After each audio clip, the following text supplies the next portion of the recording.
the size of that bass. Live coverage of the Guaranteed Rate Bassmaster Elite at Lake Chickamauga is sponsored by Toyota. Here we are, ready to go with day number 2. This Guaranteed Rate Bassmaster Elite at Chickamauga Lake, legendary Chickamauga Lake. Still, we got our field of 94 anglers gunning for only 47 spots. On day number 3, we'll have that cut after today, and of course after tomorrow, we cut down to 10 pros. And this is a place, Mark Zona, that, well, it's like any place in this latitude. Big ones show themselves in the springtime, but one of their protections is the weather. You can have winter and summer in the same week. It looks like we're going to have that, Tommy Sanders, and what's at stake is about $100,000 for first place.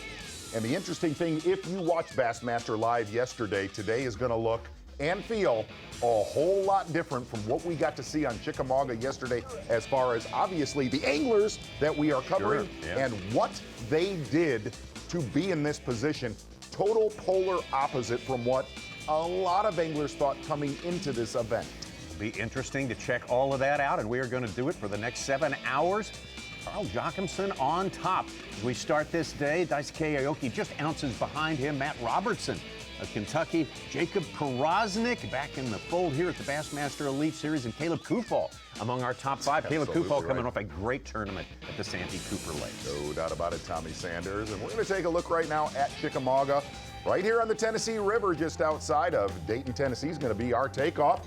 A little bit north of Chattanooga, big time there last night. We heard Minn Kota unlock the lake. Chickamauga, about 60 miles here on the Tennessee River. If you look to the right, you do have the Hiawassee, about 15 miles of the Hiawassee. Not that big of a player on day number 1. Really from the dam as you shoot upward. That's the confluence, Tommy, of the Hiawassee, the Tennessee River. Really, the water comes in from Watts Bar, flows through Chickamauga, down into Nickajack. That is your Minn Kota unlock the lake, bringing it strong on Friday. We are. We're going to bring you 7 hours of it.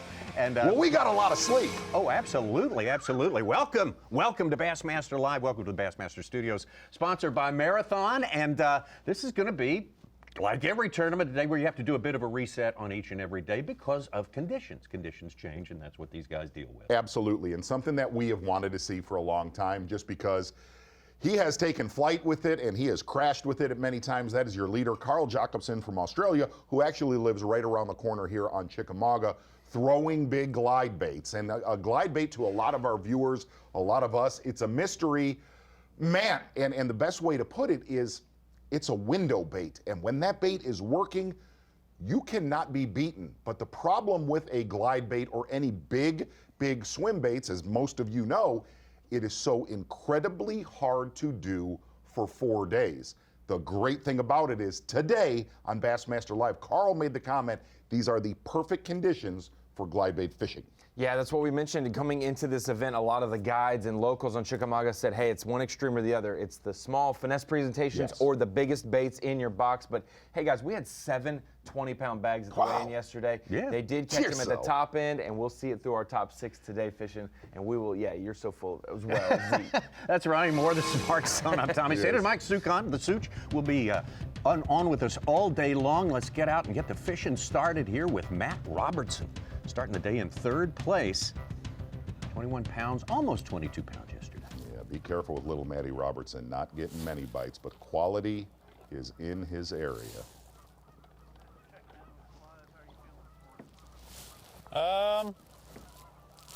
Feeling good. I know the fish are gonna bite today. Might have to change it up a little bit.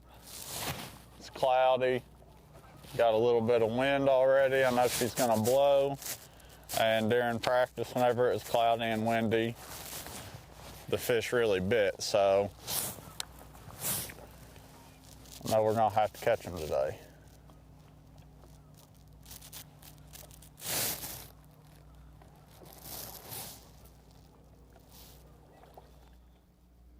Three-quarter-ounce lipless crankbait, a little bit of home cooking like we got to see with Buddy Gross yesterday, and every time that we're on the Tennessee River.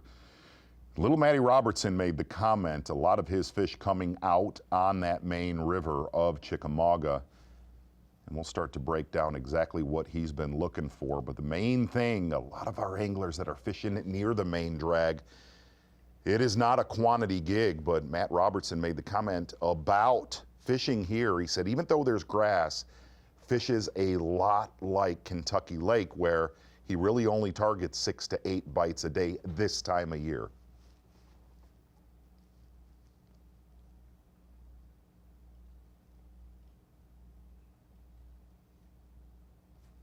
We are up at the other end, basically, of the Tennessee River from Matt's Kentucky Lake, just 2 impoundments down from the start of the Tennessee River. Hey, he's only about 3 hours away by land if you cut it straight across, but it's about 800 miles. 7 lakes in between on the chain, yeah. And Matt is a absolute nutbag, but really, really in good the at best this. way In the best way. I mean that. Yeah. But so good at this style fishing on this river. Absolutely. Jacob Powroznik on the right, 21 pounds even yesterday, and he was saying yesterday, I want the wind to blow.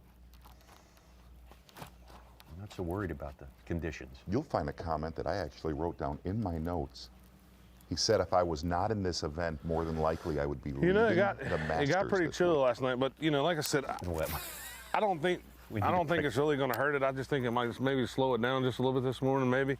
But that's basically what I'm doing. These fish are, they're in here feeding. I mean, as you can tell, there's a bunch of bait and stuff around. But for me to get one to bite, it almost has to be like a reaction strike. Get it hung in that grass and pull it out. But it's just one of them things. I think you just got to put your head down and stay here and just fish, and hopefully you get the right bites. But there's a bunch of big ones in here. Just if they decide to bite, we'll be fine. If not, we'll go home. It's simple as that.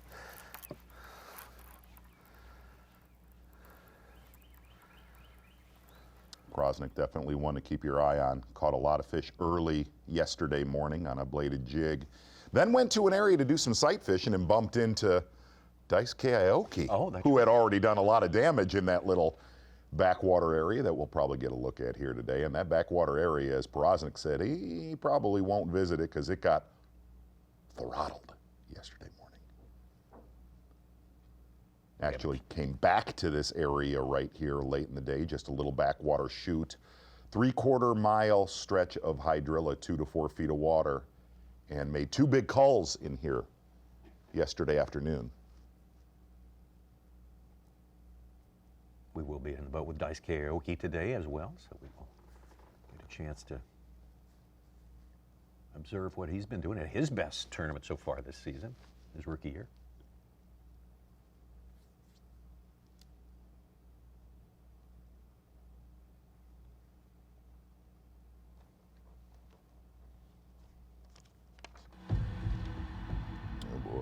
We learned last week, we learned last year that you don't really want to take your eyes off Caleb Kufal for a long period of time. He is a quiet man, very businesslike, but gets great results. He had a great tournament, just missed by a thin margin of notching his second victory with the Elite Series last time. I bet you I snagged him because it didn't really feel like a bite. Starting out in the morning doing the same thing Powroznik is, actually very close by. Just got to our first spot here, just hoping for a bite. I'm fishing a big grass flat, throwing a jackhammer on it, and it's just scattered grass. So got a few bites here in practice, and got one real good one yesterday out of it. So gonna grind it out for probably an hour this morning and just kind of see what happens.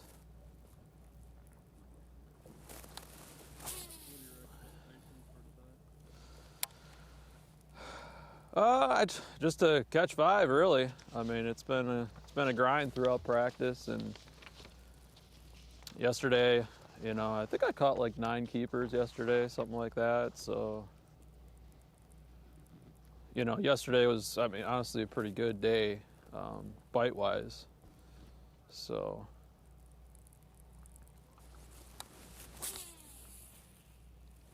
See if we can generate some bites.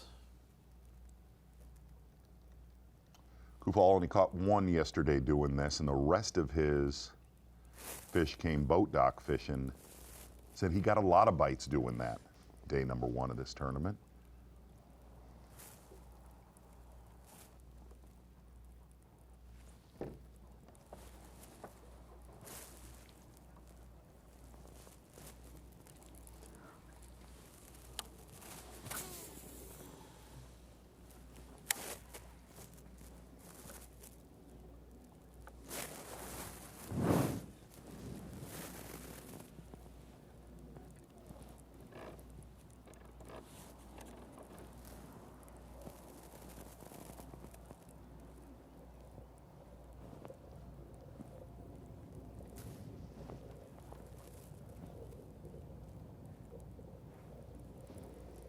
Backwater right there, you see Daisuke Aoki, where he caught the majority of his weight yesterday. That area got a punishment from pressure yesterday. At one point yesterday morning, there was 4 anglers Yes. within sight of each other. We were and talking about that. 2 of the top 10. Yes.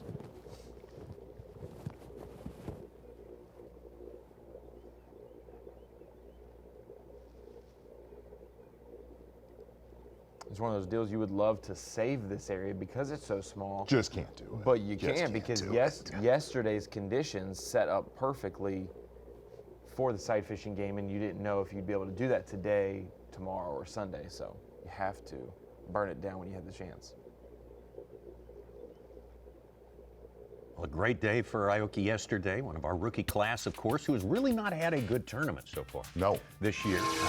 Very much needed for him. Let's take a look right now at our Falcon Rods Oh, Bassmaster boy. Rookie of the Year. Whoa. Watch and ho, Joseph Webster having a good tournament here. Oh. We talked to him yesterday. He's able to pull by a margin of, not that many points, ahead of Jay Shakurat, who started with the lead here. It's a rough day yesterday rate. for Jay Shakurat. Yeah, Jay caught one and Yeah, a but good one. that's the thing. It was a 50-point lead. So yeah, Joseph's only taken 15-point lead or so unofficially after yesterday, but he was down by 50 points. So 60-point differential in the standings after day 1. That's it. That's a big shift. Got a right good there. race there. The top 3 anglers, especially right there. Jonathan Kelly, very strong this year.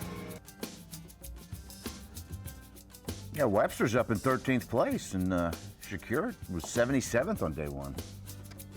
Well, let's get to our leader to start today, Carl Jocumsen, who now lives in the area, but says he doesn't get to fish here very much. And real quick, this is not how he caught them yesterday. He's starting out with a bladed jig. Majority of what he caught yesterday was on a big glide bait. Damn it. Good bite. Wow. Damn it, how did he miss that? Man, that felt like a big one.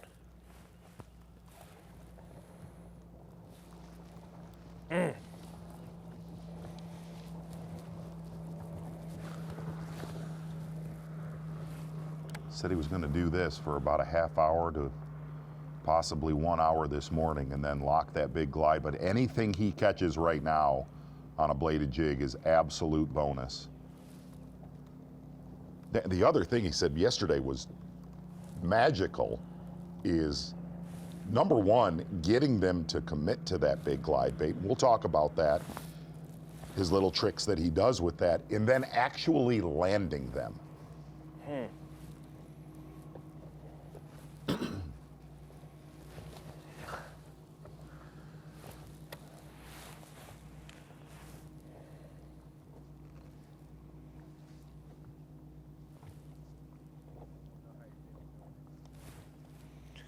Feeling really good. This is this is what we do it for, you know, this exact moment.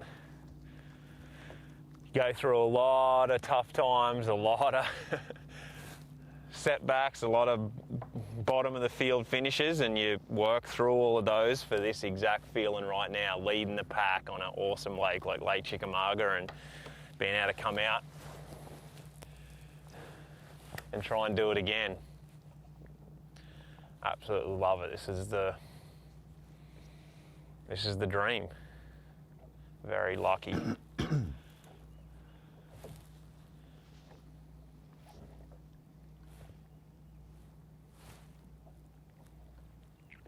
gonna try and try and get a limit off this spot. It's a little shell bar. I caught 4 off it yesterday and had a bunch of bites of small ones, but if I could just catch 2 or 3 here even, and then just allow me to go and throw the glide the rest of the day, I'd be happy. I just want to hit it for probably maybe half an hour. I just had one really good bite. It felt like a big fish, and it just missed it.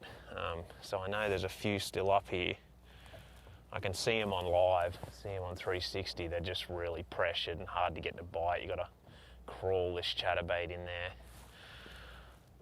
throw the lipless and a couple different things, and just try and get a few keepers in the box. Would be a good way to start it.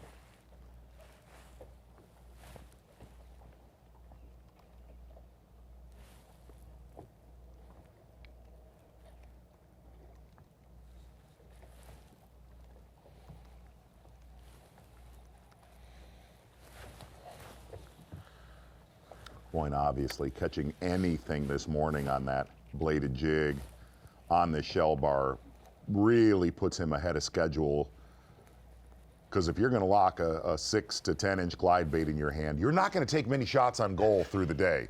No. That's a given, right?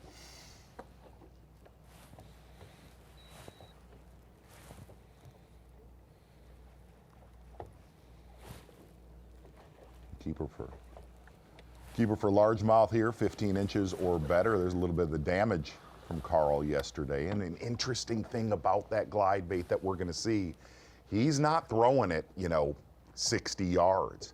He's almost just pitch casting it at targets, which is, it could get very exciting if it plays today.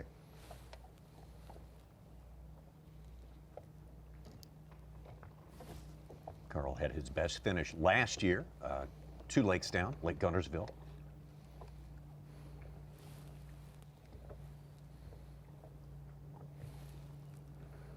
'13th place. Well, and like Ron, Carl's a new father. That's right, yeah.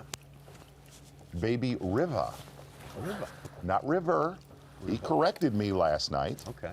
R-I-V-A-H. Riva.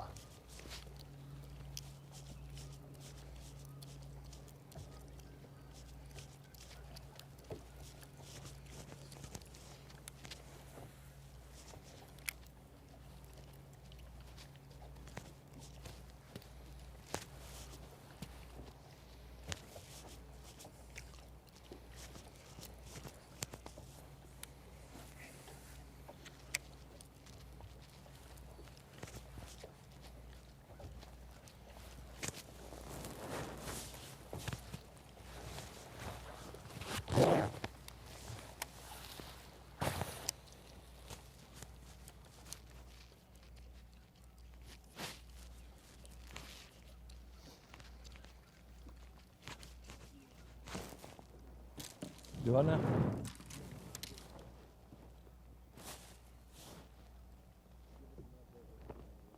We just getting started this morning. Tried to make the first couple stops I want to make this morning, and a couple boats were on the areas I really wanted to fish. So trying to figure out kind of early what the mood of these fish is going to be today. We've got a front coming. It ought to fire them up. It just depends. It's been a challenge this week to try to stay on top of them.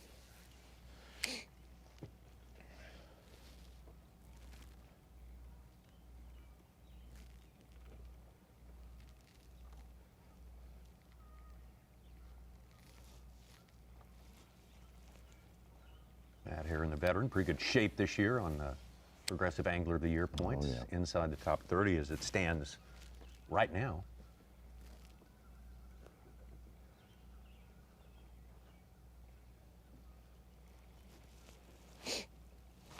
Come on, fish, let's go.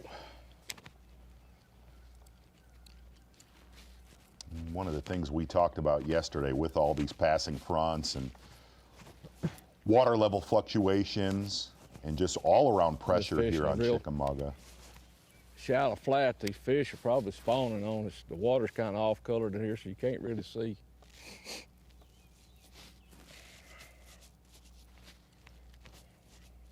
Consistency will be a hard thing to duplicate after watching the weigh-in yesterday.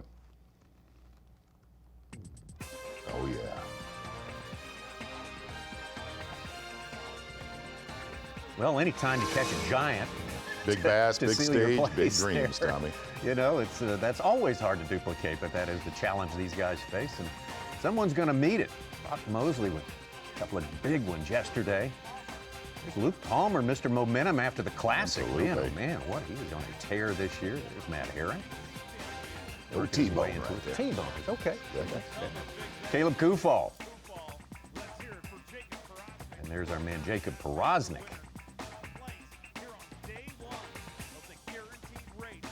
Now Robertson, Daisuke Aoki. All this from the weigh-in yesterday, and there's your leader, Carl Jocumsen. Carl doing himself some good here. Home cooking agrees with him, obviously. What did they say? 3 international anglers at the top of our leaderboard with Carl Jocumsen, Daisuke Aoki, and Matt Robertson. No, is that that's what absolutely right. Mercer said? See, right. now that's just mean. That's just not. That's actually factual. That's mean to international anglers. Just getting us started here with our field, and we will be back with more momentarily. The Guaranteed Rate Bassmaster Elite at Lake Chickamauga is sponsored by Humminbird,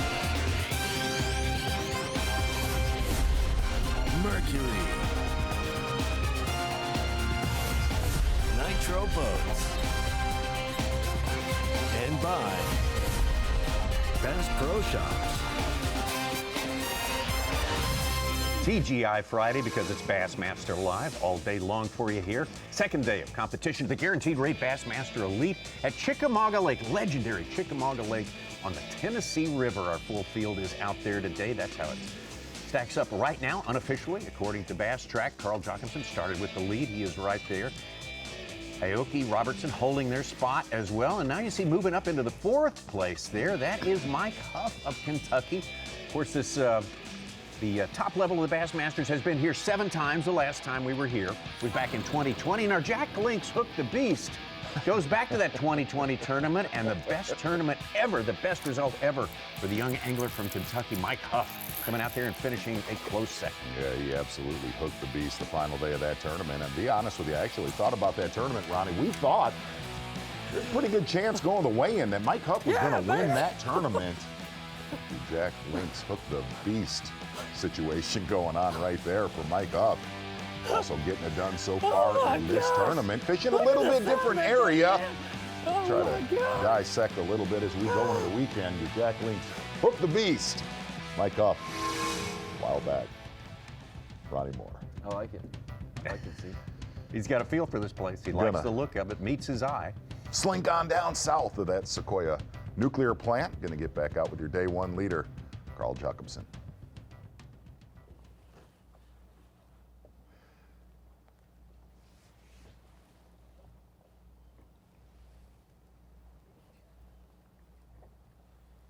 Got another Huff. What? Cody Huff. Cole, Haven, now. Missouri. Whoa. The big fish. Whoa. First big one this morning, a 7-pounder. He did not catch a lot of bass on day number 1. Just 2 is Just correct. 2. They were the right ones, though, Such. 2 for 10 plus. Almost 10, yeah. That's Needs to get him a limit to climb that rookie ladder standings. Z, I will tell you the honest truth. Last night, I got on the Instagrams and saw Cody Huff's post and liked it. okay. He wished him well and also said, boy, you better start acting right. And he said, I will, I'm sorry. And so, you know, I have to tune our guy up halfway through the season. That's you know, right. Light some rookies up a little bit. know? Yeah. Headbutt him. Especially on bodies of water, they You're like have an evil good goat history. in a petting zoo. Yeah. Any 3-year-old needs to watch out. One the kids Coming go to- run crying away from.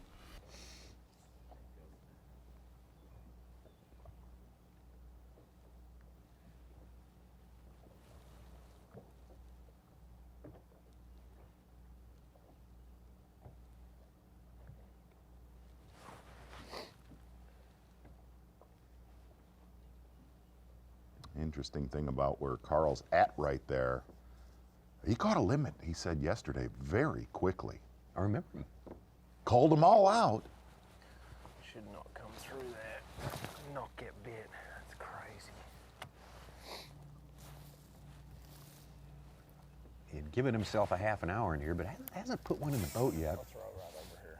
Might extend that for a while. As you mentioned, it's he's not going to be running into any big numbers at his second stop. Talking with our executive producer, Michael Middleton, you really look at Matt Robertson and Jacob Powroznik, and Robertson making the comment that he felt he could win the Masters. Robertson or Powroznik? Robertson. Oh, I thought you said Powroznik said that. No, Okay. Powroznik absolutely cannot win it, he said. But yeah, there's a little bit of in a good way, a little bit of a John Daly. Oh, sure. You know what I mean? Yeah. That Really? vibe is strong. Absolutely. But to listen to Matt about this lake now with the lower water, if you didn't tune into Bassmaster Live, they keep Chickamauga low till April 15th, yeah. middle of April and start to raise it. Robertson said that just holds a lot of fish out, a lot of big floaters, big pre-spawners that he says they don't even they don't care about that water level. They live out near that main river. They spawn on the main river. And he said that purposely is why he stayed out there. He did not want to mess with, nothing wrong with it, but he did not want to do what guys like Daisuke Aoki and some anglers that we were covering yesterday, basically playing hopscotch back in a lot of these backwater areas.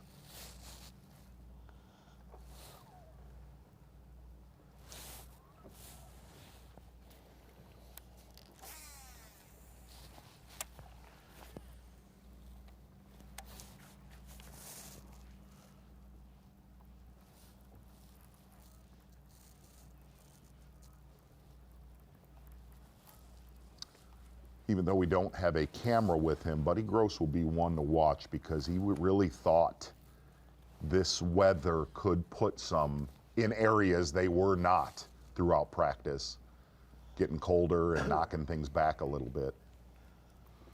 They gotta bite sometime.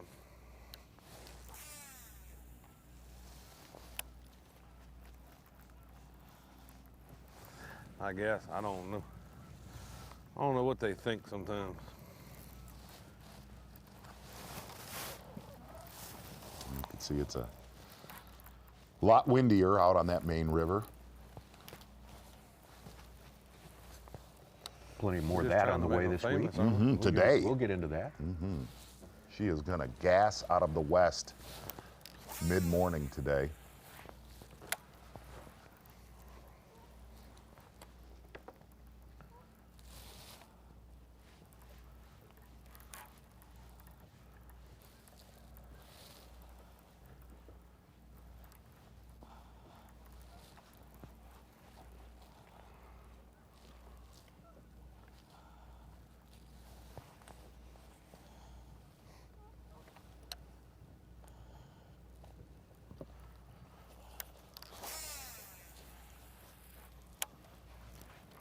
A lot of life back where Daisuke Aoki is.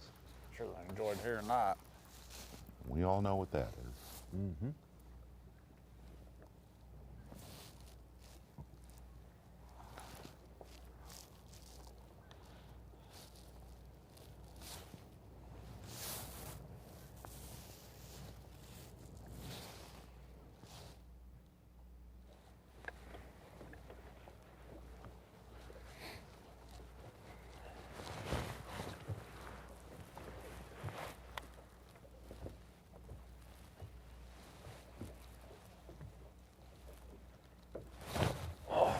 Gosh.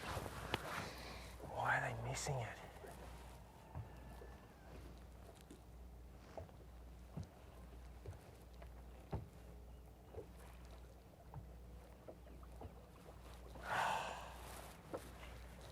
Some of those bites are keepers for sure. They're sort of slapping at it for some reason.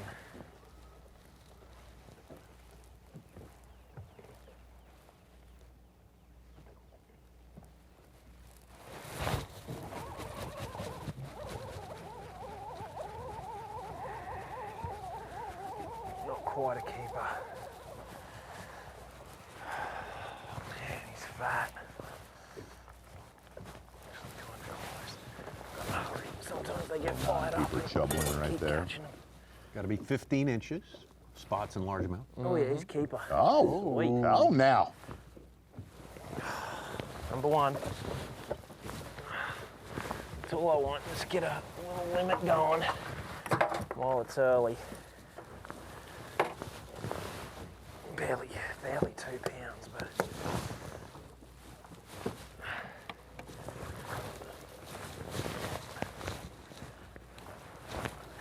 If I can fire him Yeah, like that'll that, you can just Put Carl back on And I top. know there's some Joseph big Webster had just landed a 6-12 to take the lead. Ooh. Joseph Webster, the rookie. This rookie of the year battle is getting interesting. Falcon boys. Rides Rookie of the Year leader. chance now to get him.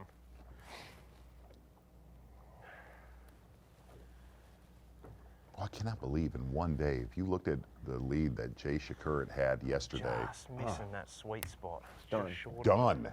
And done and passed by a lot of got points. out on the edge. With only 94 They anglers don't like in the getting field. caught, though. Right. They stop real quick, these fish.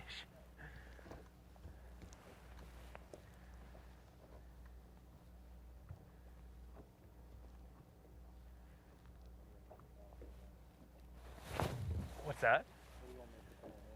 Pound 3/4. Oh, I'm getting bit every wind.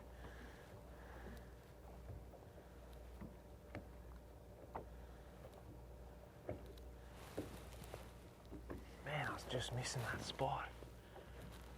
Oh, come on.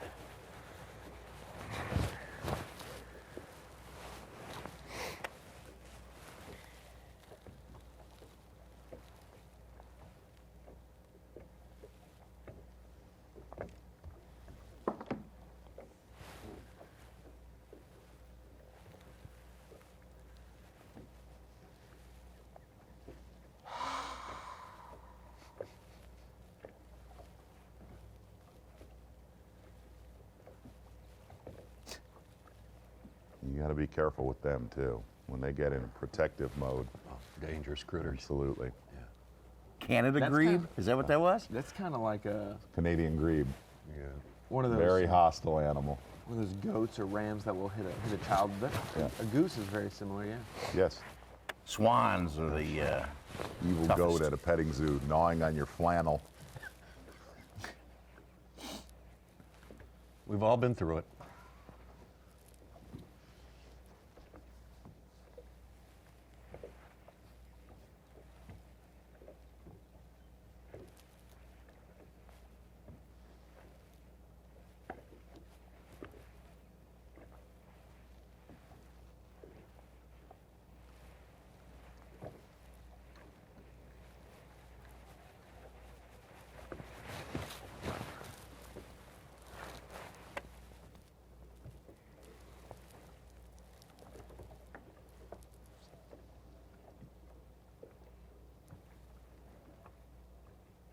Carl's last fish put him 10 ounces ahead of Webster.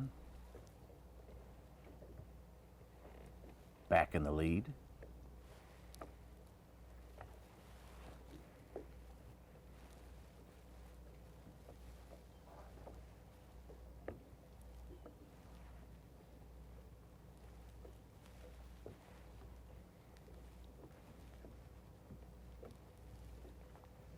Different look than yesterday out there, certainly. It was high skies and plenty of sunshine yesterday. Our TH Marine Weather Watch shows us what's happening out there today. Only a high of 51 degrees. That is a big Weird. difference from Shell yesterday. bar. and Up in the there's 70s A little bit yesterday. of grass on it.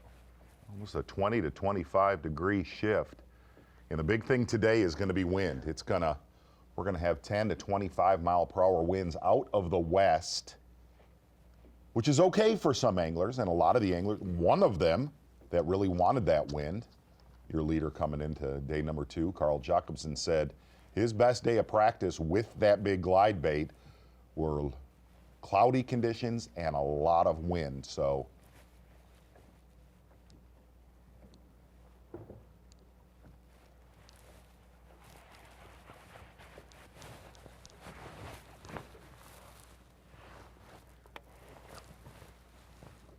there's obviously a lot of fish on this shell bar because he's been swatting and swinging about every 5 casts.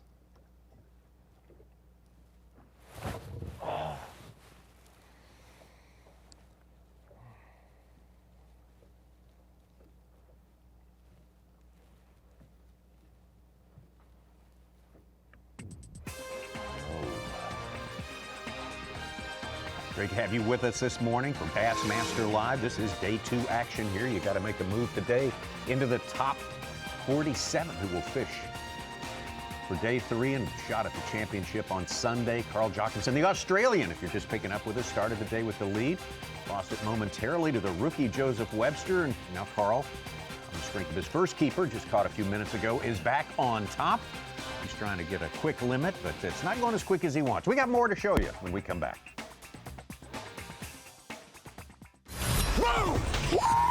Look at the size of that bass! Live coverage of the Guaranteed Rate Bassmaster Elite at Lake Chickamauga is sponsored by Toyota. Welcome to Friday morning here. Friday's when we open the portal to the weekend here, but only 47 of our 94 anglers will walk through it after the fishing is done today. You want to be around for the weekend because that's your chance to grab some more points, maybe grab a shot at competing for the championship. Or grab some wood. Head on down the road now. Well, it's just being honest. That's how it works. Rules of the game. All in good time. Carl Jocumsen still on top, took the lead on day number 1 and hanging in there. He's got one small keeper so far today. He's making a stop here, trying to catch a few before he gets to his main gig, as you would call it. Bonus bass for Carl Jocumsen right now. Bassmaster Live. Notice Chris Johnston, Making first some- one with the limit, is up in 3rd place from 32nd.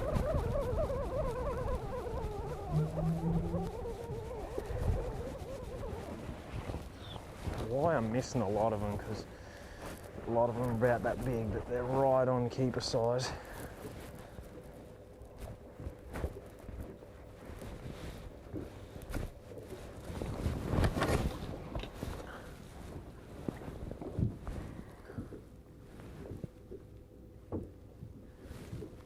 Yeah, and keeps.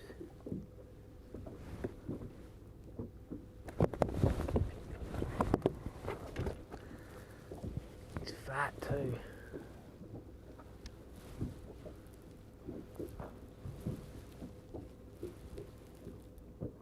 Yep, he's touching.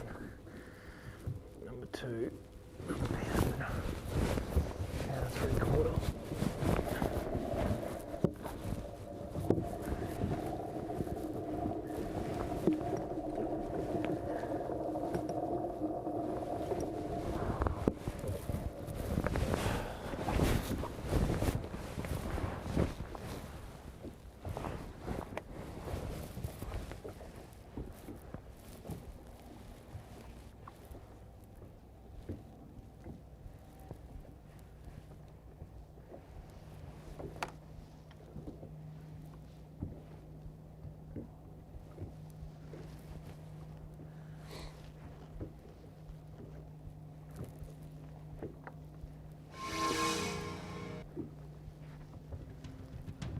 Momentarily, Carl surrendered that lead to one of our fabulous rookies right now. B&W Trailer Hitches live on the line. Some bonus coverage with Joseph Webster. And Joseph, good to talk to you. 2 days in a row, man. That's things seem to be headed in the right direction. Man, anytime we get a call from y'all, it's got to be good. You know, it is going in the right direction if we can keep the train on the track. Joseph, we got to talk to you a little bit yesterday. B&W Trailer Hitches on the line. Got that spinning rod locked in your hand. Why so, friend? Well, yesterday these fish was right up on any piece of cover I could find, and I just pitched to it. I'm just throwing that little 4.5-inch Berkeley Mike scent worm. And, yesterday it was a pretty magical day, and they ain't. The fish are out just a little bit. Yesterday I caught them right on the cover. Both bites I got this morning is probably out in 5 or 6 foot of water. So I say that this 4-degree water temperature drop has got them pulled out just a little bit. But I tell you, I'll take them any way I can get them today. Joseph, are you able to come fish through areas where you've caught them like yesterday? Can you come back through these areas where more fish will show up? I don't know. Yesterday I never circled back because I had a decent limit pretty early, and I'm kind of in mid-lake. And yesterday, at noon or so, I decided to go down toward the lower end just to see if the bite was good. And it seemed to be just as good. So I hadn't had to circle back, but this little stretch of bank right here where I'm at right now, and I talked him to this morning, I actually had 4 bites. One of them was short, and one of them just pulled my worm down, but it felt like a big bite. But the thing about it is, this little stretch right here, like got some shelf rock on it, and yesterday was right up on the rock, and both of them today's right off. So, you can see it's leading into this spawning pocket. So this is where I started. I had probably 4 keepers here yesterday and got 2 already today. So I don't know if they'll regroup during the day, but I think they will overnight probably. Joseph, great work today so far, and best of luck to you. That's Joseph Webster. Bringing it. One of our fantastic rookies out there. Take a look at Joseph yesterday at the weigh-in. A lot of guys watching Jay Shakurit, Cody Huff in that Rookie of the Year race coming in here, and, well, he is in control of that race right now, Joseph Webster. Berkeley, right bait, right time. Did not seem concerned about numbers yesterday. He said, I'm getting plenty. I'm getting what I need. So to be a rookie on the Bassmaster Elite Series coming in from other professional trails or from the Opens, you have to have under $500,000 of career winnings from any professional level tournament trail. Joseph Webster was under that threshold, but he had made a good living at the FLW Tour. He had a top 3 finish in Angler of the Year his last year fishing there before qualifying. Wow. So he was in contention for winning not only other tournaments and awards, but almost winning Angler of the Year. How close was he to the just cutoff? Points, and it was some very and the money very cutoff. decorated. How close? I think he was still about 150,000 off. Yeah, 500,000 is a lot of money. That's a for I've noticed for really nine events in a season. 500's a lot of money. Yeah, no kidding. Humminbird bird's eye view. Oh yeah. Carl Jocumsen fishing a small little shell bed right out on the main river, down lake. It'll be fun to be in the boat with him with a glide bait today. It is helped him in a lot of ways, and it's really at times, and Carl will talk about this, that glide bait it'll hurt you in a lot of ways.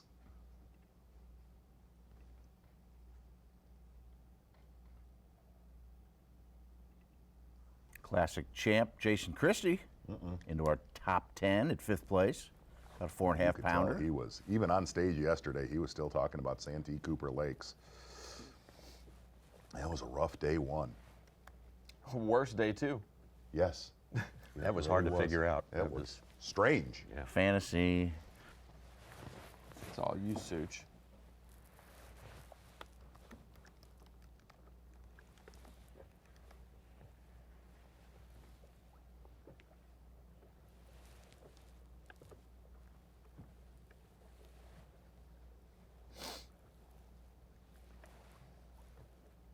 £1.75.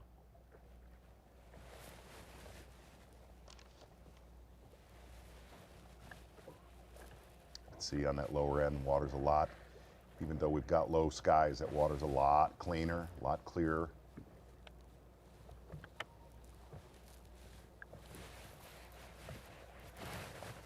How extensive is the vegetation down there, where Carl is? Not, we didn't talk about that a ton yesterday, where it seems that there's a lot of vegetation, even back when we were here when Lee Livesey won this event, it's where those rivers meet up towards Dayton, a lot of those backwaters up there. Seems where that's probably where the best hydrilla is, where the Hiawassee comes in and meets the Tennessee just above that Highway 60 bridge. That's one, and that's why you're seeing a lot of pressure with competitors and locals in that area all the way up towards Dayton and a lot of those backwater sloughs. By far, that's the best grass. But it's not everywhere. Not as much down here.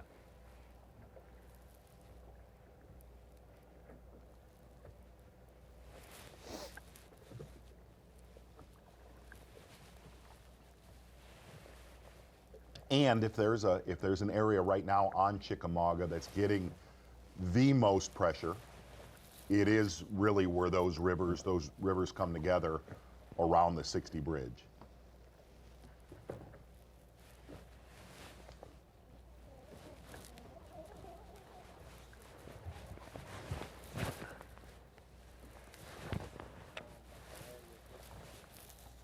So?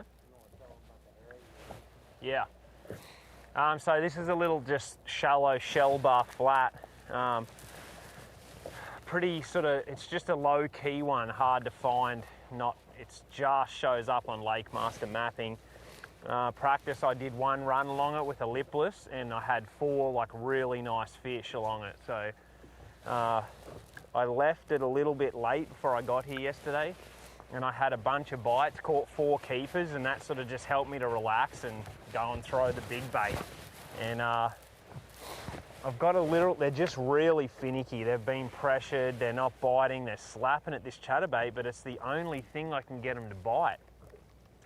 I've literally had like 10 bites this morning, and I've only landed 2, but it's 2 keepers, and that might have got us, you know, those 2 keepers might be got us inside the cut. So I'd like to catch a limit, or at least 2 more before we just go start hunting them.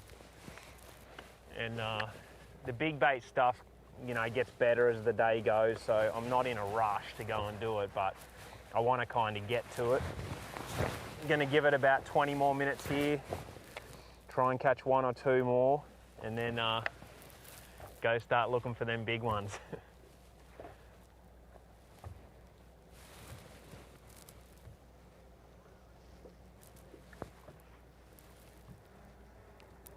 Just got a little bit of high driller up there, a little bit of shell, and like I just crawl this chatterbait through there and they'll just bite it off the bottom. It's the only way I can get them to bite.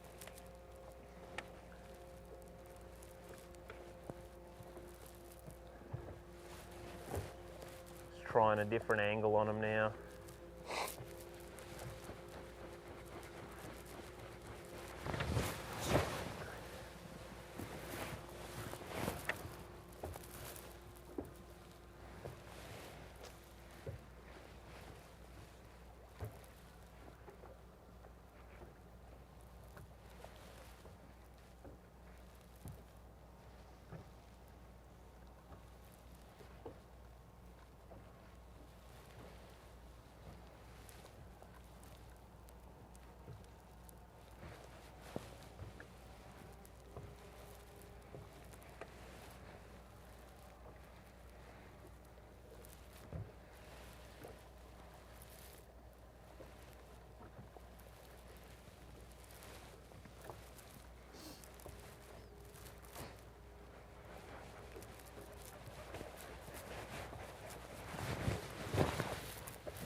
Just keepers in the box for Carl Jocumsen.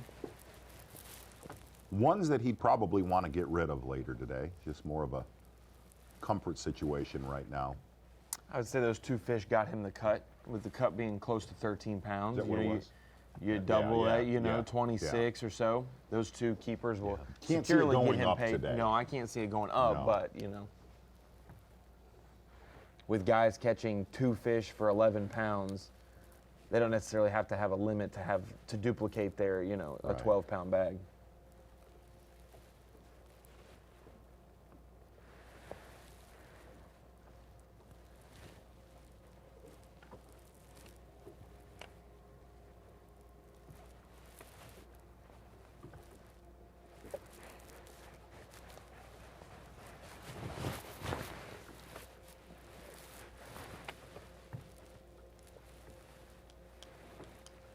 We talked about yesterday anglers, and we're going to talk about it as the year goes on, that really need to catch him this year.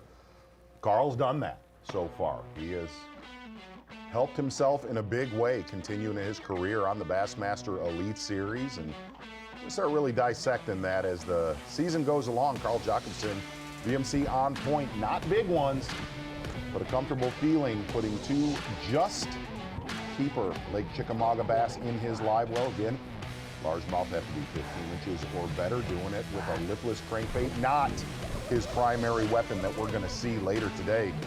VMC on point, Carl Jocumsen early here on day number 2. 2 keepers in his live well. Well, the native of Toowoomba, Australia, has become a Tennessee River kid. Yeah, he's the Tennessee River kid now. That's right. I mean, last year's best tournament. Toowoomba. Toowoomba. No, I think, no? Toowoomba. We'll get back to you after the commercial break. Right. There you go. Yeah, we all look Toowoomba. at Carl Jocumsen hanging on to that lead right now, and the rookie Joseph Webster. You see having a good morning. 2 good ones in his live well so far today. And Chris Johnston kind of out of nowhere. He's off the radar. Yesterday we weren't aware of kind of exactly where he was going or what he was doing, but he is doing something that is working out there. Aoki, Jason Christie, our classic champ, Matt Robertson, Mike Huff catching a good one today so far. We'll be right back. Look at the size of that bat! Live coverage of the Guaranteed Rate Bassmaster Elite at Lake Chickamauga is sponsored by Toyota. Thanks for making some time for us on this Friday. Trying to show you what's happening here on legendary Lake Chickamauga, day 2 of this Guaranteed Rate Bassmaster Elite. Got our full field out there today. Leader Carl Jocumsen of Toowoomba, Australia. I added a bonus syllable, no extra charge last time, but I apologize for that. It is Toowoomba. No, I caught it. Australia, and you did, as always. It sounded right yet wrong. Well, the Toowoomba kid sounds a little better than the Toowoomba kid. I'll get knocked down.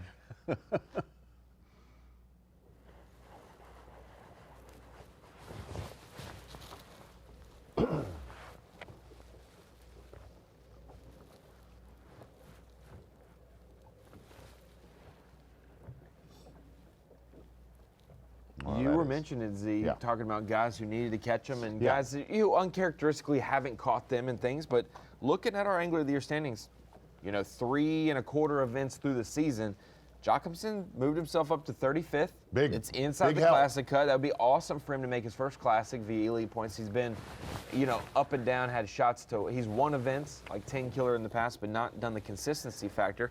Even guys like Clifford Perch, who we expect to be in the Classic every year, had never missed one, has missed the last 2 or 3. Bounce back season, back in the top 12 in points this year. And you've got guys who have kind of put it together the last few years, like David Mullins, staying in the top 6. It's Pat Schlapper needed to catch him, being in his 2nd year. And for folks tuning in, when we talk about that 2nd year, you get a guaranteed 2 years when you qualify for the Elite Series. And so after your rookie year, which is kind of your gimme year, it is, but it isn't, because it gets held against you if it's a bad season, but you don't get kicked out after 1 year. You have to do 2 seasons, and so now those guys are up for cuts if they, they're now open to do that. Meanwhile, the rookie class this year gets next year as their cut year. And we talked about it before we cranked in a Bassmaster Live today, but you look at it, Justin Atkins, he needs to get the ball rolling to be able to hang with us in 2023. Very so. It very has so far on the Elite Series. Puzzling. You can't explain it right now with Justin Atkins. Because he is top tier, top 15% tier, and has proven it for years. It's not just a flash in the pan success. So it's got very, to see that a very little perplexing. bit at St. Lawrence River last year. Yeah. But places where you would predict him to do well here. Pickwick last year. Obviously, we're going to Pickwick a little bit later in our season. He needs to get the ball rolling. You guys have covered the elites for since its inception. You've covered bass for over 20 years. It seems the ones who, even when they have a bad event, if you can keep your floor higher than most, a lot of these guys, just barely, when they crash and burn, it is 85th to 94th. Yes. If you can crash and burn and make it 64th, that is the deal. If you can barely miss the cut by 15 to 20 spots and just not be bottom 15 in the tournament, it is huge to get 30 points in an event rather than 10 points in an event. And Carl has traditionally been one of those anglers. And generally, if you go back, not current modern day, you see a lot of anglers come out of college and they're instantly in the top 20. That was a rarity back in the Bassmasters, all the way from the 80s and the 90s to when we started with the Elite Series. Generally, there's it's a 3 to 5 year, and that's where Carl would be now. Carl lost his place in the Elite Series, and it doesn't seem, at least now, to where he takes it. I mean, dude, he would go on a tear taking it into the ditch of 85th to 100 place finishes. It seems like he's dug himself at least out of that. Now, Ronnie, explain. We're talking about guys who have been around for the ones who have performed well for several years, and then encounter a couple of bad years. There's some allowance made for their previous performance. Yeah. Right? So basically, since our field size has changed from 2019 and beyond, 75, 88, 100, and now it's 94. We have taken since 2019. That's your years. But if you have been on the Elite Series for more than 5 years, you get to drop one of those years. You get to drop one of those years. So until you have 5 years under your belt on the Elite Series, every year will count against you or for you in your average. And and there's different ways of looking at it, and we can get more transparent with it throughout the season. But it's kind of a weighted average, with those drops, and also a percentage kind of average based on the field size. You can finish 50th one year out of 100. That's where the math and it's gets different than finishing 50th out of 75. Yeah. You're beat half the field versus beating a quarter of the field or a third of the field. So that's where it kind of gets interesting. And so catching them helps. It really does. Catching them helps. So many ways, Ron. If you can mix in a classic berth here and there, it'll save you can keep yourself. But I will say, we had a big cut last year. We did not make a cut during 2020 for the COVID season. Right. We allowed everybody to come back for an extra year if they were, would have been cut. That's why the cut was twice as big last year. And this year it'll be back to a normal sized cut for the most part. But it is a little bit more at your doorstep when you're now up for cut, when you're a second year Elite Pro, or I've stacked 2 or 3 bad years in a row. A guy like Paul Mueller, who has victories, victories on the Elite Series, is in a bad way right now as far as fishing with us. Well, Ronnie, what would you have to average over your several seasons you get? What's a good average? 50th? You got to be within 5 to 8 spots outside the classic cut. Obviously, classic cut's around mid 40s or 42 to 45. If you can be around that 48 to 51 as your You'll average, stick around. Then you'll be close. But I mean, it's getting higher and higher every year. Whoa, gosh. We got a big one. Cliff Prince, 7-0. Jump up from 58. There you go. Somebody that needed it. Needed that for the exact conversation we're on. His third fish of the day. He is in AOI 83rd. Aye. That was with yesterday's 58th place. So one he's spot gonna move below. up. One spot below Mike Iaconelli. Uh-oh, now. Get a coup fall. It's a little guy. I think he'll keep, though. Already got it down.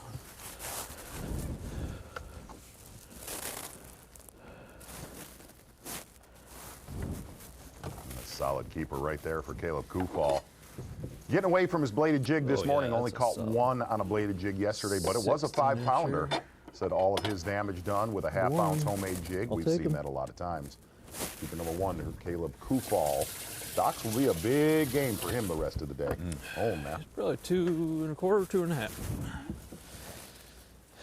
This dock, I fished it. I heard it's been a big time all around in Tennessee. How do you mean? What going now? Well, let's ask Davey Hite. I mean, Davey's always enjoys his trips to Tennessee. I know that's been the case this time, but Davey, how do you see this day playing out here? Well, to start with, I guess the biggest thing that just jumps out at you, you can see the way I'm dressed, it's 20 degrees colder this morning than it was yesterday morning. It's going to be that way this afternoon. But the weather's very interesting. A little wind this morning, but a lot of wind this afternoon. And yesterday afternoon, we saw those weights really go up. It's going to be curious to see today those shallow water fishermen, if those fish will replenish. I'm kind of concerned that they probably will not. But just watching Matt Robertson fishing out on the main river channel itself, fishing not deep, 5, 6, 7 feet, but guys like that have had a slow morning, you just wonder with the wind picking up this afternoon if it'll get a lot better for those guys. But here's one thing I really could kind of feel this morning before takeoff. This is a big, big day. Obviously the cut, 47 anglers only fish tomorrow, but you saw those weights. Some anglers with only 2 or 3 fish that are right there at the cut. But you can't feel real good about it with only getting 2 or 3 bites and only bringing that those fish to the scales, but really, really interesting. You know, we talk about Angler of the Year, Rookie of the Year, all those things at the end of the season, but each and every day is equally important. And today is a big, big day, in my opinion, here on Lake Chickamauga. Davey, taking a look at Matt Robertson right now, he made the count. All you talked about yesterday, and a lot of the anglers that fish this body of water a lot, is low water. Low water where it holds a lot of fish out.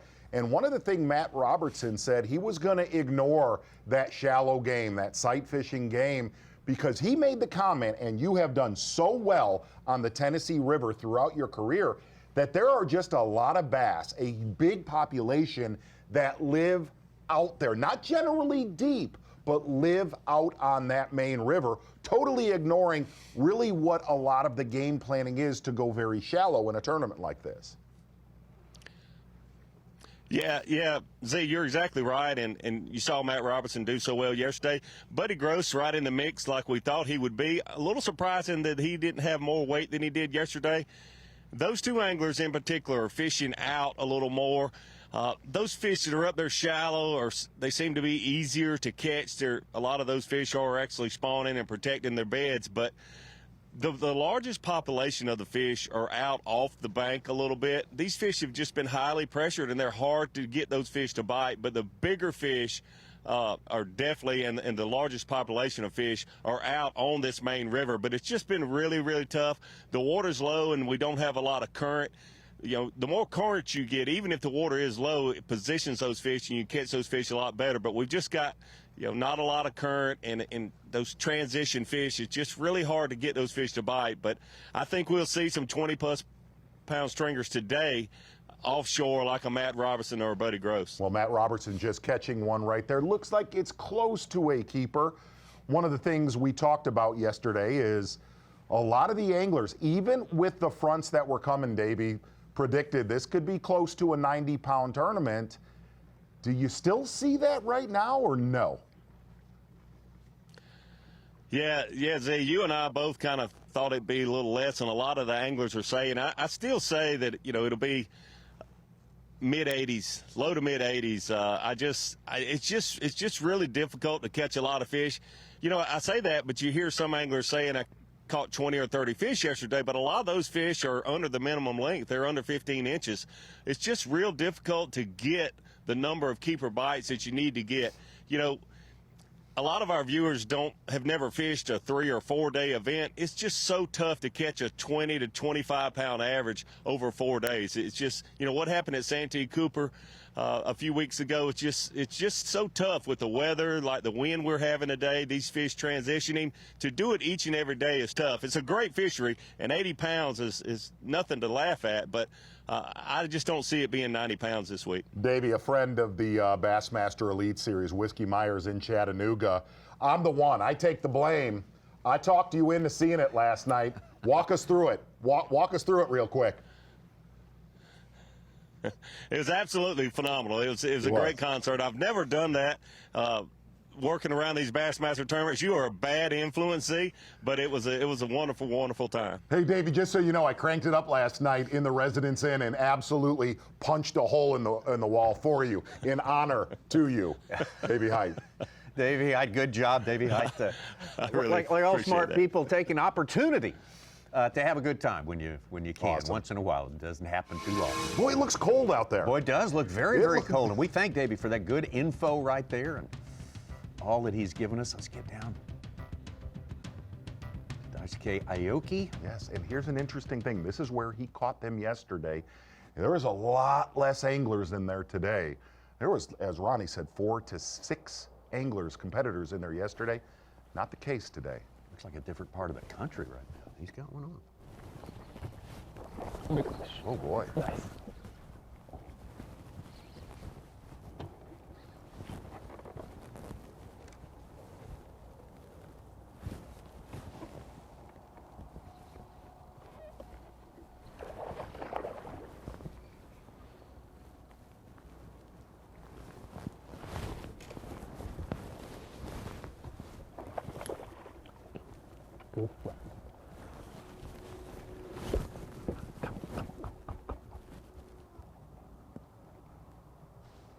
He's got 2 on, maybe. Yeah. Hold on. Wow.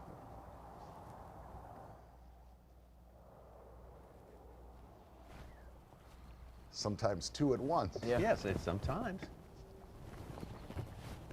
Nice.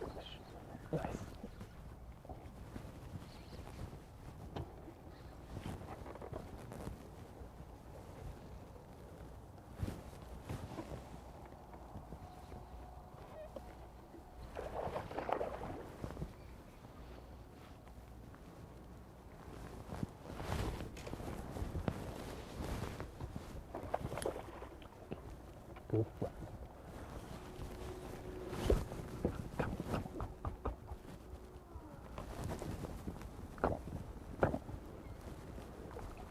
Okay. Yes. Wow.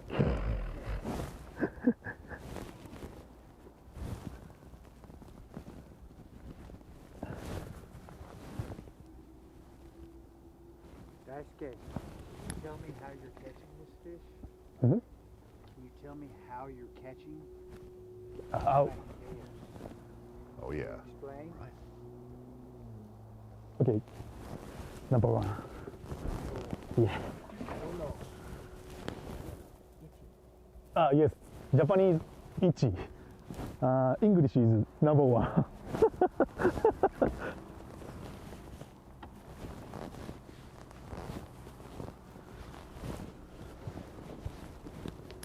Got to look at the photo gallery yesterday. Gosh, I don't know who did that photo gallery. Steve Bowman. Steve Bowman! Oh, what? Yeah, well, wouldn't you know, somebody's slinking around in a hidey hole Yeah, down in Aoki's Chickamauga. hidey hole. That's what it's called. Yeah. If you look at that photo gallery with Bowman, a lot of the damage that Daisuke Aoki did on day number 1 was with that spinning rod. There was one 7-pound catch that is just fanlicious. あっちの方ね、あんまり岸際に寄らないように言ってもらってもいいですか?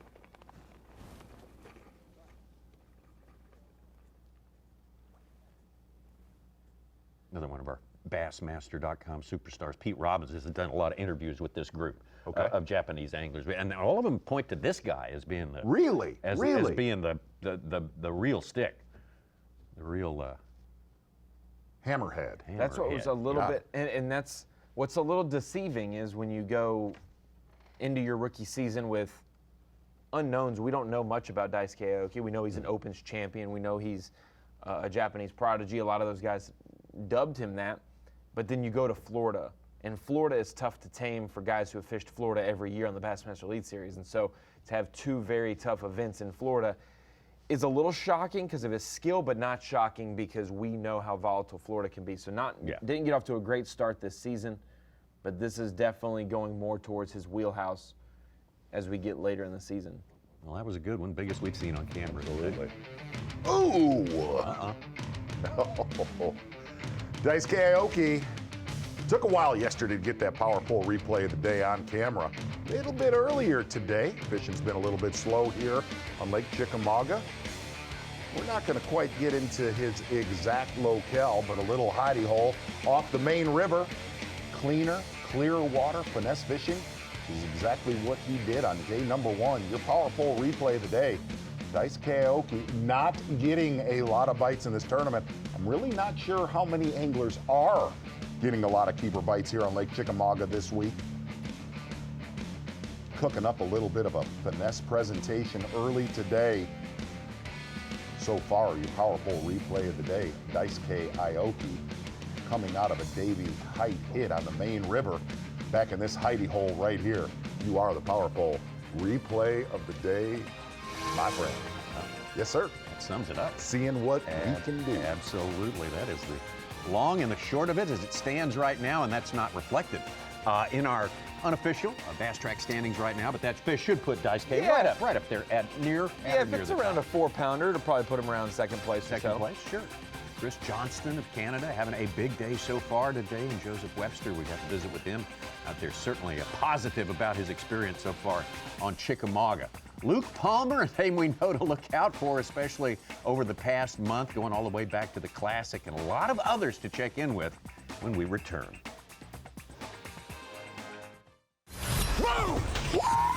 Look at the size of that bass! Live coverage of the Guaranteed Rate Bassmaster Elite at Lake Chickamauga is sponsored by Toyota. Well, into our third hour of fishing on this day number 2 action, the Guaranteed Rate Bassmaster Elite at Chickamauga Lake. This is the 4th stop of the year for the Bassmaster Elite Series. And always, every event, we keep our eye on Progressive Bassmaster Elite Series Angler of the Year points. And right now, John Cox came in here with that lead. It was a little bit bigger than it is now, but John managed to kind of salvage his day points-wise yesterday. He was not looking good at one point. No, it was a grimy day for John Cox, and really salvaged that day yesterday. But the one in there that you got to kind of keep your eye on is that Brandon Poluniak kid. Oh, yeah. Creeping around. Knows how to do it. Knows how to win that one. That's number 1. Oh, my goodness. John Cox catching a mess of keepers late in the morning, anchored by this one here. There we go. Right around our midday break. That's a nice one. Was not one of those days that you thought you might see with John Cox. He started an area where he thought he can catch a 15 to 17 pound limit. Had to really salvage it with the word that he used, and a lot of other anglers.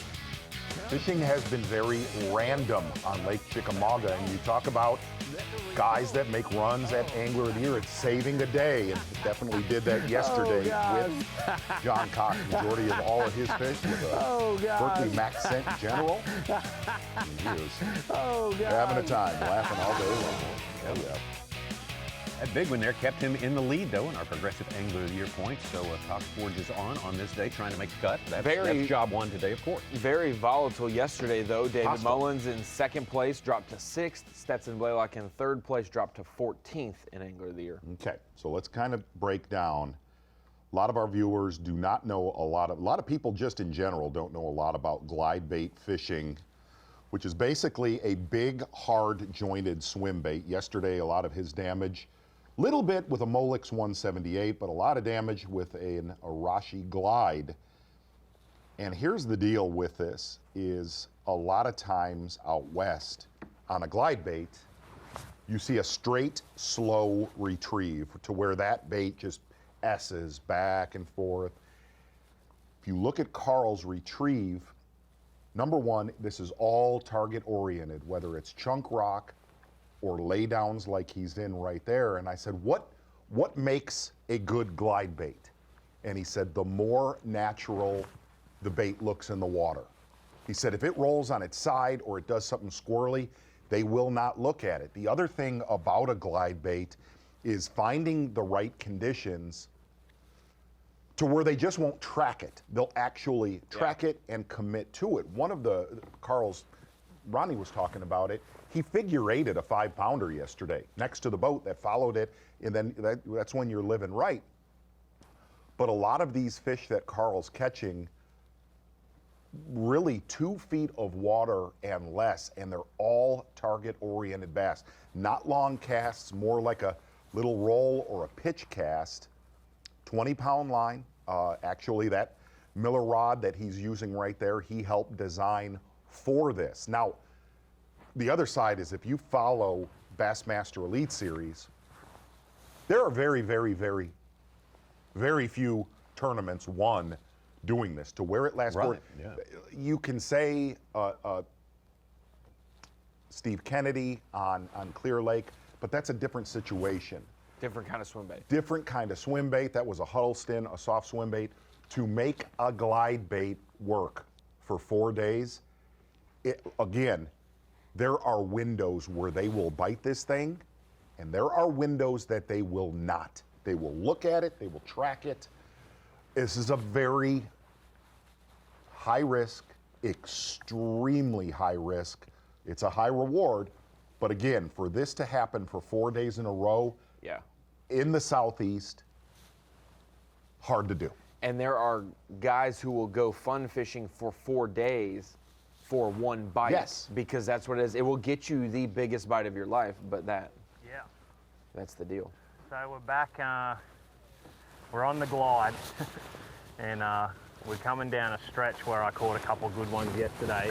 In my first cast, I caught a 2-pounder, came out and ate it, which is a good sign to me. Water temp's still good. Everything looks good, and we're going to get that wind, and we're going to get some cloud, and I want all of that. So feeling super confident right now.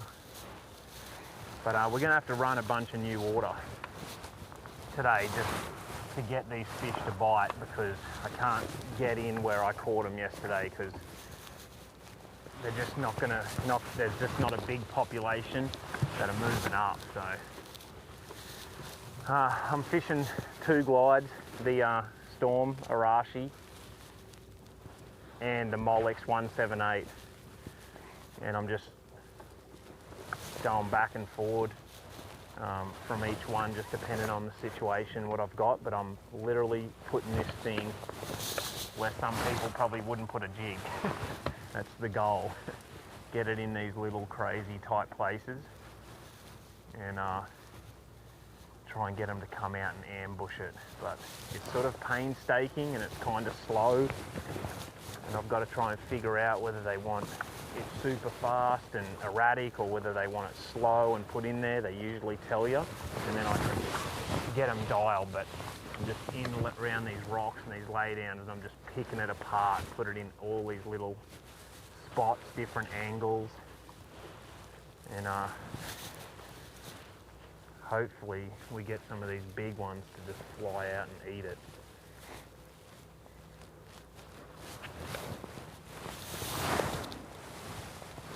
It's all about the pitching and the landing and trying to land it super soft, and I've got to sort of either roll cast or almost flip it and then try and slow it down and just get it to just slip into the water and then instantly glide it, and that's when those big ones have been reacting and just,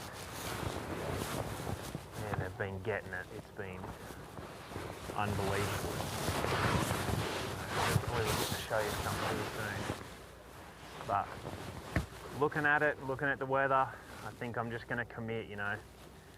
I haven't got anything else. Everywhere else is hard to catch them, even out on the shell bar. Like, there's fish out there, they're just tough to catch. You can grind them all day and catch maybe 10 pounds.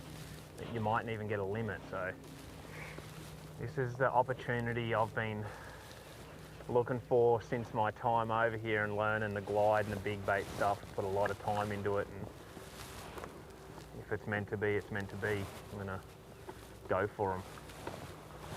I would love to see that happen for our Bassmaster Live viewers today. A lot of these fish eating gizzard shad and bigger thread-fin shad. So even though that's a big bait, that is not a big bite for a lot of these fish that live in the Tennessee River.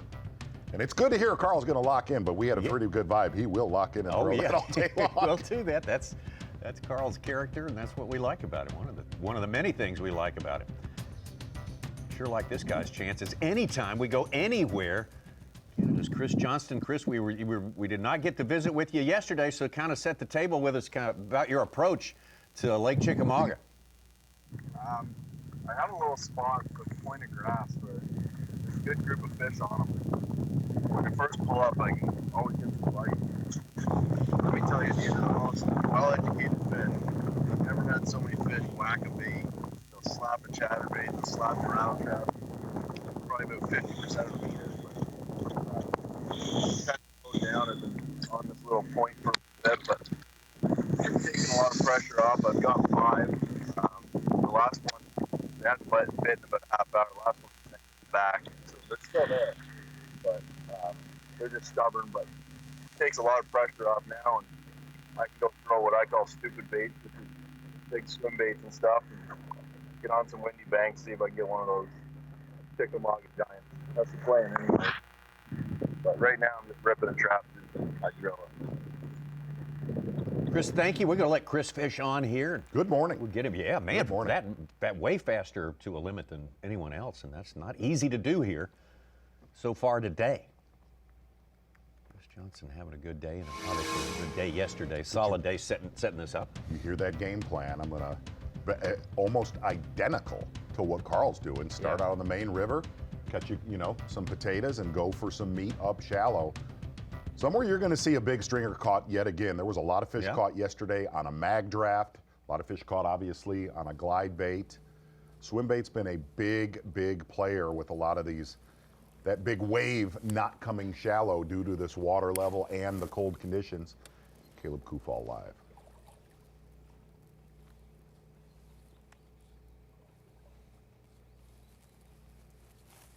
And Caleb Kufal surprisingly said a lot of these boat docks, not a lot of pressure from our competitors, a lot of local pressure that he got to see on some of these boat docks. Very Maine Lakey oriented boat docks, not way back in creeks.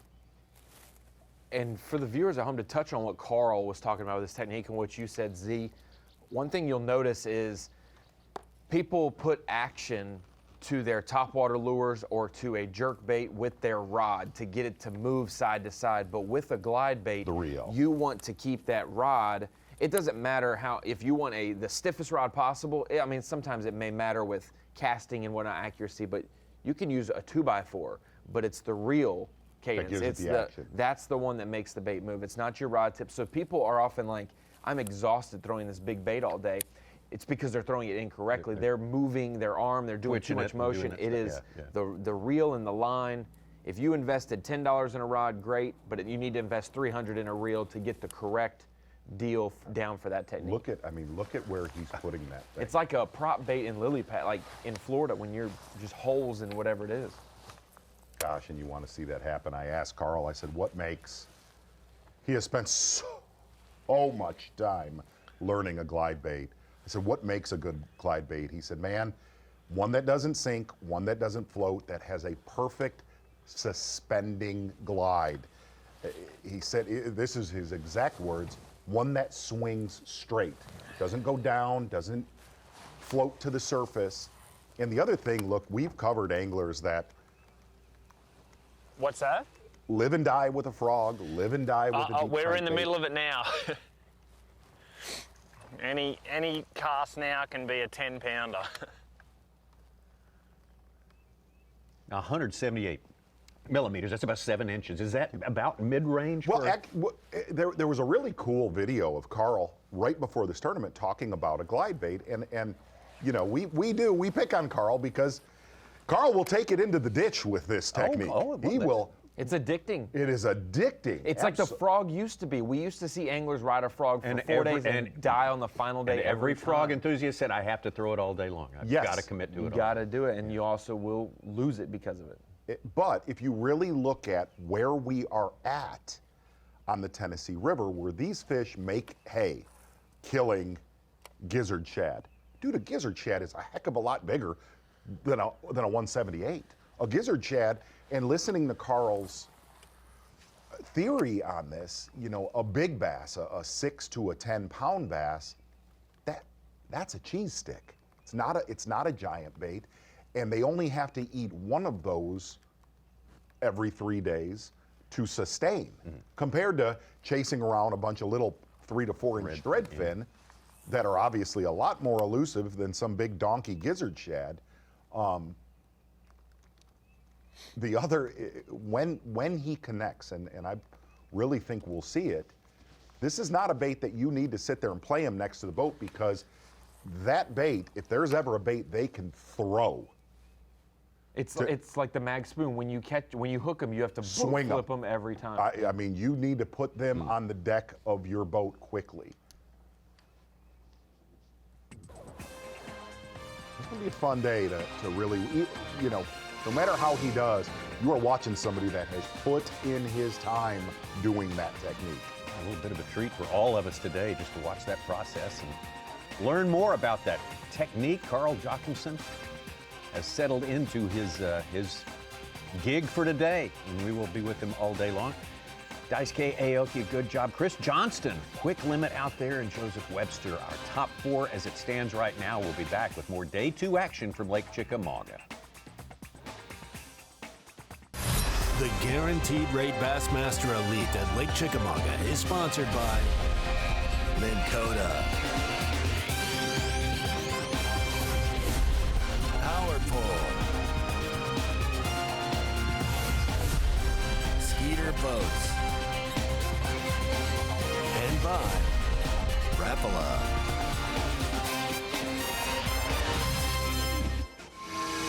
Day 2 of the Guaranteed Rate Bassmaster Elite rolling on here at Lake Chickamauga. Welcome into the Marathon Bassmaster Studios, and I want to bring you into the screen of knowledge for a quick little insight about Rapala Bassmaster Fantasy Fishing. And when it comes to that, guys, we talk about the locals and will they have an impact? Will they be able to thrive on a body of water? And we've seen a couple guys that call Chickamauga home. Now, I'm going to say one is a bona fide local, and that would be Buddy Gross. He's lived around Lake Chickamauga for most of his life, especially during his professional fishing career. Meanwhile, we have a couple transplants who have called Chickamauga home the last few years. Carl Jocumsen, obviously from Australia. He's lived in Texas and Oklahoma and traveled across the country, has made home right on the banks of Chickamauga. Meanwhile, we have two guys from Ohio. Jacob Fouts and Hunter Schrock both have moved down to Chickamauga. Fouts went to college at Bryan College right down the street in Dayton, Tennessee. And these four locals are the closest to Chickamauga of any of our pros, and it paid off yesterday with 1st, 24th, 28th, and 29th. A little bit of insight at Lake Chickamauga helped on a tough week. This is definitely a different Chickamauga than what we've experienced in the past, and these guys used a little bit of what they've learned on this body of water to be able to carry them in through yesterday, with their threshold Z being around 15 pounds for all of those guys. Got more than 15 pounds. And Ronnie, I want to apologize to you. You've been Mr. Sassy on Tommy Sanders owning the world in fantasy. Well, not only that, he owns the world in fantasy masters golf, picking Cam Smith. Tommy, I got to tell you something. You're slightly turning into the New England Patriots, and none of us like it. No one understands. Back out to Jacob No Powroznik. one likes not like I was. Doggone it, you're good. Yeah, I just, I go on a streak now and then. Jacob Powroznik, 18th place, had a good day yesterday. Having a great season, for sure. And surprisingly,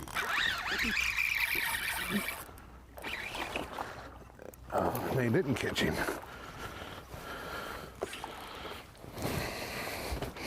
Surprisingly, none on his bladed jig this morning. Oh, spawner.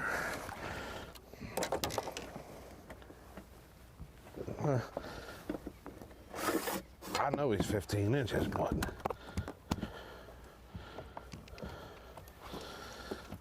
we're on the board. Powroznik, a lot of experience fishing here.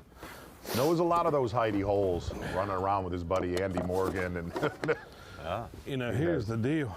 Fished a lot of tournaments here. I think a lot more fish moved up than I expected them to.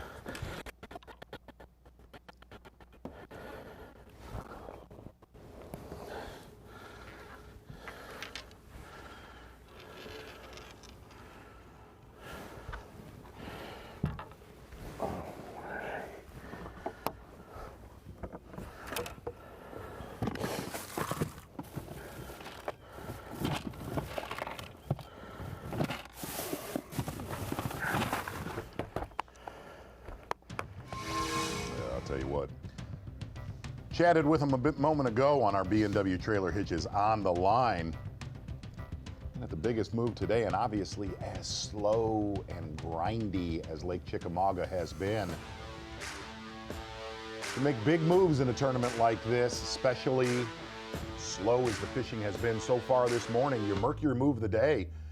Not a lot of big ones, just but a nice solid limit for Chris Johnston. And the scary thing, looking at those timestamps, catching a limit early, almost doing the exact same thing, just up lake a little bit from your day one leader, Carl Jocumsen. Your Mercury move of the day so far is Chris Johnston, where he said, man, if I can just get to that 5 bass limit, which he has done, said, I'm going to go throw some meat along the bank here on Lake Chickamauga and fire a big swim bait around. Your Mercury move of the day so far, just down from the nuclear power plant, Chris Johnston, just south of him. Taking a look at your day one leader, Carl Jocumsen. Mercury move of the day. Oh, that's cool.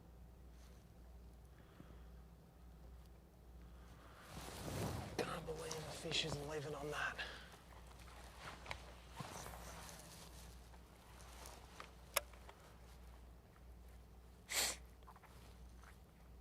Rookie Cody Huff trying to make his move too. He had that 7-pounder earlier, added a 2, and now just a 3-pounder, and he's up to 15th place with 12 pounds, our second biggest to Chris Johnston. Limit on the day.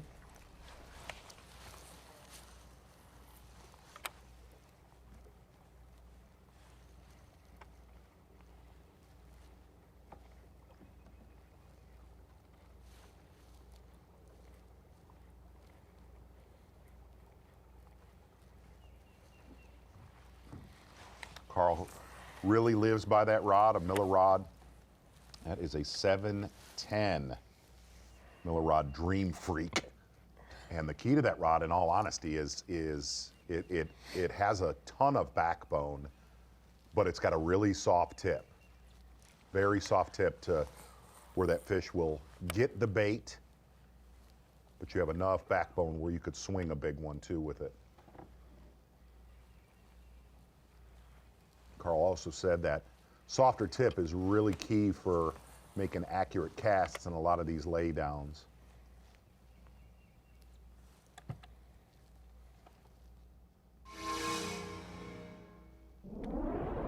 Second place, Daisuke Aoki.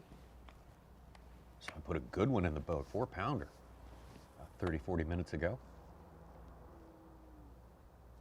You can tell he's been posted up on one for quite a while.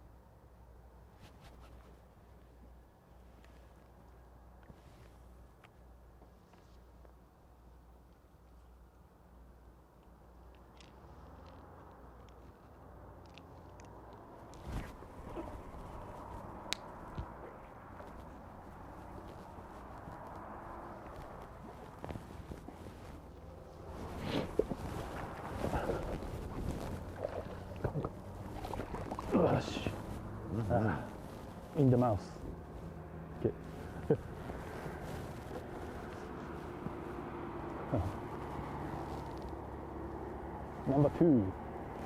Number two. Japanese is ni. Ni.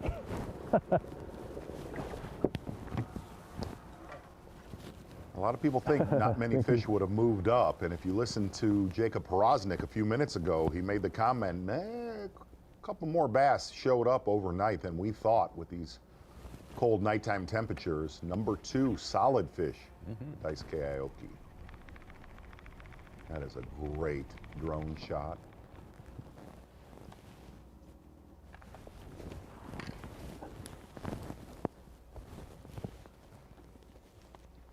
Bird's eye view. And I think one of the things that's going to help Aoki today is a lot less pressure in that very, very small backwater that he's in off of the main river. That one there ought to draw him up pretty even with Carl Jocumsen at the top of the leaderboard.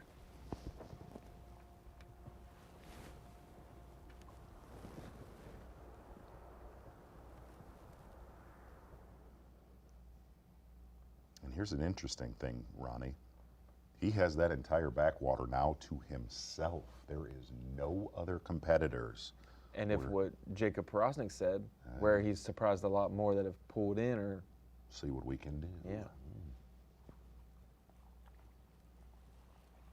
4 ounces apart.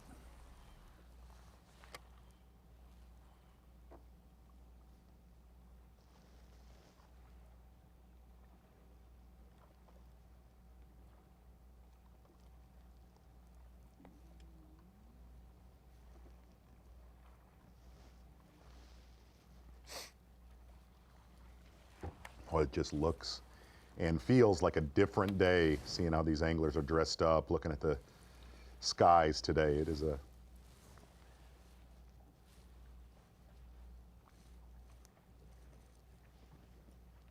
good percentage of the field said, boy, best practice was dark skies. Yes, yes. Drippy, you know, raining, blowing.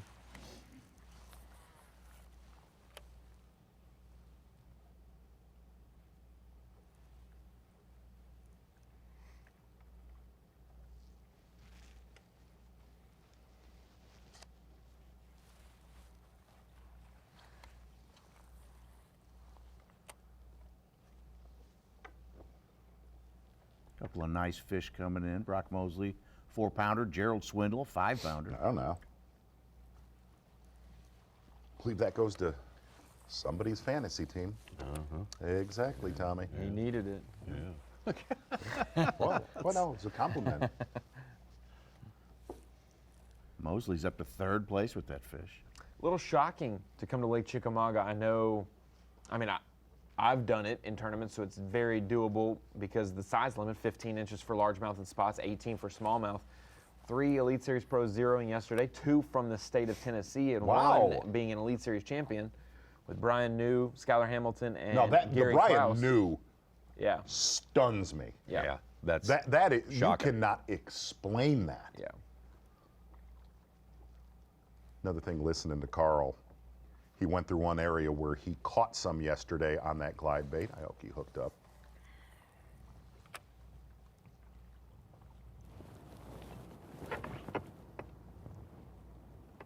But listening to Carl, he said, I'm gonna have to run new water. Doing what he did with that in a lot of those laydowns is, you are hard. It's not like you catch him on that glide bait and another 7-pounders moving into that laydown. He said he's gonna have to fish a lot of new water with that today. Yeah. That is a technique they will get conditioned to very, very quickly. You know, slink on out of the main river with our guy, Matt Robertson. 2 in the boat.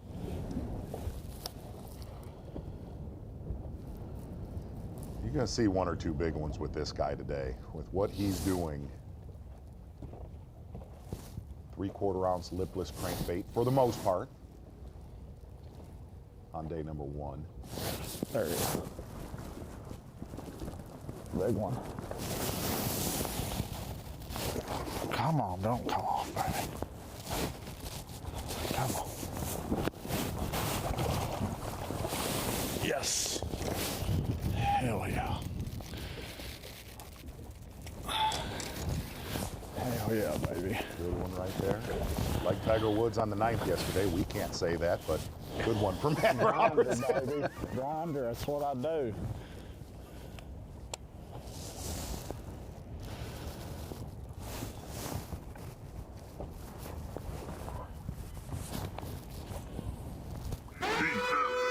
Whoa, got a big one. Scott Martin, 9 pound, 5 ounce he put in on Bass track. Wow, there you go. Jumping him up from 79th to 20th. He's got 3 fish on the day. Biggest weight so far at 13 pounds, 5 ounces. Wasn't he on your Drain the Lake team, Tommy? Oh, no, he wasn't. He was on my Drain the Lake team. See? Wow. Man. Tommy. Wow, Oh, don't my even celebrate goodness. Scott Martin. I may have to just ask you to do something like I did yesterday. Yeah, put it on TikTok. That's just in a commercial break, though, Tommy. Yeah. Put it on blast on TikTok, Ronnie. What is TikTok? Good sign. Good sign.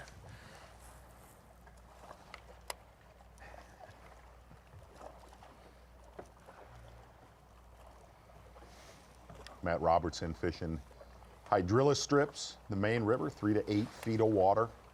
Also a lot of areas right off the main channel, isolated stumps.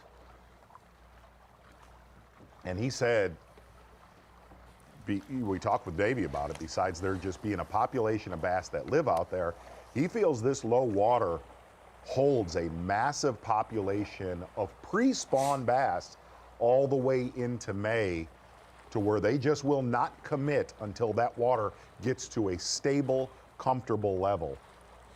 It's the first one I've missed, though.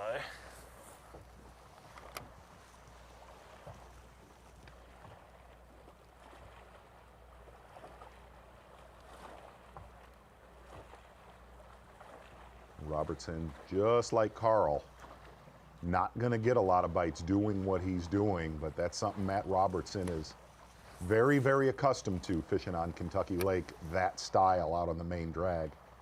And he'll mix up and do a Carl Jocumsen with the big baits. He throws some very big baits as well.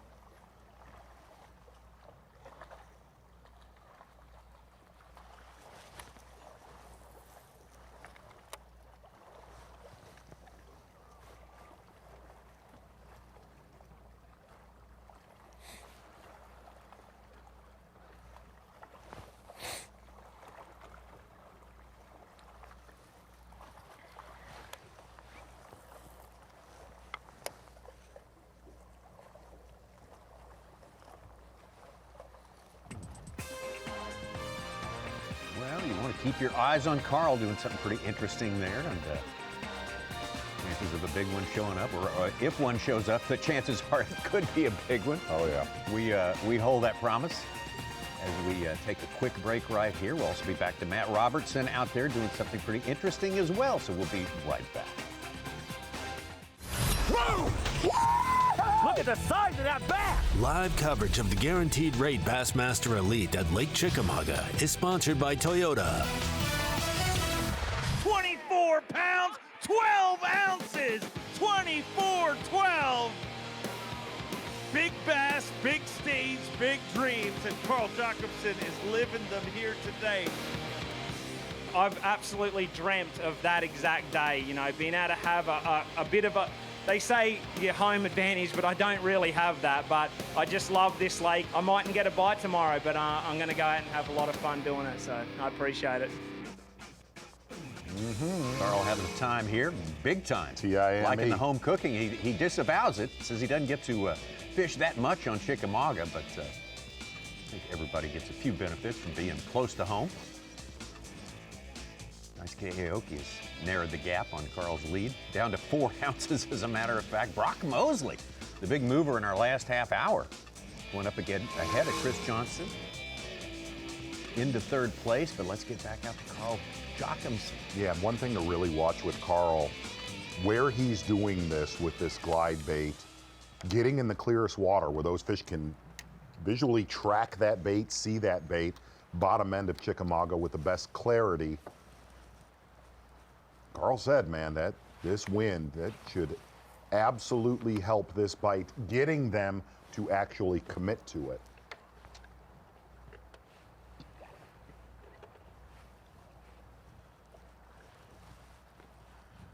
Well, it is going to be a goat rodeo when he hooks one. Oh, man, wow. I wish we'd seen that thing yesterday. It was a 7-pounder running laps around one of those big laydowns. Pit bull on a very short leash is what you're going to see.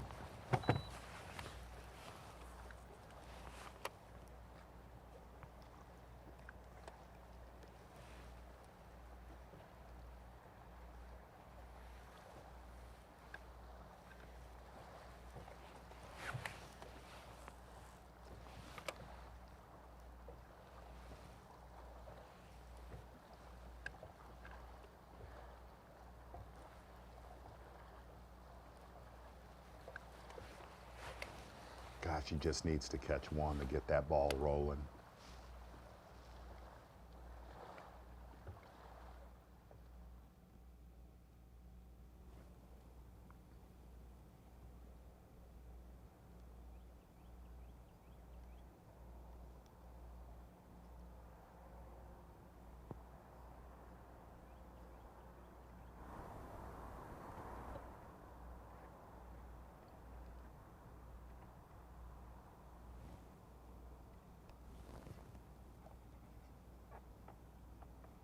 Well, you could not have two polar opposite techniques.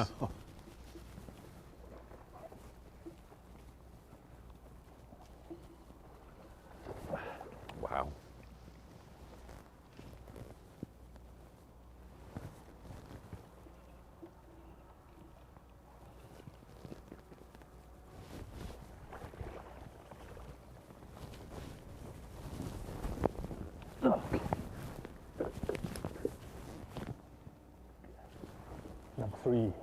Number three, Japanese is san. San.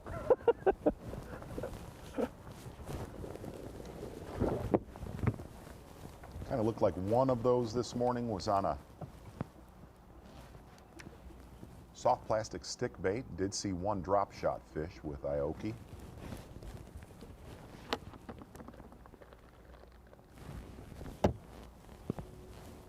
Such a great look at this little hidey hole, as it is called here, from our bird's eye view. Ooh, it is not big. Promise a lot of our viewers know that hidey hole too. That is not a secret hidey hole. It's not the best kept secret on Lake Chickamauga. Bird's eye view.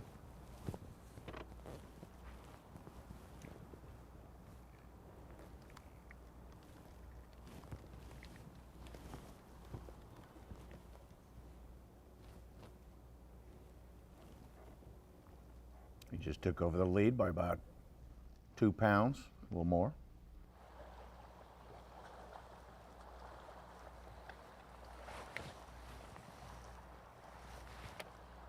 Such, what was your reasoning putting Aoki on your fantasy team this week, coming into this on that podcast I was listening to? Was that me? Yes. Why? You must have got the wrong guy. I wish I would have put him on my team.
Just going to fish this point, and then we're going to run into Wolf Tiva, just around the corner.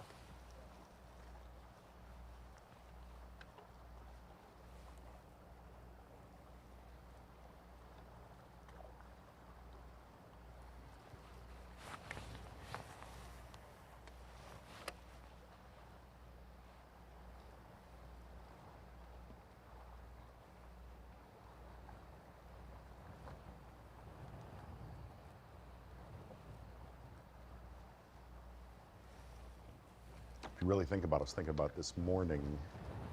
Name a tournament, a top 20 Elite Series finish, predominantly with a hard glide bait. Man. Yeah. I could name a bottom 20. If we could do that game, I could put in bottom 20. But, you know, we've seen, obviously, Rego swim baits, yeah, mag drafts. Sabille, Magic Swimmers. Yes, Byron on Clear Lake. You could throw Kennedy in there, Skeet Reese on Smith Mountain. When they win, they dominate as far as blow it away, soft, yeah. a soft swim bait. You know, there was back in the day a lot of the bass tricks and hollow body stuff like that. But a hard one, no. I guess a close comparison would be Kenyon Hill, Sabille Swimmer, Magic Swimmer. Clark's Hill. Clark's Hill. Yeah. But fish totally different. 100%. 100%. Big bag. Scott Martin building Big fourth dreams. fish. Big dreams. With that Such. 9.5, he's got a Big 4 pounder. steak. He's up to 17 pounds. 11th place. Come from way back, 79th. He needed this too for his That's a LY. move. That is a undertone on that one, Such. I'm not going to say, I'll go ahead and say it. Scott Martin, last man in the Classic basically last year, 43rd or so in points. With 50 being the average for making it back in the elites, he was in the mid-50s in AOI coming into this event, so he needed to stay above that because he only has a 2-year average. Right. He was 36. He fell yesterday with his 79th to 54th, so he's going to this be able should to get him back up. Gain it back up. Yeah. Flips and flops.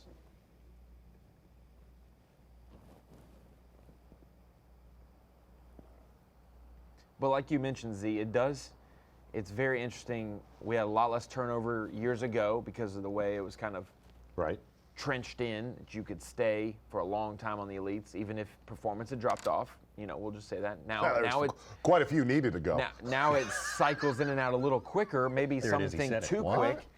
But yeah, it did take 3 or 4 years, you know, for I was guys being to honest, get actually. consistency. I was really being honest. Guys like Brandon Polinick, who had highs and a lot of lows, to get consistency, it takes you a couple, 2, 3, 4 years. Yep. Jay Shakur at a 6 pound, 8 ounce. Up to 42nd place after a.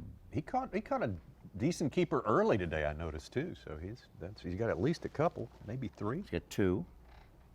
Cheers.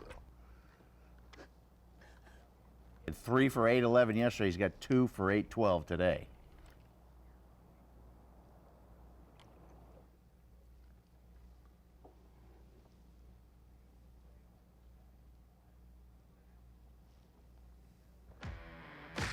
Well, it has not been a catch fest by any way, shape, or form here on Lake Chickamauga, but to keep pace in this tournament, your marathon peak performance, Daisuke Aoki, really in the last hour. One small clear water backwater. We'll start to break a lot more of that down as we get into our weekend on FS1, starting it with a big one right there. And it has been all finesse. The one thing that we talked about early today, that little backwater area that he went back to today, a lot of pressure in there yesterday, all the way up to about 6 to 8 boats at one time. The photo gallery with Steve Bowman. You could see plenty of competitors in the background. Not the case today. And the one thing that we thought coming in here, would this area sustain? Would it give up another limit? Well, Aoki well on his way. Your marathon peak performance, Daisuke Aoki, with by far, at least as of right now, his best finish of the season. Commanding lead, about 2 pounds. Tommy Sanders, that's your marathon peak performance, my friend. Absolutely. Hats off to Aoki. All of yesterday, for the 90% of yesterday, he sat right there atop that leaderboard. He would not be taken down. And he caught him relatively quickly yesterday. Yes, he did. He got out there and got ahead of the curve there a little bit and was able to maintain that. So we will keep our eyes. We will stay in this little special place with Aoki, and we'll be back to Jocumsen and all the rest when we come back. Whoa! Look at the size of that bass! Live coverage of the Guaranteed Rate Bassmaster Elite at Lake Chickamauga is sponsored by Toyota. Let's get our mind on it. Let's think about that full field. 94 anglers out there fishing on Chickamauga Lake. Only about 36,000 acres. Not huge, and we've seen a lot of crowded little spots and corners in this place during the course of this thing, but only 47 will get to fish on Saturday, on the weekend. Make it to the weekend. That's the whole point of today. And Daisuke Aoki thinking about the point of winning this thing. How can he get there? How can he get to the top of that leaderboard at the end of the day? He's figured it out today. That's for sure. Tommy, we talked about it yesterday. We're going to have 10 cameras out there tomorrow. A lot of 20-pound bags on day number 1. What's it going to take to get a camera tomorrow? 36? 5? 35? You want to go the +1 or the -1 formula? Yeah. Well, it's about 25 now. So yeah, I think 35. Yeah.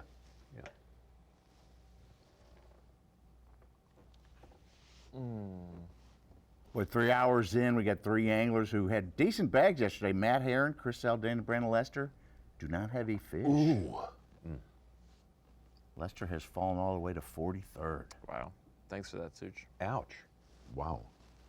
Well, it's early. Still got 5 hours of fishing, Ronnie.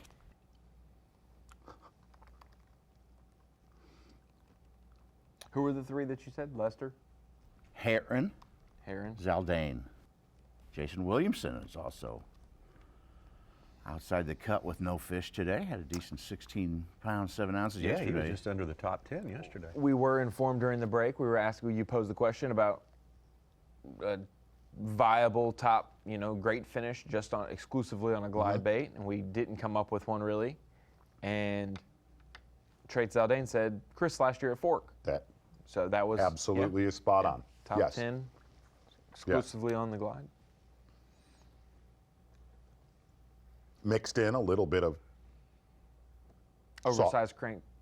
Mixed in a little bit of soft swim bait in that tournament, 1 or 2 big bites. But yeah, for the most part, that is spot on.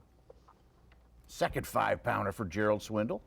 Has him up to 22nd place with 11.5. Out of your gourd. Masters Friday. Masters Friday. Bassmasters Friday. Yeah, your master selection was about as good as your fantasy team. No, for exactly. Yeah. I did for all of our golf fans. You're not out of it yet. I went Justin Thomas, and I'm convinced he was not mentally stable on the links yesterday. The way it's going to blow there the next couple of days, you think about the Amen corner, you think about hole number 12. I mean, that's where we saw Jordan Spieth make it like an 8 a couple of years ago, right? I mean, anyone can fall, anyone can rise up. They posted somebody yesterday who got a 10. Really? I'm trying to think of what, it might have been a flashback to like a past Masters, but it was like, they went -2, but they had a 10 on a hole.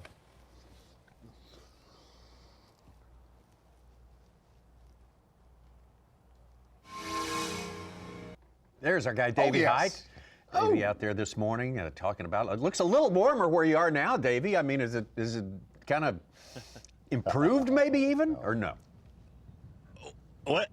Well, Tommy, it might look a little warmer. I took a couple layers off, but I'm regretting that I did. Honestly, I can't describe how much colder it is today here than it was yesterday. I mean, you look at the temperatures, and yes, 20 degrees colder, but the wind has more humidity in it, I guess, or whatever. But it's much colder. But a very, very different day today, obviously.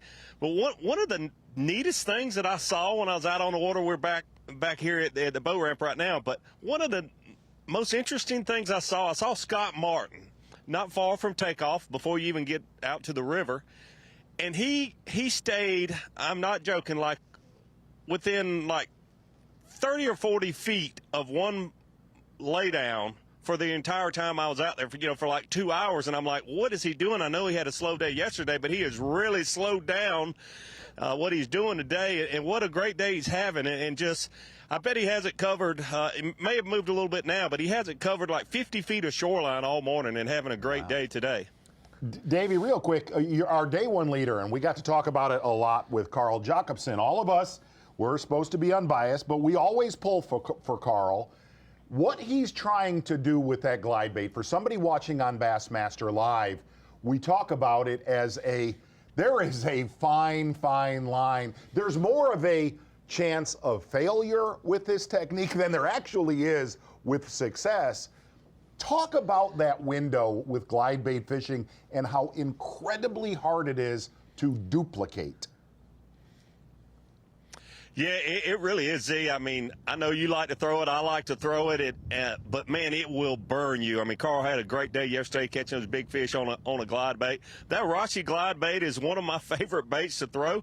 But to think that you can go out and catch fish 4 days in a row on it, it's almost impossible. You have some great days, and then you have those days. I can remember standing in the weigh-in line with a bag almost empty, talking about all the ones that followed your bait, and it's like, ooh, there comes a big one, and then they just turn away from it, and before you know it, it's time to weigh in.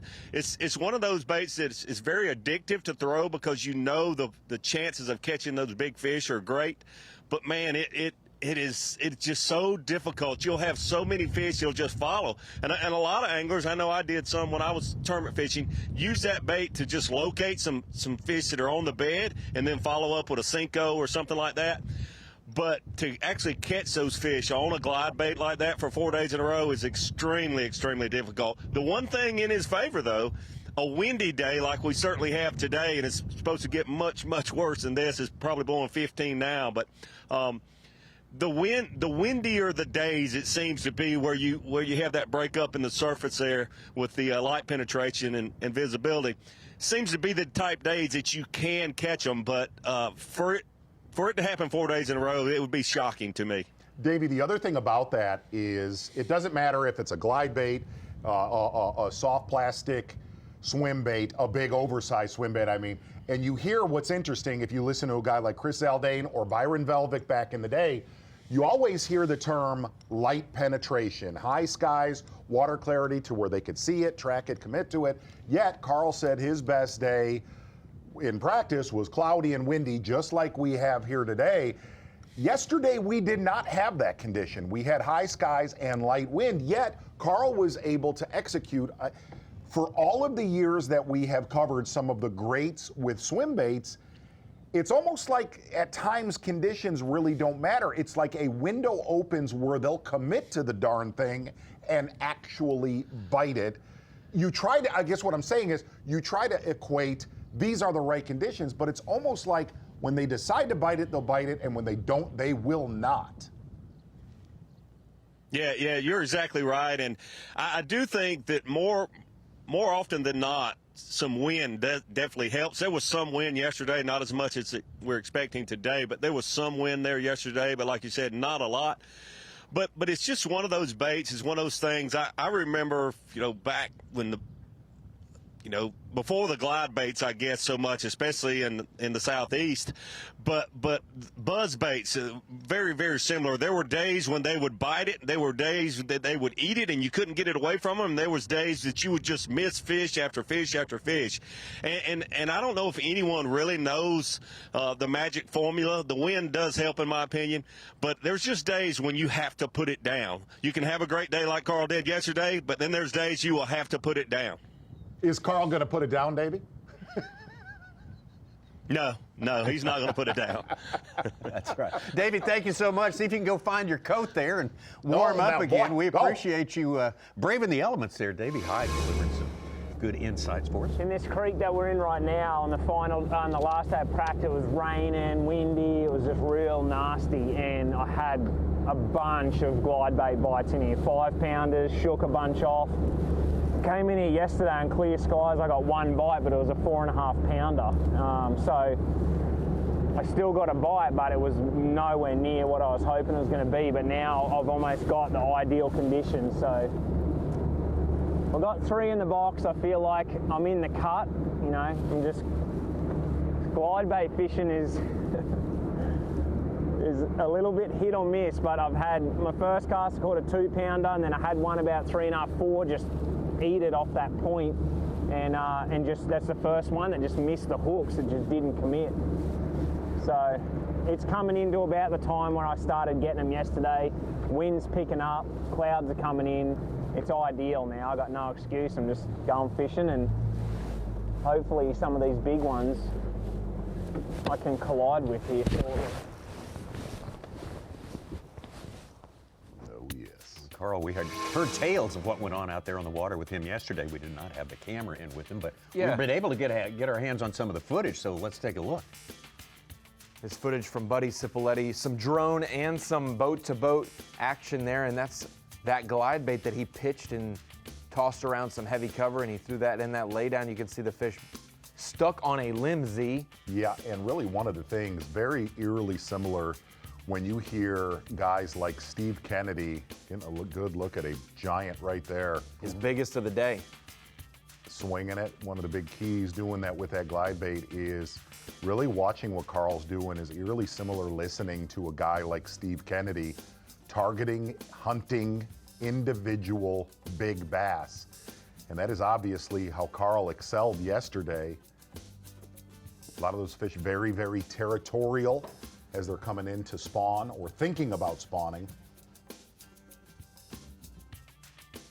And again, yesterday was not the conditions Carl wanted for that.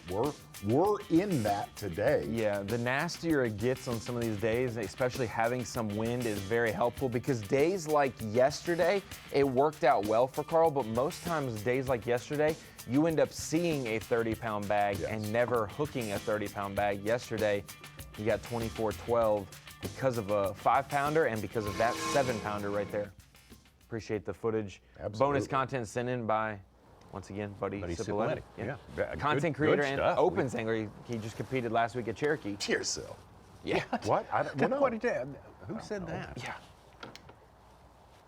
Something you said, the territorial aspect of the bite there. Lee Livesey yesterday said something that sort of piqued our interest a little bit. He said, a lot of these fish are just, they've wrapped up their feeding program, their pre-spawn feeding program. That's why they're hard to catch. Now, these ones we're seeing, we just saw Carl catching there. What state were they in? I think a lot of where Lee was, they had wrapped that up probably. A lot dirtier water. The fish are probably a lot more further along. Generally, on any reservoir, and so many of our Bassmaster Live viewers know this, the closer you get to the dam, you have cooler water, it's a deeper basin, you have fish in a lot more phases on a lower end of a reservoir in spring than you do up the lake. Up the lake, they're further along in the muddier water, the warmer water. They get into that where they're not in a chasing mode on any of these southern ends of a southern reservoir. The latest ones, the latest pre-spawn fish are near the dam. Okay. It's just cooler, it's clearer, and you'll have them in way different more phases than up the lake where traditionally they're on moving baits a lot earlier. They're behind. Yes. Yeah. Yes.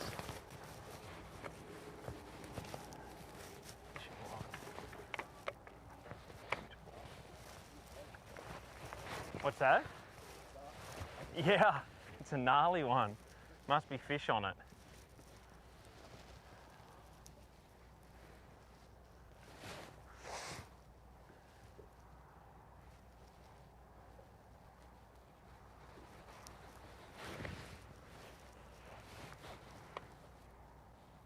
Buddy Gross, one of our tournament favorites, just landed his second fish. He's 35th place with 2 for 4 pounds, and John Cox is 2 spots back to him with 2 fish for about 3.5.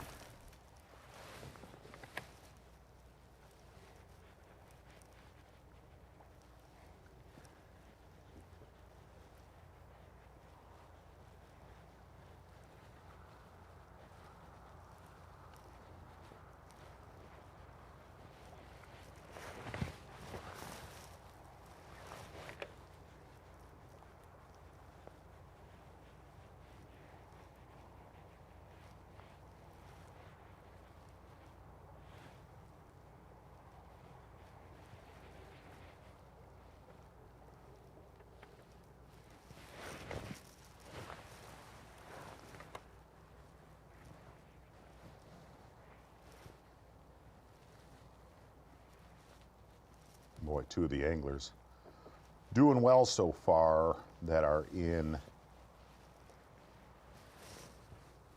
our top 10.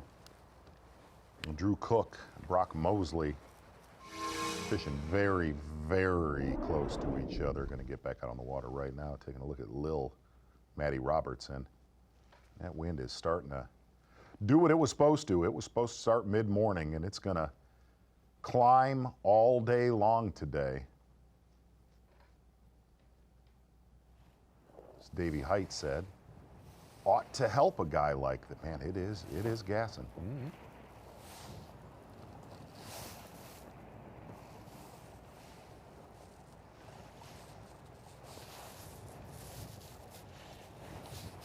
There we go. Get a little traction.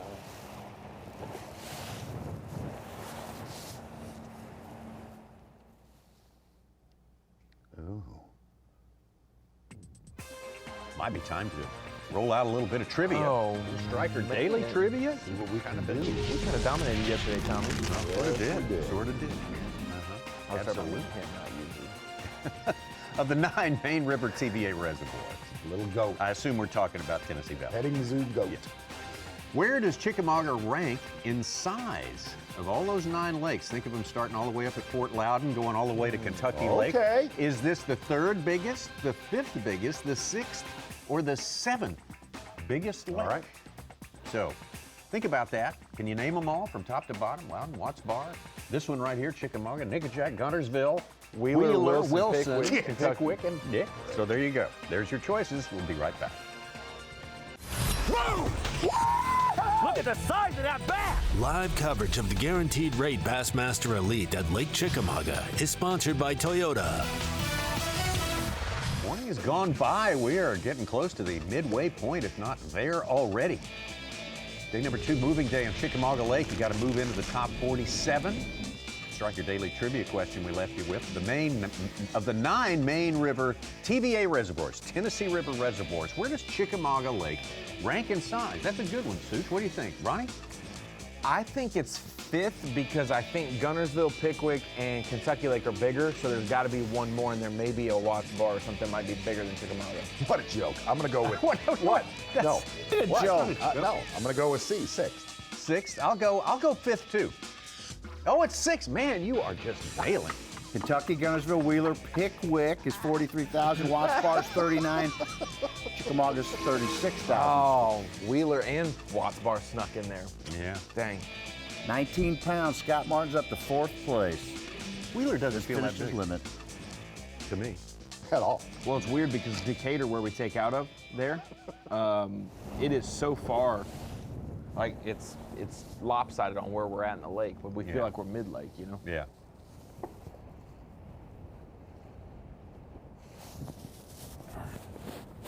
Robertson, 3 fish. Big one. Come on, baby.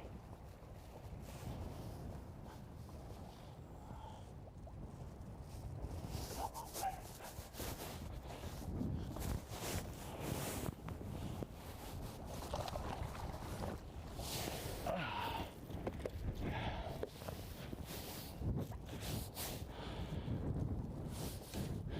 Just a couple, but I'd almost just go after the heads, but I know there's big ones here too.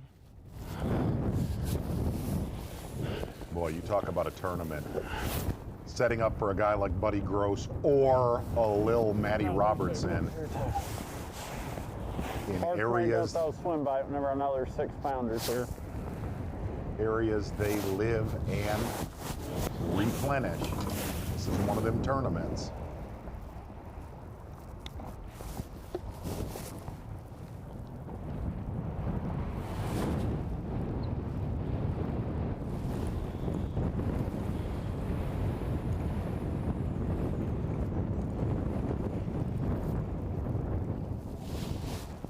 Got to see somebody in the last tournament on Santee Cooper Lakes fishing his wheelhouse, Drew Cook. That is exactly what this is for Matt Robertson. Good day yesterday, about 22 pounds.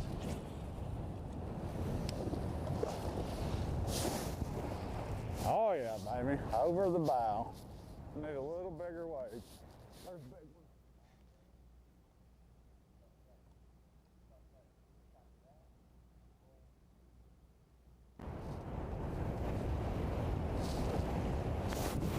That's a big one. Wow. That's a big one. Come on, baby, be a bass. That's a bass, that's a toad. Oh God, it's coming up. Oh, kind of hooked weird. Might keep.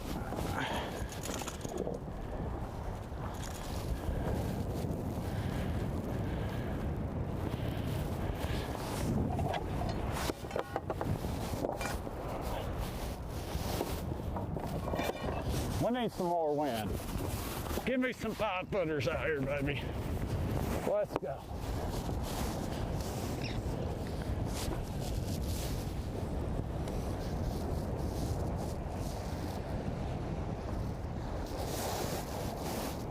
She can't blow hard enough.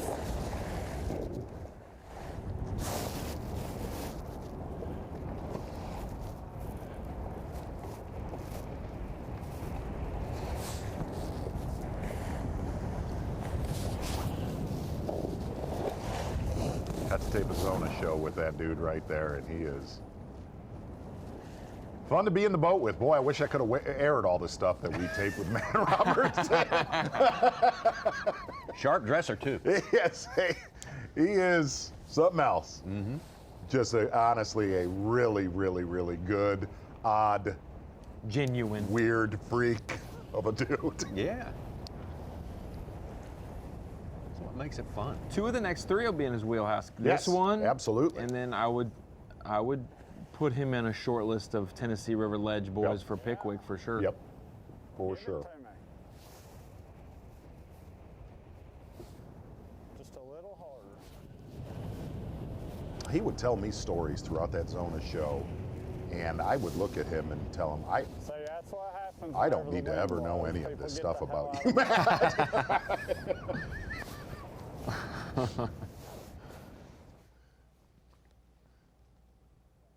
He probably said, well, bud. Yeah, no, he'd go into another one. Someday we'll let that stuff out. Boy, it is gassing.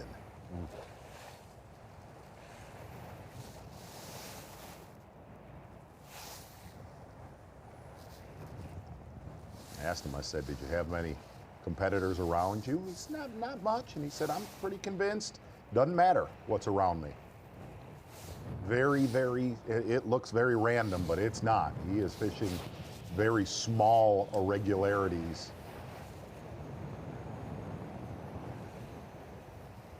How deep is he right I call it 2.5 to 6. Just fishing that initial shallow roll. One of those places that's normally 5 to 12 feet of water when it's full pool, but it's going to be much shallower on top, with it being 3 feet low.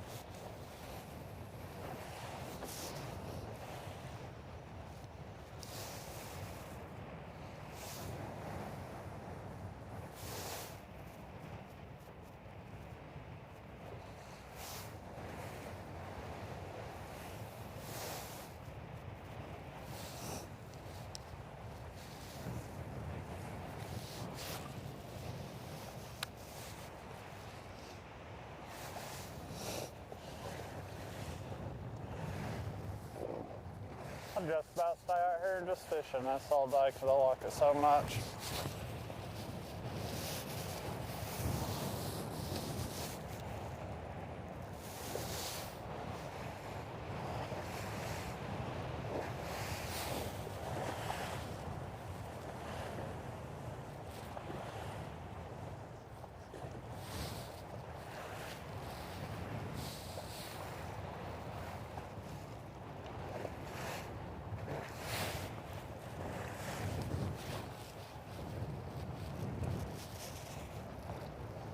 Boy, But we're going to have to go throw swim baits then. Real there's ever plenty of time to catch 1 or 2 on it. conditions to knock those shallow water fishermen back that Matt Robertson needed. He's got it right now.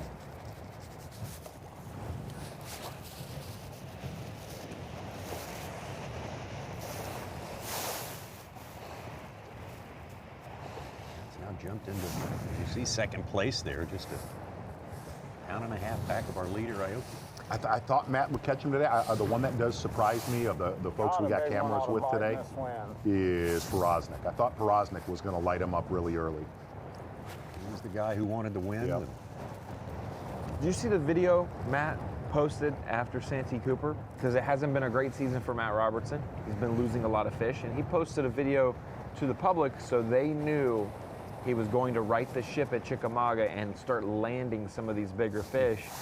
And hey, it paid off on day one, but we will not be able to air that video because he was candid with the fans. Well, there's much of what you can't air with.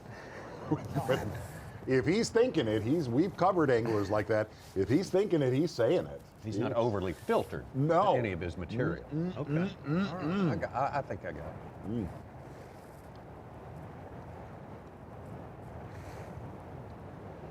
I think this conversation is designed to impress, to make a big splash. Oh, yeah.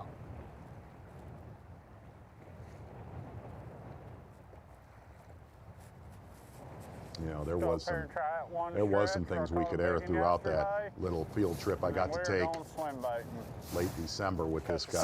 Some, not all. Not yeah, all, like you said. not yeah. all, not Some. all. But let's have a look. Just sit back and enjoy. Matt Robertson, second place, Bassmaster Live. Just seeing what we can do.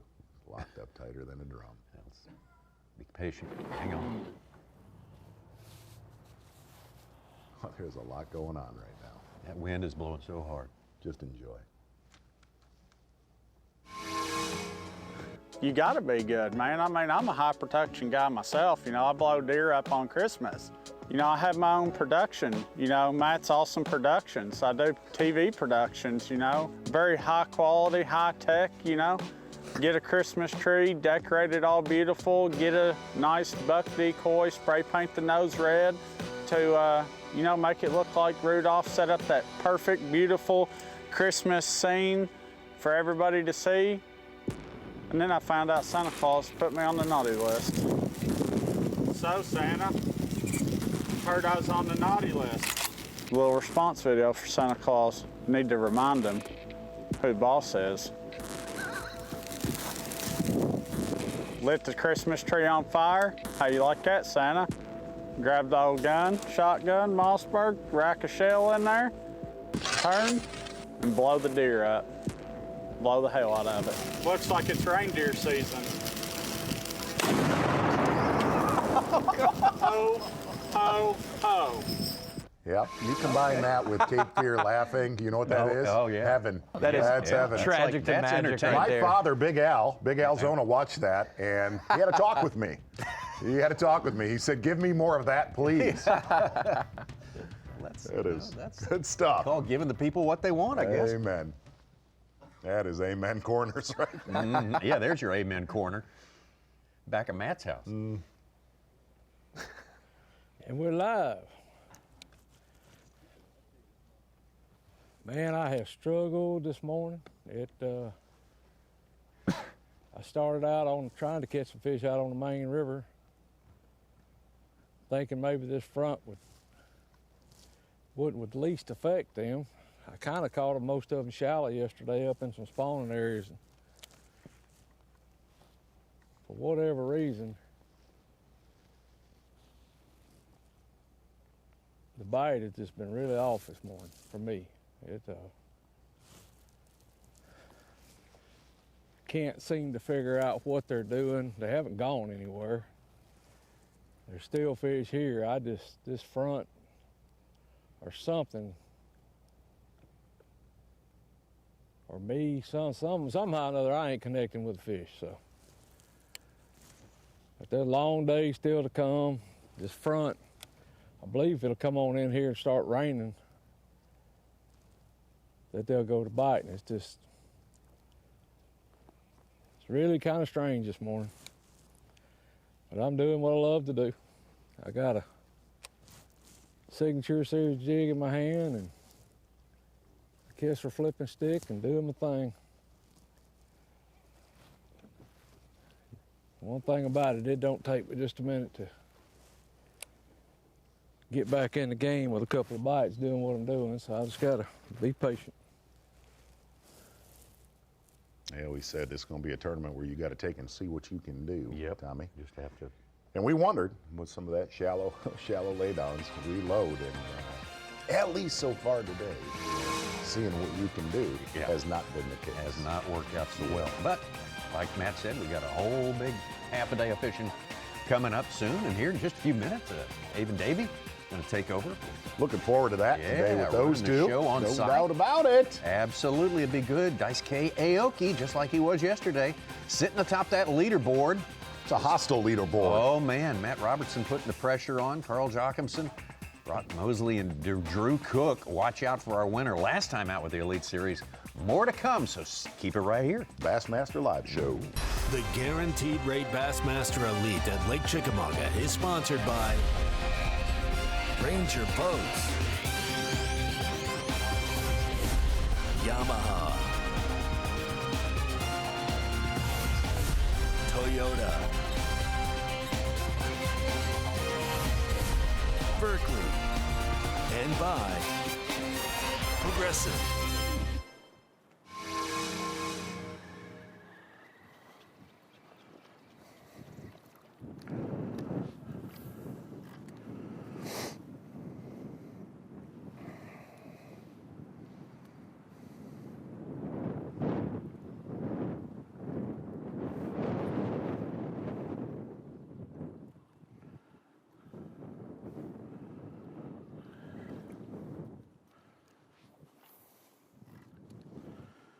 Pull your shaky head out of the water and it drifts 92 feet.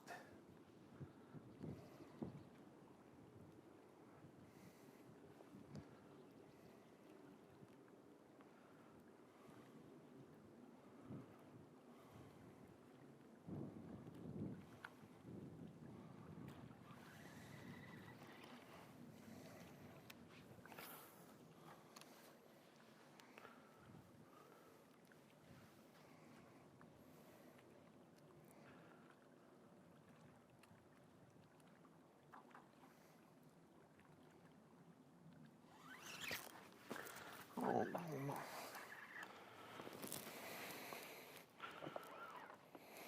I don't think that was no fish.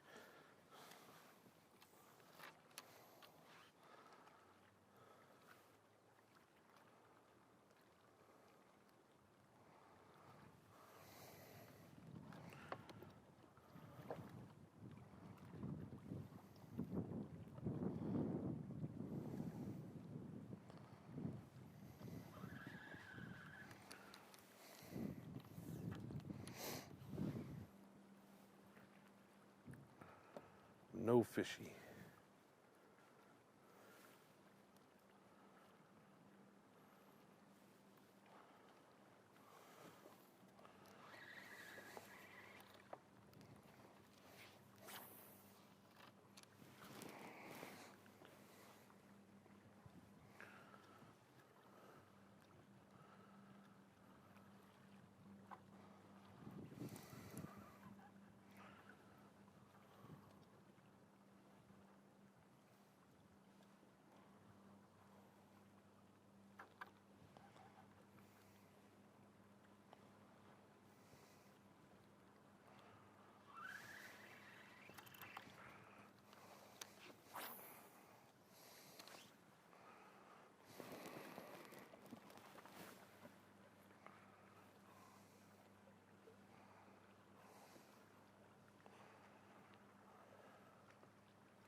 I don't know.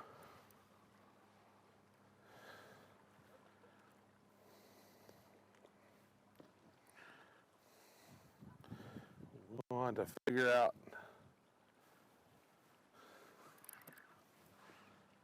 how to make them fish bite in that grass. If it's just persistence or something.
Whoa.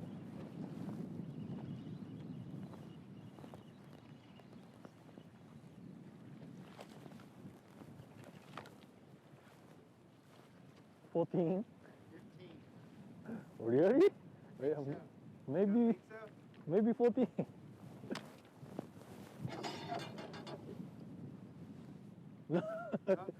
Yeah. 14.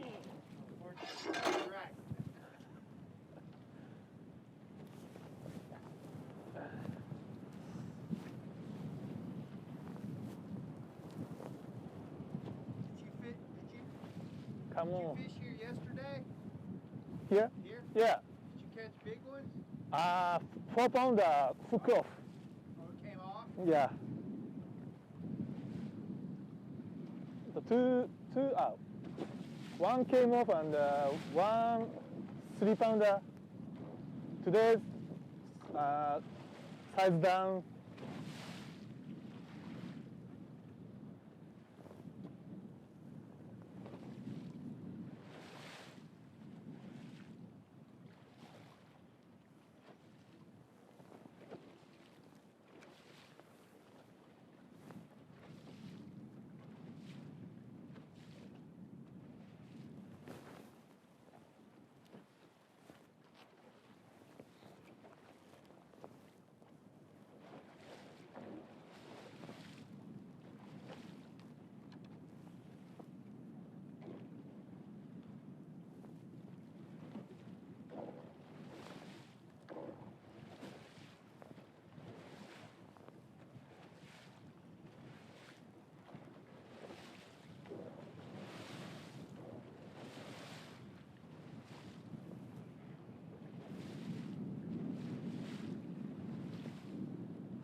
Yeah.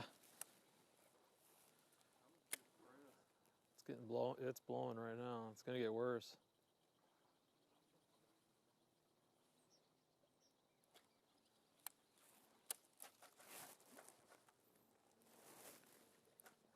I don't think I'm gonna be able to get that one. It's too deep.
Almost looks like it's slacked off just a little bit.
Oh, you bugger.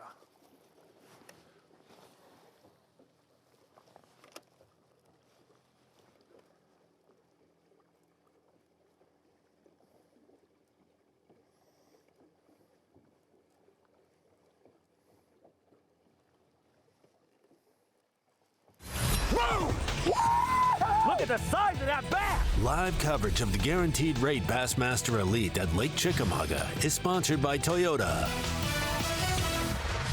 The fourth stop of the Bassmaster Elite Series, and welcome to our on-location coverage here at the Guaranteed Rate Bassmaster Elite at Lake Chickamauga. What an incredible event. It is day number 2, and as Tommy Sanders always calls it, it is moving day on the Bassmaster Elite Series. Got to get inside the top 47 to keep your tournament alive, but you see our location right there. Our takeoff in beautiful Dayton, Tennessee, the Dayton Boat Docks, and I'm joined by Bassmaster Classic champion, 2-time Angler of the Year, and winner of everything in life, and exceptionally winning last night at the Whiskey Myers concert. I cannot express to you how spectacular the boots that Davey Hite wore were. I mean, it really, it set off the evening. Oh, well, the boots were pretty cool, I guess, but it was really cool to be there at the concert with you last night. We don't do that. We just don't do that on the Elite Series competition nights. And last night it was super fun. A great band, a great entertainment, and great folks. It really was great to be able to see those guys. Like most bad decisions in my life, we were prodded into it by Mark Zona. Yeah. Let's jump into our Toyota midday report and catch up with what's been going on in the water. An incredible day, but different conditions today. Much cooler, but we're going to check out our tournament leader, and as you can see by his headwear of choice, it is a much different day. But Carl Jocumsen hooking up early this morning. It is. Carl got off to a pretty good start. Obviously a great start yesterday, our day 1 leader, but this morning got off to a decent start using the vibrating jig, fishing it really slow. Missed a lot of fish today, though. He said those fish were just hitting at the bait, not really trying to eat the bait.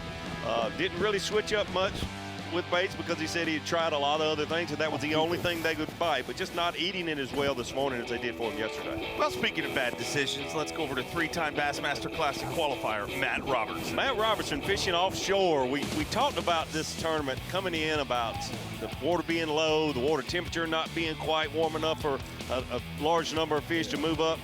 And all these anglers, I think, knew that, man, all the fish can't be up shallow, but very few fish actually elect, very few fishermen electing 2 fish offshore. Buddy Gross one, Matt Robertson the other, and it's really paid off for Matt Robertson with over 20 pounds yesterday. A good start today, caught a big fish just a few minutes after this.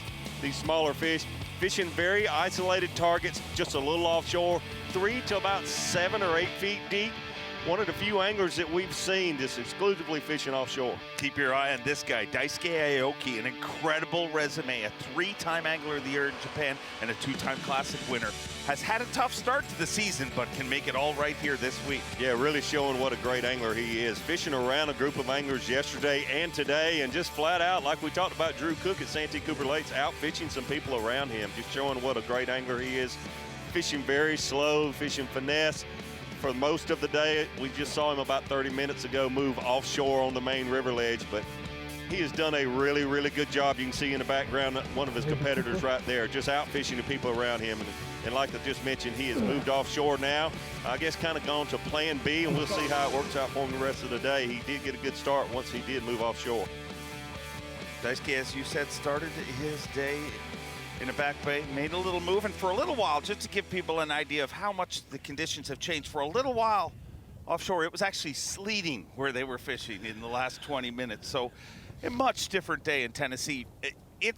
I think it's officially warmer at my home in Canada than it is here in Tennessee today. That's incredible. That's absolutely incredible. Especially yesterday, you know, it was a typical April day here in Dayton, Tennessee. Hooked up.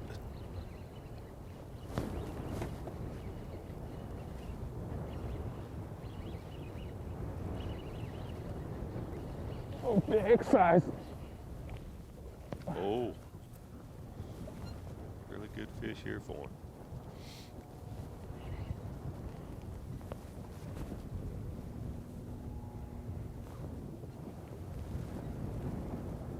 Come.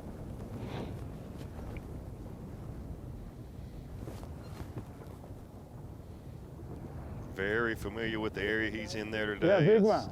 You know, there are no secrets on Lake Chickamauga, really on the Tennessee River. It really shows the quality of fishermen when they go in these areas. It just get fished each and every day, multiple times a day. And very impressive to watch him.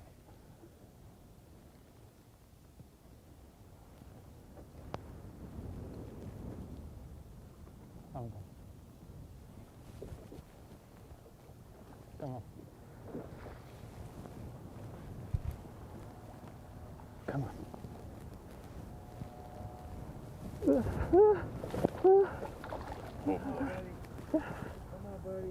Come on, come on, come on.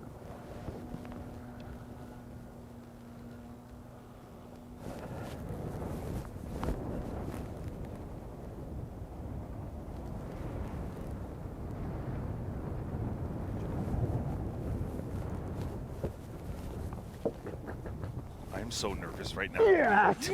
Yeah. Wow. Look,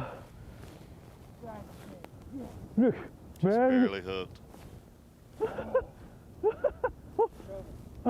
Yeah.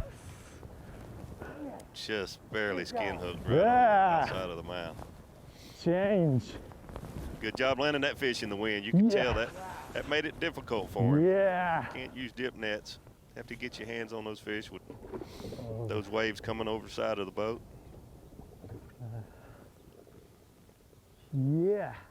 Man, how key was that adjustment to move offshore with big bite like that? Wow. Maybe. And I would imagine seeing him have success in both areas makes him a scary, scary cat. Absolutely. I was really concerned. I didn't know he had a plan B, and I was really concerned with the number of people that he was fishing around and the amount of fish that came out of that area where he caught most of his fish yesterday. It's good to see that he's got a plan B. Davey, do not ask him to dance. He will not dance, but he can catch some fish. Caleb Kupal.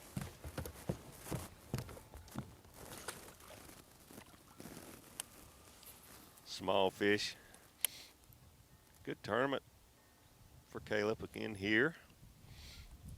It's really interesting to watch him. That's a good one. Oh, back to back. He does his own deal. He he keeps a jig in his hand a lot and he just does his own deal. Real good fish here.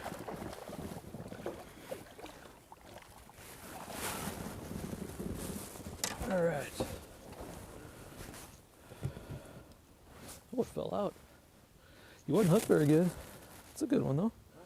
3.5, 3 3/4 probably. Got one right there yesterday too. Woo! Come on. Huh? They were just about not flowing at all.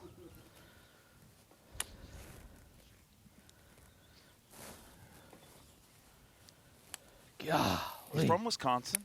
What a day so far. He does not like football, does not drink beer, and he isn't really fond of small bass either. I thought you were going to say he doesn't eat cheese either. I got to find that out. I'm sure he does.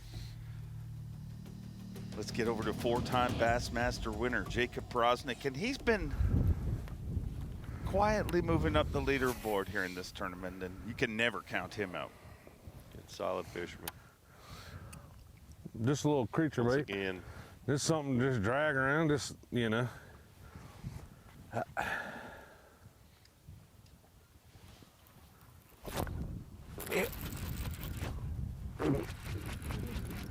Maybe this is what they want. I don't know.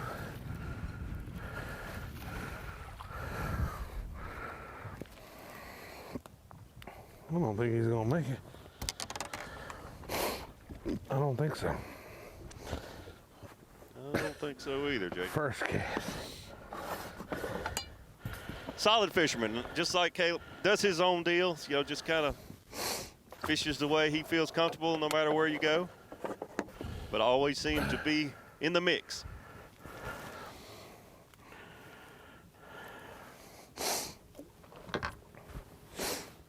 On.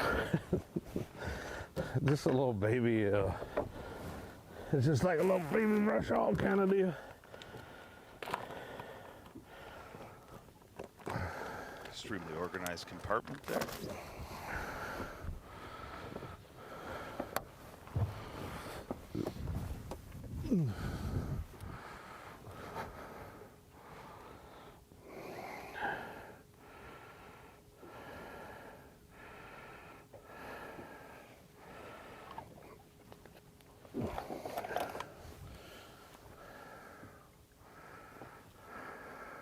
Davey Hite, does it shock you that we didn't run into Jacob Powroznik at the Whiskey Myers concert? I mean, that's just kind of the place I'd imagine. I thought I saw him in the audience. Oh, really? I think so. Not really.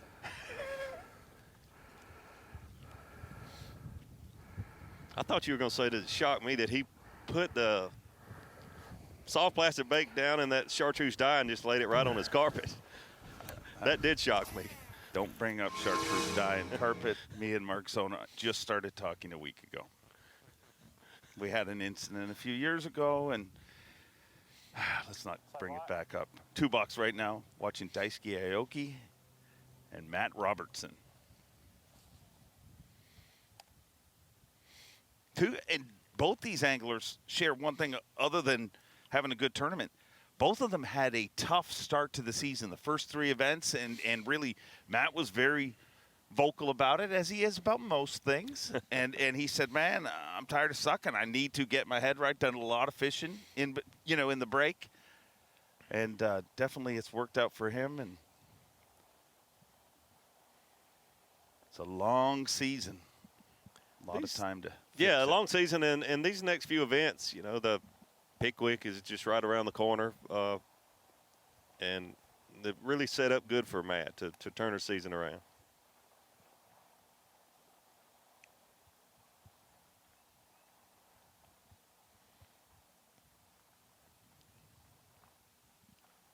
Saw him when I was out on the water earlier today, fishing the main river. Just like the first drop, not that deeper river ledge stuff, but the first drop. 3 to 6 or 7 feet. The only angler I saw doing that while I was out there for a few hours this morning. All the other anglers back in coves, pockets, more protected areas. I just rushed out of the rock. But he did say, the wind gets going this afternoon after I get a few fish in live well. I got to go throw a big swim bait or a glide bait and try to catch one or two of the right size to really help his weight.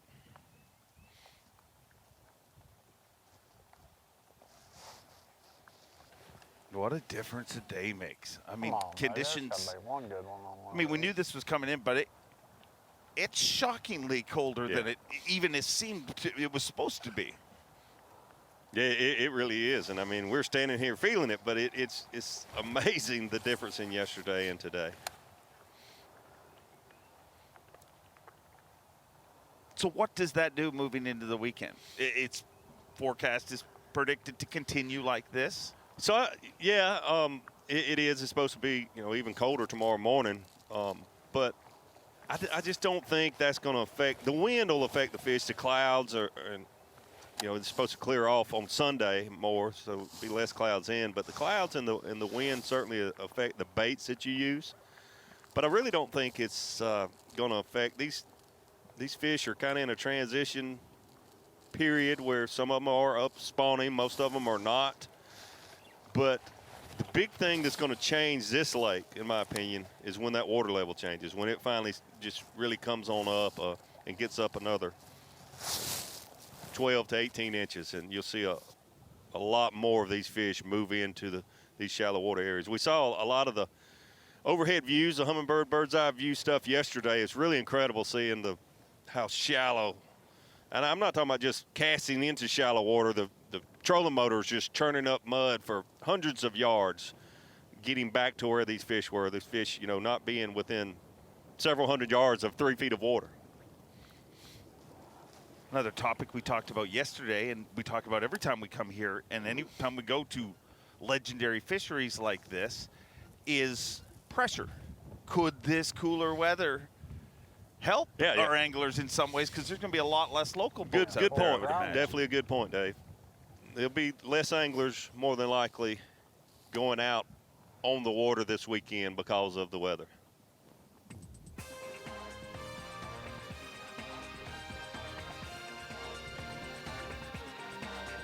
Well, no matter the conditions, when you come to world-class fisheries like Lake Chickamauga, you are going to get world-class results, no matter what they throw at our anglers. Speaking of world-class, another international leader atop the leaderboard. Yesterday it was Australia's Carl Jocumsen. Today, Japan's Daisuke Aoki with 39 pounds, 10 ounces. But look out, Matt Robertson and one of the most feared names in professional bass fishing. Jason Christie's in third place. Whoa!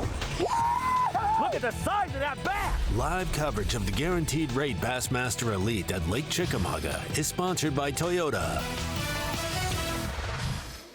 Stop number 4 of the Bassmaster Elite Series here in the great state of Tennessee, the same state we're going to have our 2023 Bassmaster Classic, but you got to get there first, and this is a big hurdle. Lake Chickamauga has been a little different this time around, a little lower this time of year, and now changing conditions are throwing a monkey wrench at our anglers, but as always, they deliver, and Daisuke Aoki is catching them both shallow and deep in this tournament. Matt Robertson right behind him, Jason Christie in third, and our last champion on the Elite Series, Drew Cook, looking to become a 2-time Elite Series champion.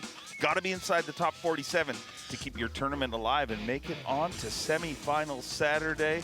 And Davey Hite, the changing conditions that these anglers are having to deal with, who does it favor? Does it favor any one of these anglers, or is it going to have to be a lot of changing all the way through the weekend? I think quite a bit of changing, but we were just talking about Caleb Kufal, that he doesn't do much changing. He's having a great tournament. I know a lot of the guys that struggled yesterday, short of a limit, and they see that he's just fishing a jig around boat docks, just not making it real complicated. It's absolutely incredible. Our current leader, Daisuke Aoki. When we were here in the fall of 20, I felt like it was a very important tournament. Clark Wendlandt in particular caught only one fish, but that fish was so important. And seeing a number of the anglers without a limit yesterday and today are two And we talk about Angler of the Year and Rookie of the Year, that sort of thing. Closer to the end of the season, it seems more relative because it's about to be, somebody's going to win that award. But days like yesterday and today are so big in an angler's season. Yeah, small one. Small fish here.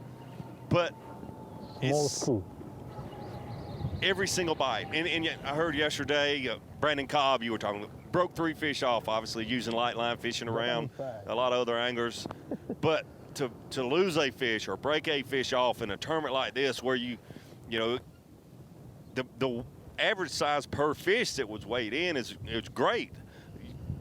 A lot of the anglers saying, catching a lot of 13, 14-inch fish, but not many 3 and 4 pounders. So to miss 1 5-pounder and come in shy of a limit, or to be fortunate enough to only have 2 and they weigh 11 pounds. There's certain days of the season that are just so important, and I think today is certainly one of them. You're exactly right, Davey. I mean, often you hear people, we'd get to the end of the season and everybody talks about that, but these are, in some ways, the easiest points to get. Yes. To move from 80th to 60th. Yeah, St. Lawrence River, and, the 1 pound is going to be, 15 places, but here, 1 bite is 5 pounds, and like I say, so many people short of a limit where it's a big deal. Where at St. Lawrence, everybody catches a limit there. Your opportunities, traditionally the way our schedule sets up, and even we're not going to finish St. Lawrence, we're going to finish it in La Crosse. Yep.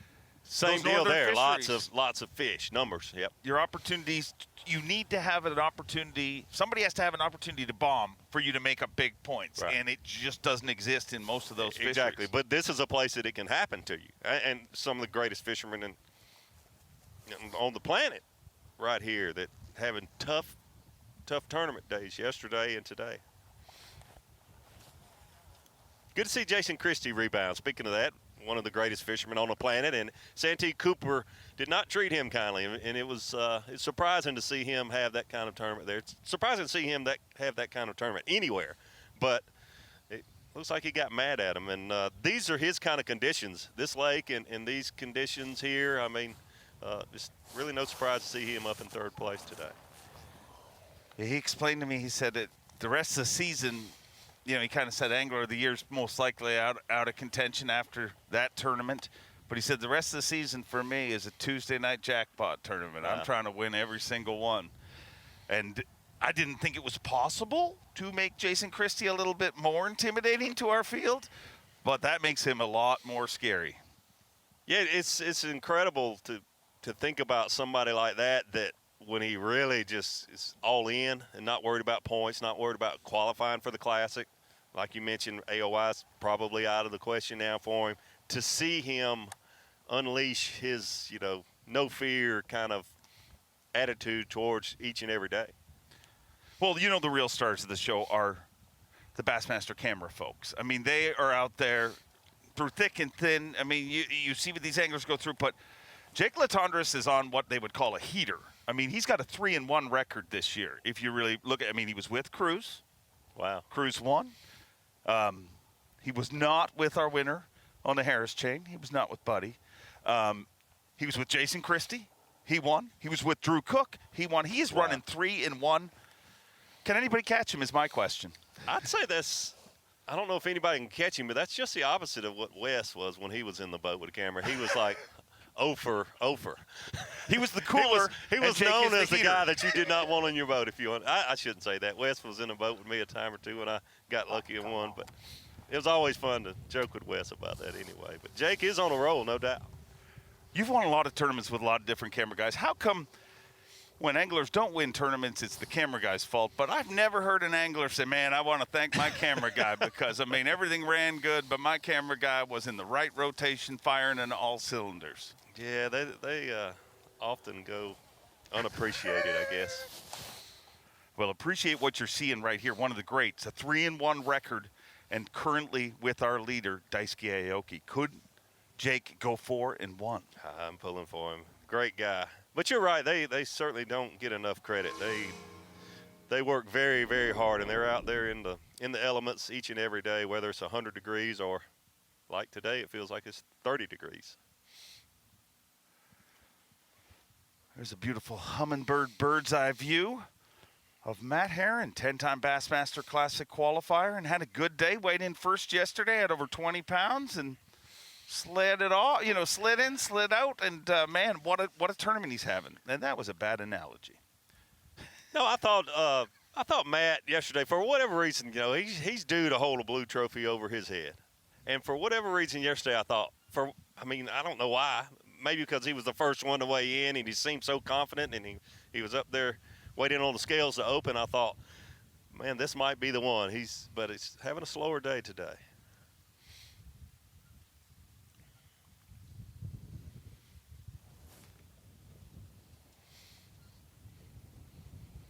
That hummingbird bird's eye view gives you a real good view of how low the water is here. Once again, I mean, every time you see that, it's the perfect angle. But if you look at those docks and how far out you got to walk before the water even starts. I'm surprised. We saw Caleb Koopball and now Matt Herron fishing boat docks with the limited amount of cover in the water. I was a little surprised that we haven't seen more anglers fishing these boat docks. With the water lower like this, when the water's up a couple more feet, you have so many more blowdowns and bushes and stumps. But boat docks, one of the best available hard covers there is right now. And only seen a few anglers fishing them.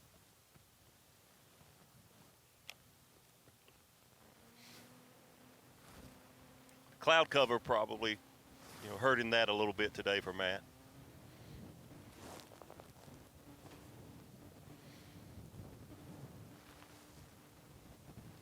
Well, that's what he loves to do, though.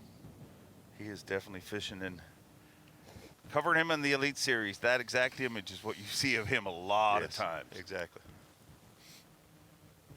A lot of that on the Coosa River, fishing boat docks, jigs, creature baits.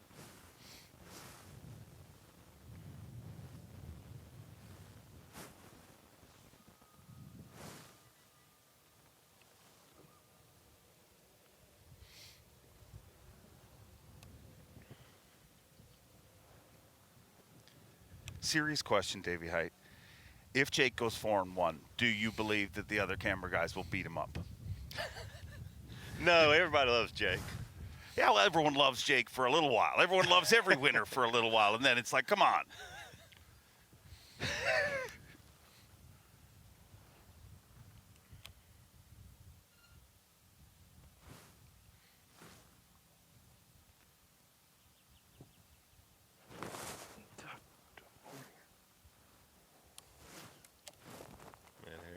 Swing and a miss there.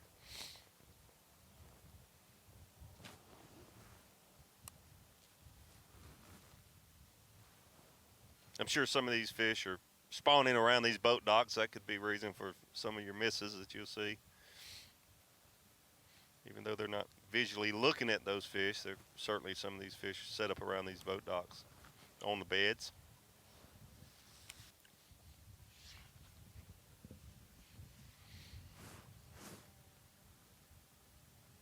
But the water low, if you get on a dock bite, I gotta imagine it's a little easier to catch. You know what I mean? You're making your target that much smaller.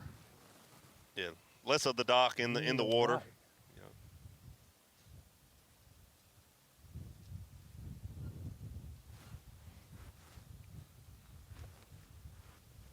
It's always important to try to figure out which part of the dock these fish are on. Obviously, with the water conditions, they're on the part that's in the water.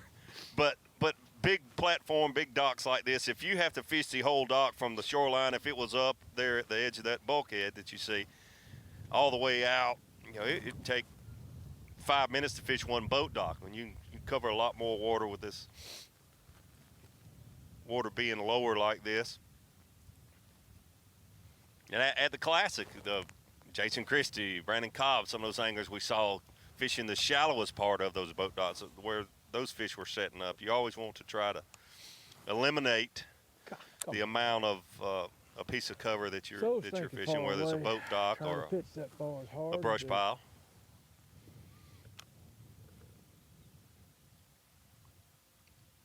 He had it. What are they doing? What are you doing?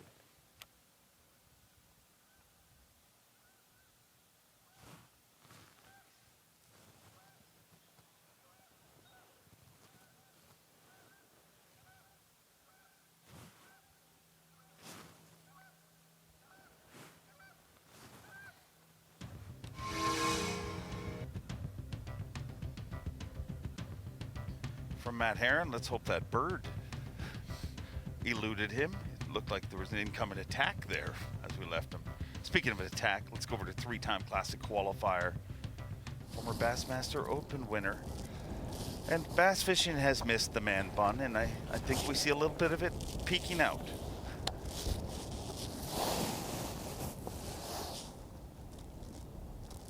I don't think bass fishing's had a man bun since Rick Clunn. I don't remember one. You know, Rick had one for a little while there. Yeah. I mean, I don't remember one since then. Here we go. Giant. That's what Matt said he was going to do, try to get 1 or 2 bites on a swim bait. Big one here. Oh my God, yes. Oh, get you some, baby. Get you some. Told you swim baiting. Oh yeah. Fucking love you. Little slimy.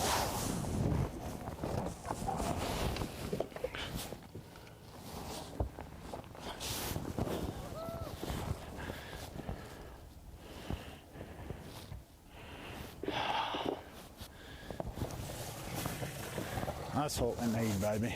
That's what we need.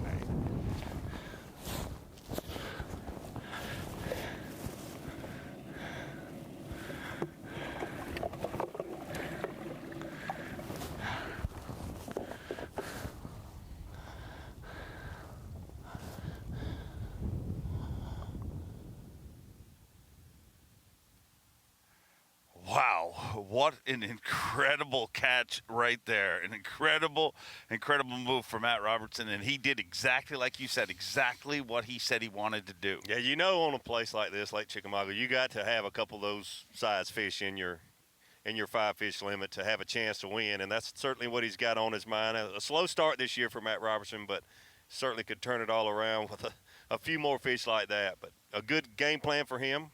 Got a good solid limit and said, I've got all day. You know, at that point when he said it, he's had like 5 hours to go catch 1 or 2. And you can certainly see how much that helps him. That's probably of a cull of about 4 pounds. Matt Robertson, I mean, a lot of people, because he's a character, but I'm going to tell you, he is not all fur coat and fur, you know, and cut off t-shirts. He is a legit angler, and man, look out, because he has got the kind of bite that literally that is going to change this tournament. You know, a big bite like that, I mean, that's what I love about these events. I mean, you know, till the end of this event, one way or another, that exact fish catch that we just watched is going to matter in this event. It's going to change his event and his season. Yep. And don't get me wrong, I love the fur coats and feathered boas. I'm all about it. And the man bun. I mean, the power of the man bun is strong and alive. Yes. You make a good point, though. I'll be honest with you. The first classic he made and, you know, put on the show that he did, I thought, well, he needs to enjoy it. Probably the only time we ever see him. I didn't mean that in a negative way, but it's just kind of when somebody qualifies, you know, for that first classic, and you might not ever see him again. And he qualified through the weekend series, Through the weekend series, yes. And that's, you know, it's one of the most difficult. There's no easy way to qualify for the Classic at all, but that is the odds, the sheer numbers of people you have to beat to qualify through that weekend series is incredible. And I'll be honest with you, I didn't think we'd see him back, but then to qualify through the Opens and then win an Open and all that, he's a legit, very good fisherman. And as the hat says, he is on them. That cull that I just saw there, I said might have been 4 pounds. That's probably a 5-pound cull right there. Just game changer, no doubt.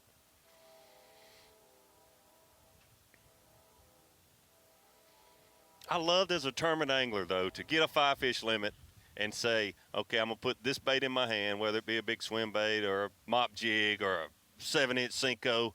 I'm going to put this bait in my hand, and if I get 2 bites, they're in trouble.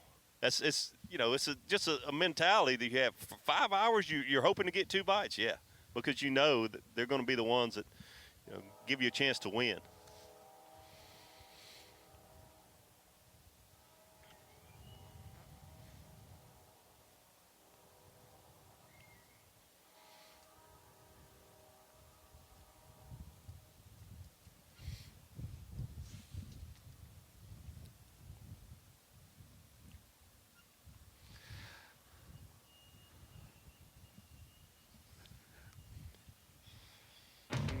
I can't get enough of that. Davey Hite, I cannot get, I can't get enough of this. I hear the music, hark the herald, here he comes. Your power pole replay of the day. Davey Hite can be nobody but Matt Robertson. Matt Robertson, power pole replay of the day. Had a good solid limit, had a great day yesterday, about 22 pounds he brought to the scales there to you, Dave Mercer, you and Lisa. But today had a solid limit, had fallen back a little bit, but not for long. Currently in second place, and that's why, Matt Robertson, you are the power pole replay of the day. For that fish right there, had 5 hours to get 1 or 2 bites, and that is one of the 2 that he wants. If he gets 1 more, I think he will probably take over the lead. But for today, so far, you're definitely the power pole replay of the day on them. The tin cup shall be flowing this evening. Speaking of flowing, there it is. One more look at the man bun as he grabs that giant fish. And wow, what a move that is going to make for Matt Robertson, not just in this event, but in his entire season. Had 3 tough events to start the season, but 1 and 2 both dealing with that. And Brock Mosley, a 4-time Elite Series bridesmaid, finds himself in 3rd place. The Guaranteed Rate Bassmaster Elite at Chickamauga. It is the Guaranteed Rate Bassmaster Elite. The only thing guaranteed here is the weather's not going to be consistent. Whoa! Look at the size of that bass! Live coverage of the Guaranteed Rate Bassmaster Elite at Lake Chickamauga is sponsored by Toyota. What a morning we have had. Changing conditions here on day number 2, stop number 4 of 2022, the Guaranteed Rate Bassmaster Elite at Chickamauga Lake. But man, the changing conditions have not changed one thing. This body of water holds some incredible giant fish. I mean, all the people, you look at all the pros, Carl Jocumsen being one of them, our day 1 leaders that moved to this area for one reason and one reason only, and that is this body of water that you're looking at. Because no matter what the conditions are, it might be different this time around. It might not be exactly the tournament you expected to see in April, but it is going to be a big fish showdown. And man, Matt Robertson made a big shot, but a guy trying to defend that shot is our day 1 leader, Carl Jocumsen from Toowoomba, Australia. Could have lived anywhere in this entire country, but he chose here because of this body of water. What's that? All right, guys, it is 10 to 12. I got 3 little ones. This is the opposite of yesterday. This is what worst nightmare, worst scenario is. But plenty of time, and it's frustrating because this is what sort of suckers in with the glide baiters. I've had 4 solid bites on it now, and not one of them have connected. Oh my gosh! 5 bites. 5-pounder. She looked like she was going to come back. I mean, just swam up and just ate it. If she's on a bed, she might eat it. She didn't get the hooks. Oh, it might happen for the afternoon. Literally, as I was talking, a 5-pounder was just behind it, and it just opened its mouth up and just ate it, and the hooks just never got her.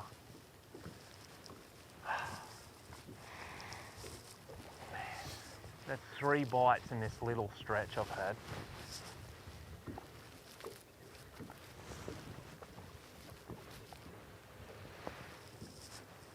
Looking at 2 anglers throwing big baits for big bites.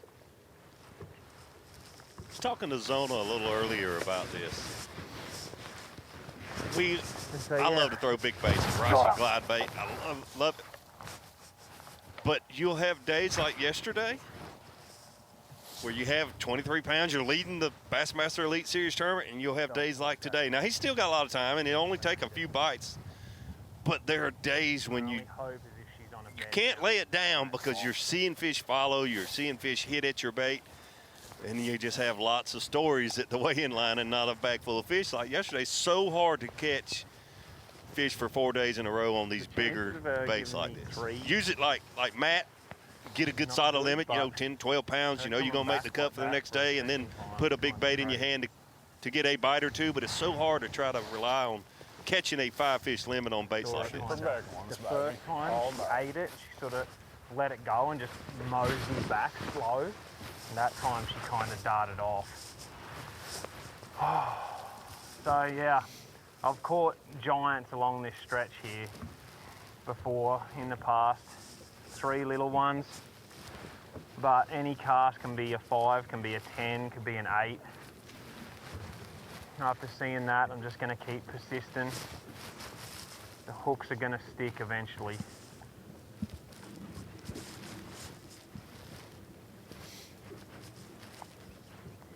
But it's been a testing day. But I knew it would be. With the glide, it can go either way. Man, she ate it twice.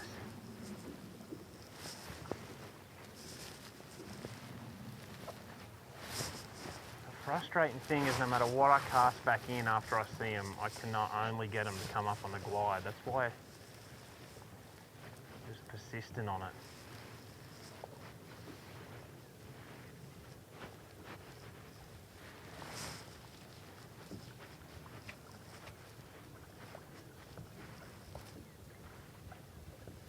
It is so frustrating with those baits.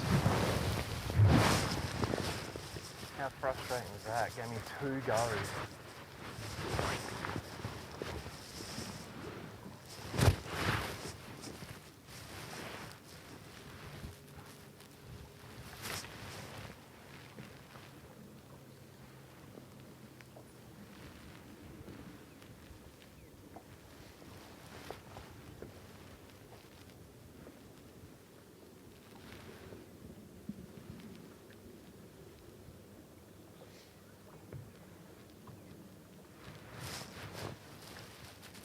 So frustrating, but almost addictive too. Yeah, it is. It is. I mean, I'm just making comments because I've been in this same situation, and you, when those fish want to eat that bait, they're not going to miss it twice like that. They're not wanting to eat it. Now he might round the corner and catch 2 or 3. I'm not saying it can't happen, and he followed up with a different bait there, but it's addictive. It is, because you're seeing those fish.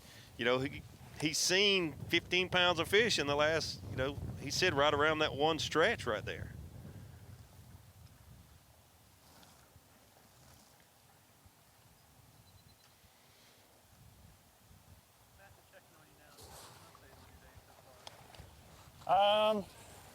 Started on my stump on my drum hole up there and didn't catch nothing up the lake. Went down, fished some grass.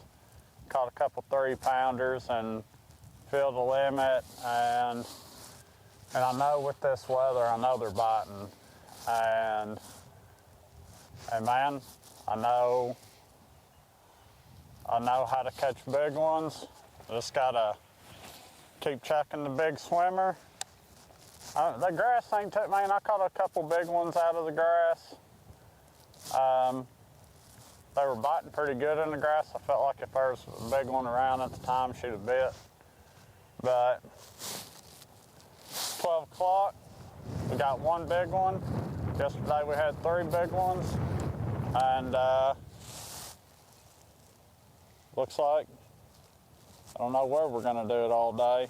Looks like we're gonna be swim baiting the rest of the day, trying to just If I can get one more bite, I'll be happy.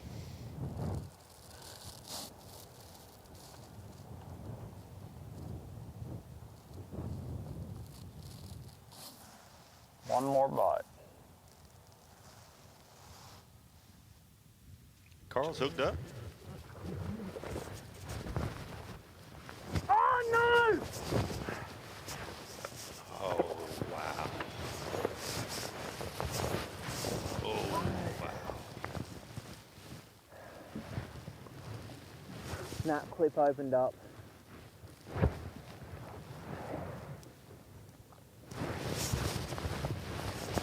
Never had that happen in life. Oh, his bait pulled off of the clip. Snap open.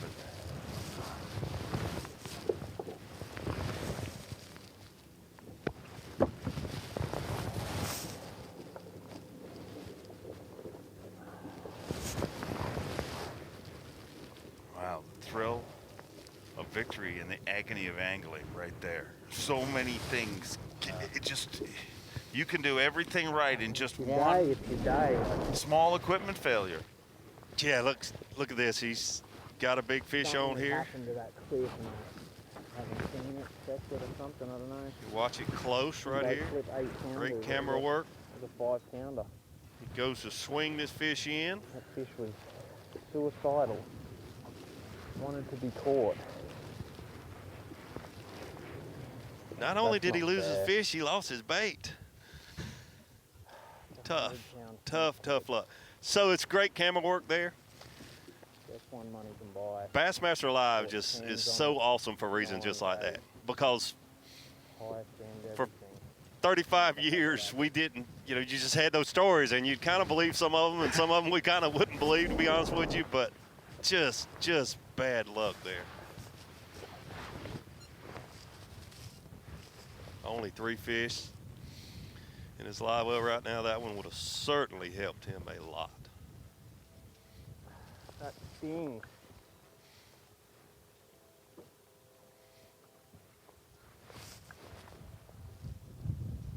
Man.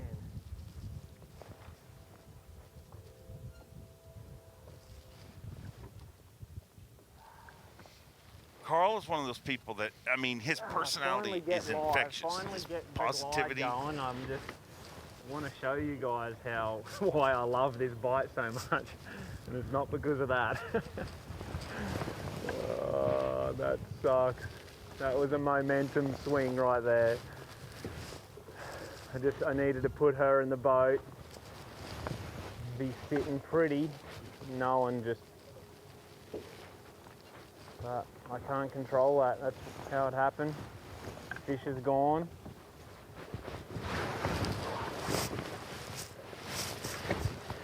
Can't get it back. Got to keep rolling.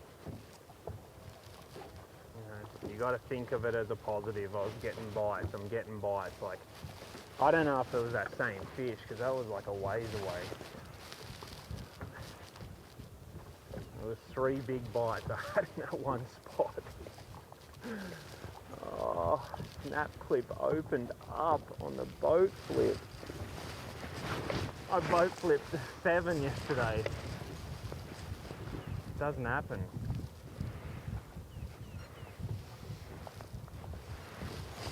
If anyone's wondering why I fish a snap clip and you shouldn't fish it, well, the action of the bait needs it. You can't replace it with anything. It has to have a snap and a swivel on it.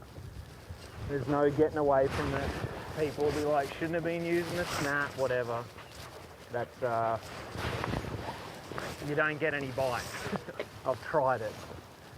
The action of the bait, a lot of it comes from that snap, and unfortunately, sometimes if something happens, like I've hit a few docks, it might have like bent it closed, and then when I boat flipped it, it just opened it up.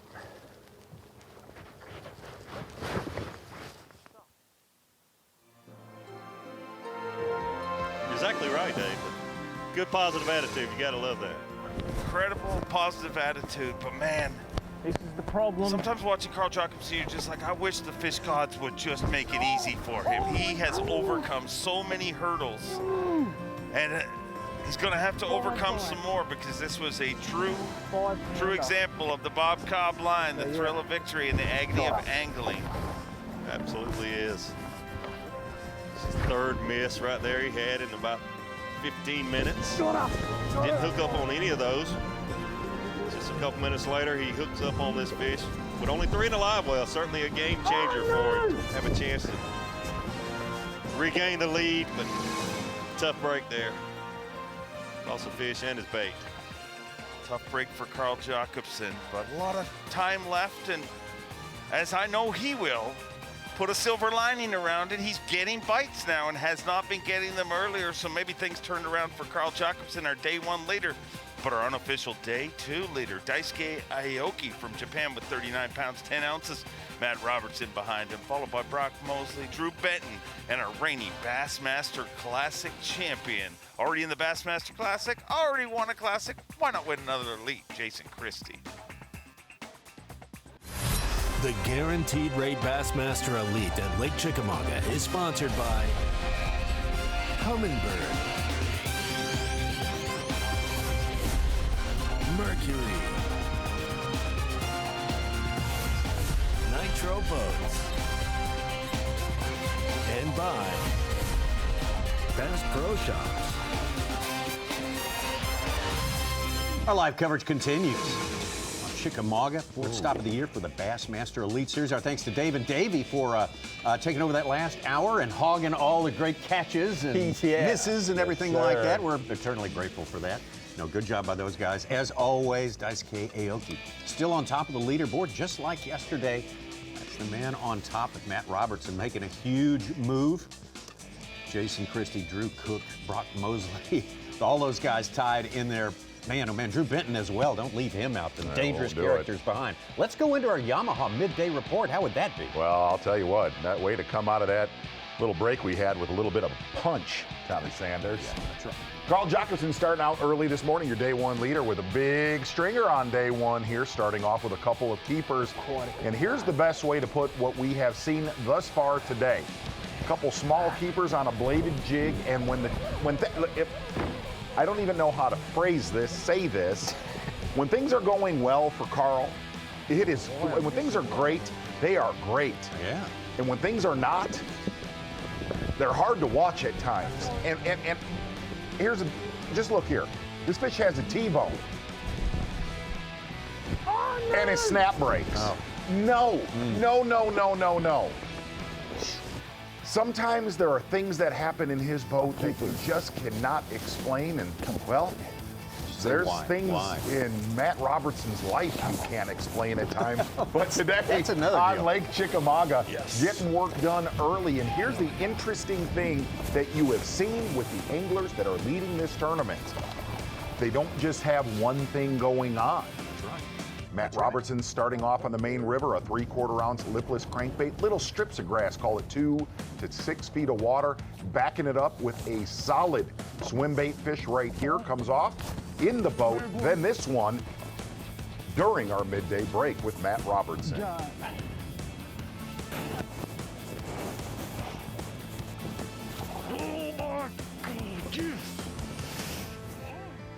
Had to edit out some Tiger Woods-like language. I'm going to tell you what right now. Come on. Daisuke Aoki starting in a little hidey hole, not a unknown hidey hole for Daisuke Aoki. And the interesting thing about this area, not that much pressure. And we kind of talked about, would this area, this little backwater, kind of got to go through a culvert to get to it? Would it sustain yet another beating? And this morning was not fast and furious, but just really nice quality for Aoki. Kind of mixing it up between a soft plastic stick bait, a little bit of a drop shot, then going to a, popular community hole creek here on Chickamauga, having something just like Lil Matty Robertson, having something back up, landing this during the Dave and Davey show, barely hooked, and getting it in the boat. So here's the deal. Having some backup fish and executing. Huge for Robertson and Aoki. That right there is your Yamaha midday report, my friend. Excellent. Thanks. Punch. Sizzle. Yeah. Verve. Flare? Oh, okay.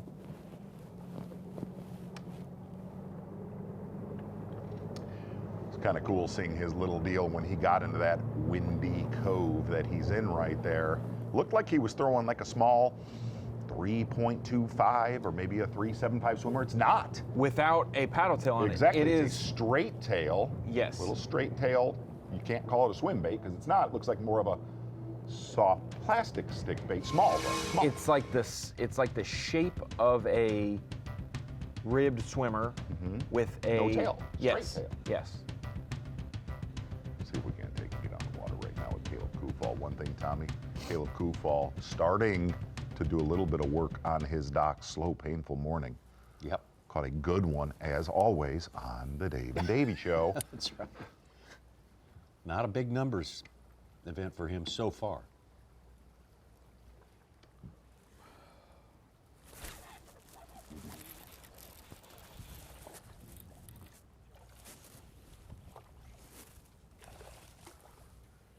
Get in the boat. Mm-hmm.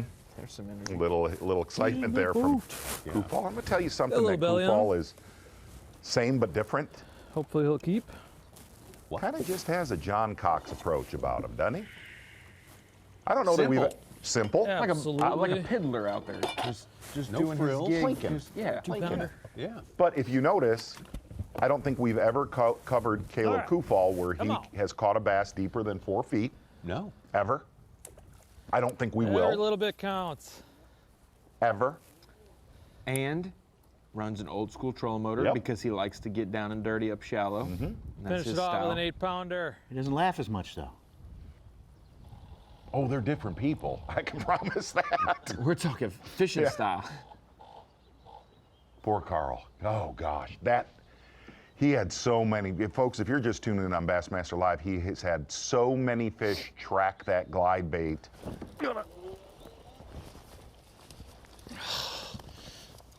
She choked it. Oh, that's big for Carl. That was much bigger. Not big, but Much bigger. That's how that other one ate it, but it's still in its mouth. which is key. Didn't even fight. It's only like a 2.5, but it's number 4. It's the biggest fish of the day. Wow. In the boat. 1, 2, 3.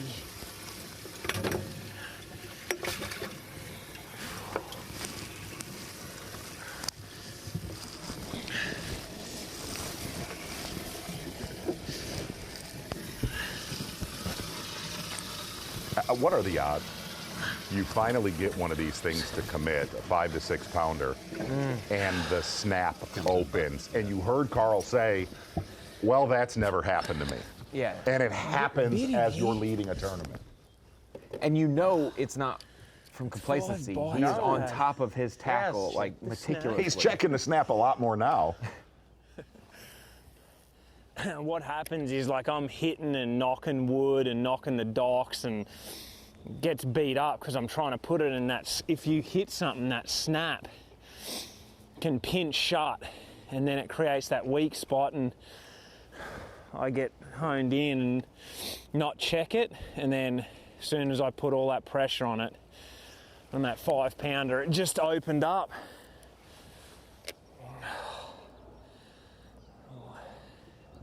Clicking the boots. But I'm getting bites in here. Something's going down. This is a pressured place, but when it happens in here, sometimes they just start biting.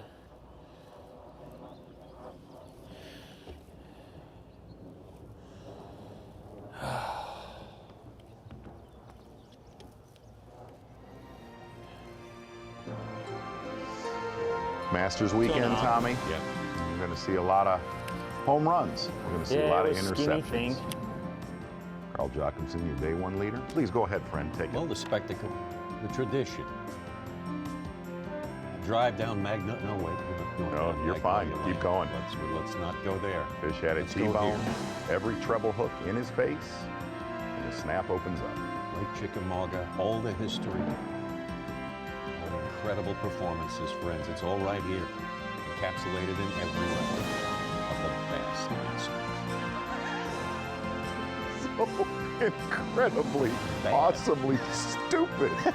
Yeah, who are you supposed to be? Hold on. Middleton, go in on his face. Look at Tommy's face. Look, I'm just taking a pull off of Shillelagh. Those are the kind of people. Those are the kind of people who built America, right? Right. There's two that would have been at Whiskey Myers last that's night. right. And still not be back yet. Carl Jocumsen live. Why do we keep doing that? Opposites to what just happened. I've caught a lot of 5-pounders off this dock.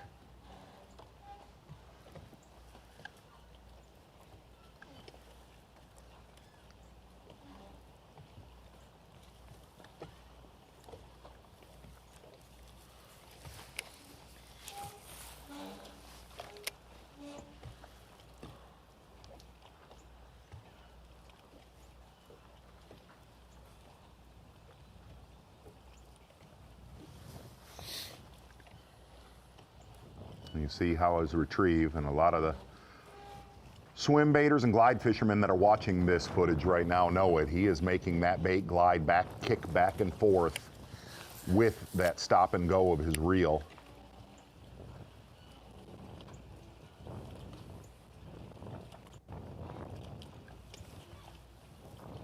You explained it all earlier today for anyone who missed it. No use of the rod tip. That's Nope. not part of the equation. No, and this is not a what a lot of people will call a Western glide bait style, where you launch it 60 to 70 feet.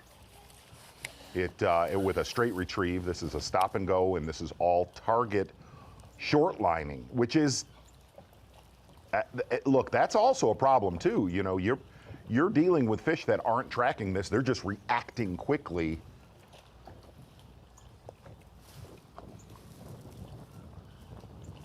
Canadians are making a move. No boy.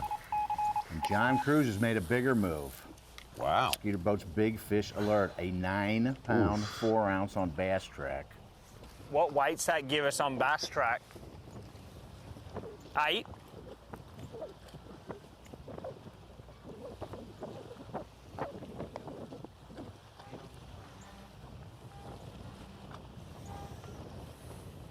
About this one.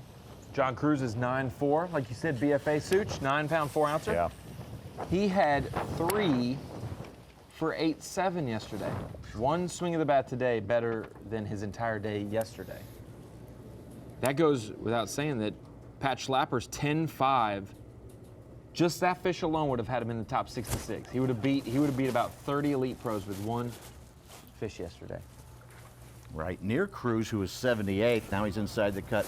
Was Corey Johnson, our Canadians. Gussie's at our top 10 now. He just caught a 6.5. Come on, buddy. Corey caught a 6, and No he big ones, though, is up today. into our inside our cut for sure right now. that's Where no is doubter. he? He's 44th with almost 15 pounds today. Keeper for Kufal. He's almost back to his position where he Exactly. started the day. All right. Boy, that took long enough.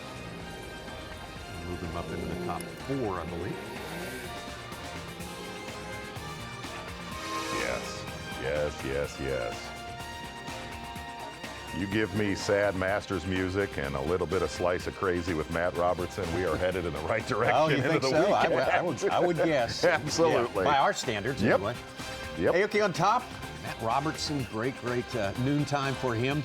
Mosley, Benton, Christie, Cook, some dangerous characters grouped in a bunch behind those. Lots of different storylines developing. Whoa! Look at the size of that bass! Live coverage of the Guaranteed Rate Bassmaster Elite at Lake Chickamauga is sponsored by Toyota. Well, some of our anglers entering their last 2 or 3 hours of fishing here. Very crucial day, moving day. Guaranteed Rate Bassmaster Elite at Chickamauga Lake. There's Dayton, Tennessee, our fantastic home base of operations there. Dayton dock is terrific. Yes, it is. Guys all alone will be fishing here tomorrow, though. If you want to spend the weekend here, that's the purpose of today, to make that cut. And I know, man, there's a lot of fishing in between now and weigh-in time today, which incidentally is 3 p.m. Eastern time. And what's a little this? map to What show is you. this? What is this, Ronnie? This is a map of Scott Martin, one of our biggest movers today. He was down in the 70s, only about 8 pounds because he had, or 7 pounds, 13 ounces yesterday because of 3 fish. This is where he's done his work. We talked to Davey earlier. Davey said, I left for a little while, came back, and he was in the same spot that he was earlier, fishing very shallow. Sagging. Very Sagging. close, yes, outside of the takeoff, not far from the off-limits point. Scott Martin with a huge comeback today, almost 20 pounds, probably will hit the 20-pound mark. Are you going to dare to compare? I'm daring to compare his day 1 to day 2 because this jump. Wow. It's a self-compare. It has not only moved him up the leaderboard about 50 spots, it has moved him from roughly 50th place in Angler of the Year, where he dropped into the top 25 in Angler of the Year. What a rebound for Scott Martin, our Mercury Dare to compare on day 2, and we're comparing himself yesterday to his new self Today. I like it. Interesting. Same I guy. think Room to grow as well. A lot of room to grow. And the other 114. thing is, Jay Shakurat, he was going to be the Mercury Dare to compare with his miserable day 1, making a big comeback today and retaking his unofficially Rookie of the Year league. But this Dare to compare right here, no doubt about it, Tom or Ronnie, I don't know what's happening. Well, right we here, were gonna go with Shakurat, like you said, Right. Jay Shakurat, but it didn't fit my fantasy fishing narrative, and Scott Martin did, so that's why I went with him. Hooked Up Live. Matt Herron. This would be fish 1 as far as we know. Fish 1. 12:30 I don't think he is. p.m. I think that'll We'll measure. measure him and see, but I don't think he Yeah, that's 15. is. I think he's one of the 14 inchers.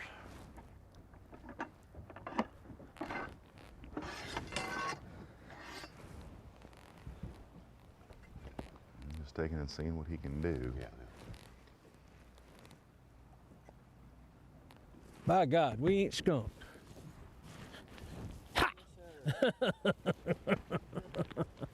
Long time I ain't coming never right been so there. happy to catch a damn 15-incher in my life.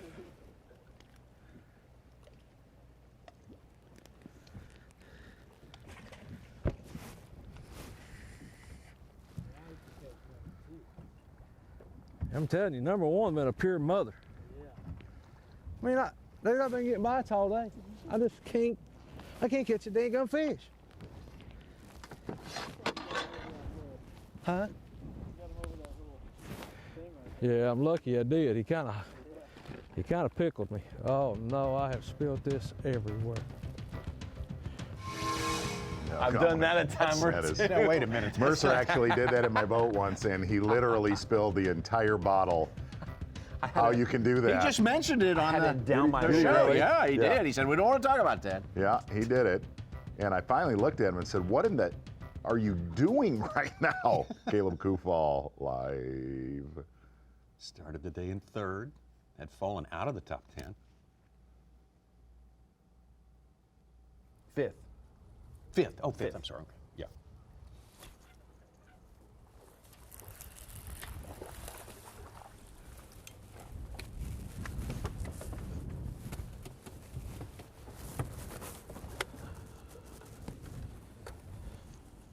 All right. There you go. Yeah, he'll call 17-incher. All right. I need to go weigh all these now.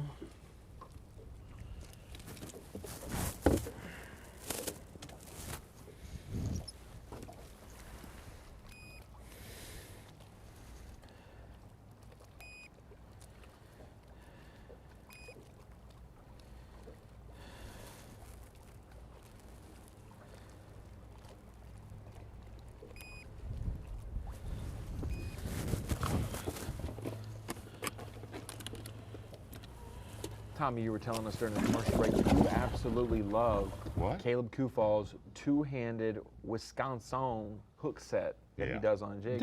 I do. Yeah. It's real unique. Wisconsin bullwhip. I will say I have never seen him lose one though. You're right. But it is No, unorthodox. we did see one on Eufaula. We did.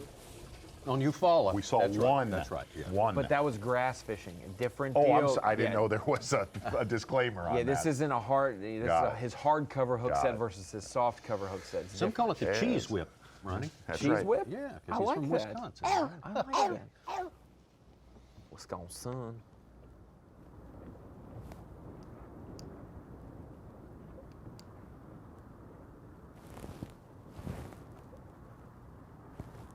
Z, another interesting thing. Yeah. You call the anglers every night. I try to call some if I can. Daisuke Aoki hooked up. We'll get to that in just a second.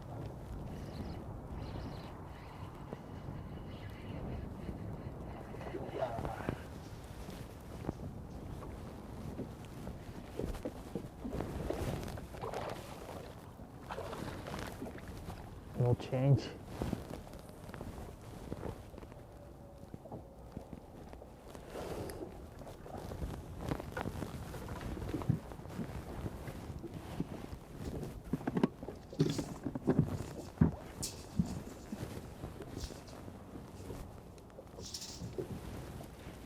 That'd be better than 2 1/4.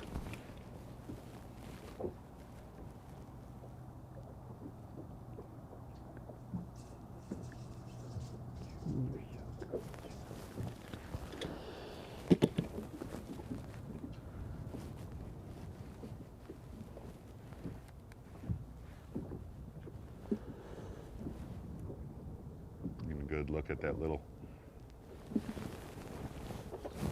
Pad of Injustice. fluke style bait.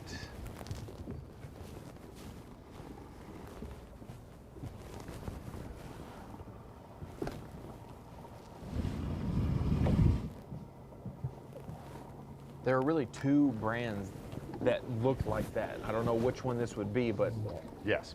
it looks like a Kitech, and it goes down to just a little spear point. Yes.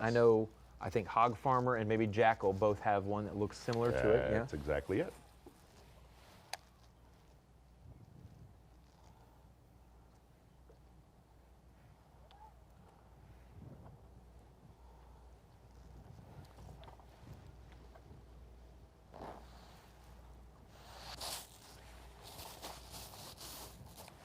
Do you find it surprising? So Davey, and a couple of the other anglers went to the Whiskey Myers. You find it surprising Matty Robertson did not? Did not. He wants a win more than anything else. Is that right? And I think because he's in the zone this week, Okay. he's going to be about as dialed in as you could possibly be. He's kind of game-faced today. Especially when he said, I'm going to go pick up a big swim bait and get a kicker to Cole, and he goes and does it. He's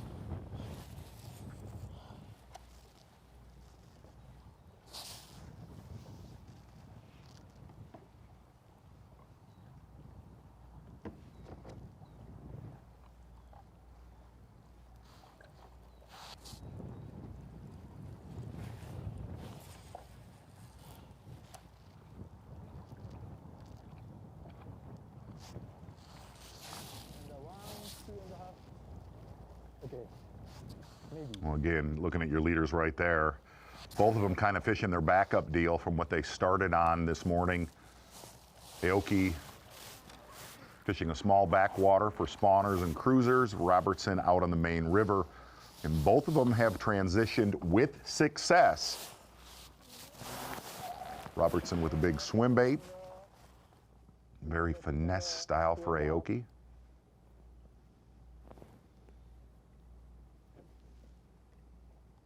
Come on, 10 pounder.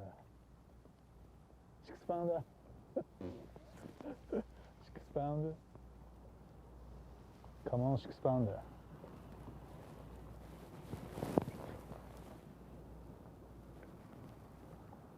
And really where Aoki's fishing, and there's a lot of our viewers that fish down here know that exact creek/bay, and there is a resident population of bass in there, and it is restocked by the week.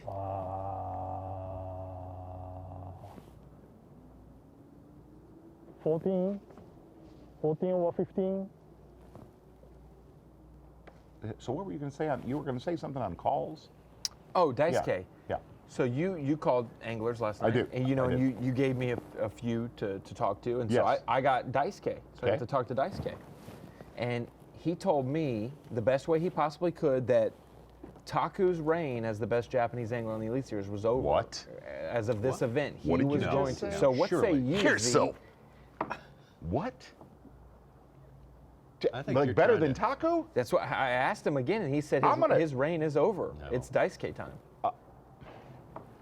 I'm going to ask our Bassmaster Live viewers to chime in on that because I don't even think I need to answer you right now. I think that's an Yeah. unserious assertion. He's got a long way to go, Jack, to catch Taku because it's Got a still little- Taku. Listen, Taku's not doing bad in this tournament, friend. No, he's 12th. All right. In AOY, he's 12th as Are well. you saying it's still Taku now, time? No, I'm not saying it's Taku time. It is Taku time. Daisuke wins here. He gains a little. I'm gains a obviously little ground. Just kidding. I didn't. Oh, you didn't say that to him? I told you it was so. That's rich. I was already getting DMs, and so I just didn't. I didn't want that heat.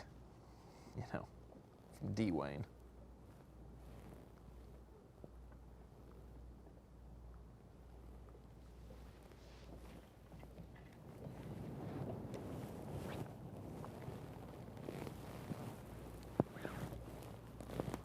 I do find it amazing.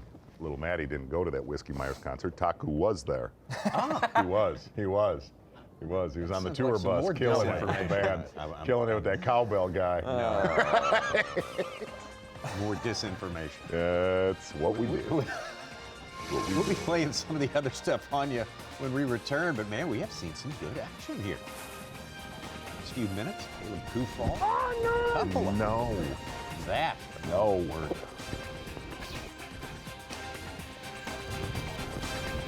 Yeah. Yeah. Woo.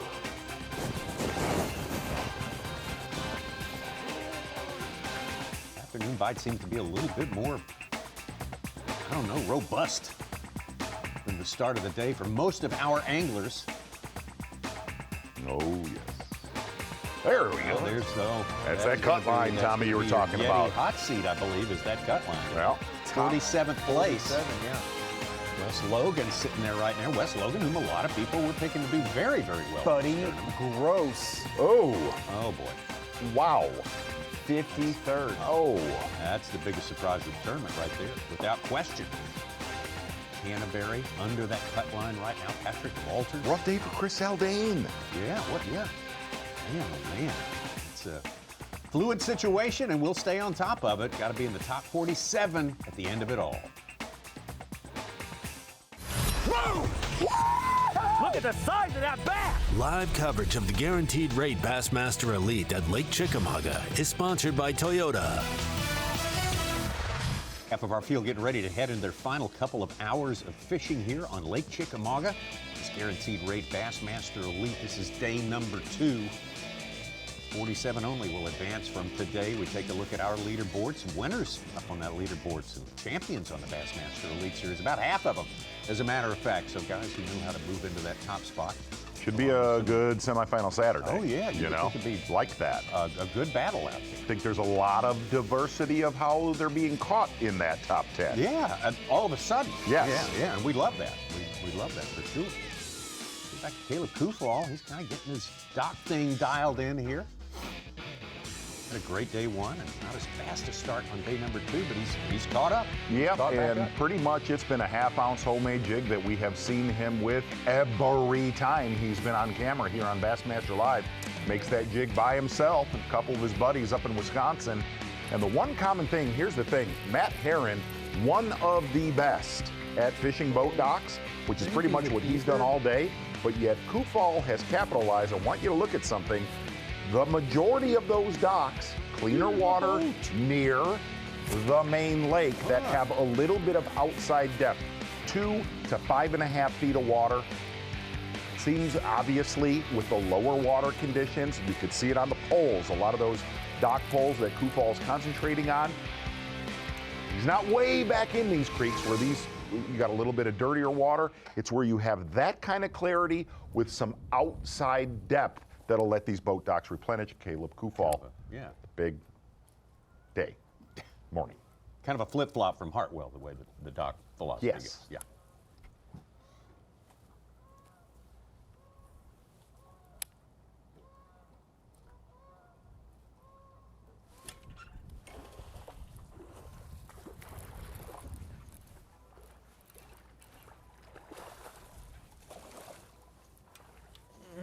Starting to work on a pretty good stringer, Tommy Sanders.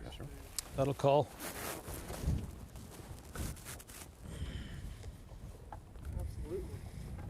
Yeah, boy. I totally thought that was a dink. Right on the inside of that thing, too. That was pretty cool.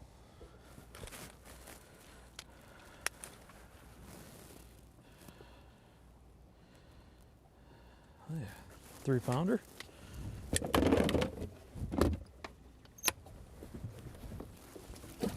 I can use some 3-pounders.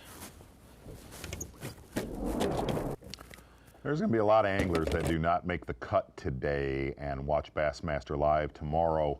Caleb Kufal made the comment that there has really been no other competitors bothering the docks that he's fishing, and a bunch of people are going to go, wow, I missed that. Yeah, Caleb Kufal. Probably the most overlooked piece of structure. Not much to it. It's just a half-ounce green pumpkin. Here's what it looks like right here. It's kind of messed up right now, but very basic, hand-tied. It's got a flipping head on it. It's a sparky head.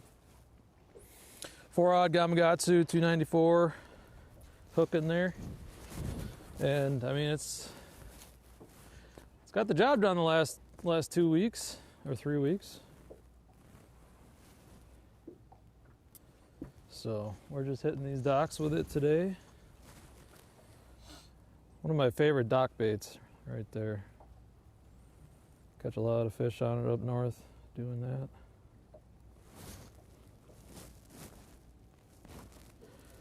We're still in search of some big ones here today. Still got time left.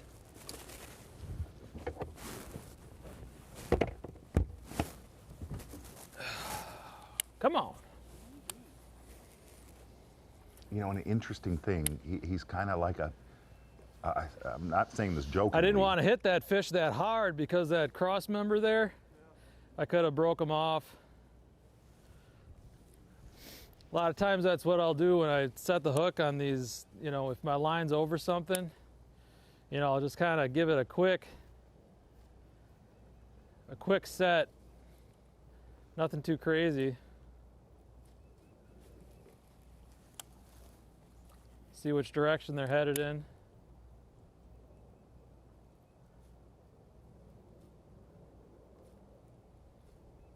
But he came out pretty clean. I mean, for a 3-pounder.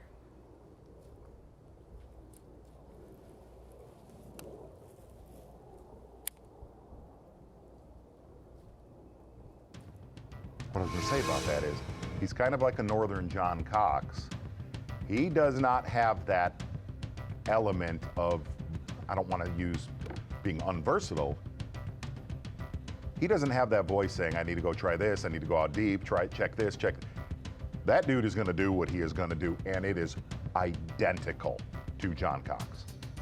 Santee Cooper, the whole Yes. thing, cypress trees, no variation, really. Maybe different locations, but no variation. Would you agree, Z?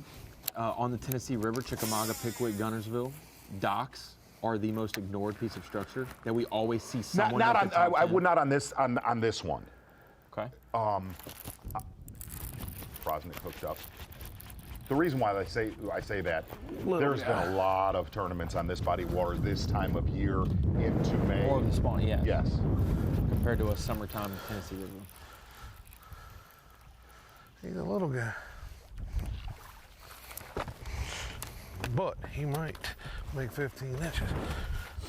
I don't know. And really, in all I don't honesty, think so. Ronnie, 14 and I. Tommy and I have covered a lot of tournaments this time of year on Guntersville. Docks are a big player there. Not as a whole. Yeah. But there's always top teners. That's what I'm saying. There's always one or two, but Yes. it's never like predominant. Yeah. Agree with that. Docks and seawalls. Yeah. Oh, look at her. We got number 2. Well, like Matt Herron, it has been a painful, grimy grinder. Jacob Powroznik. Keeper number 2.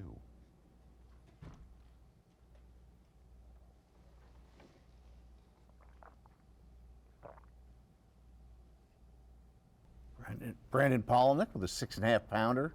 It's up to 12th place with a little over 14 pounds.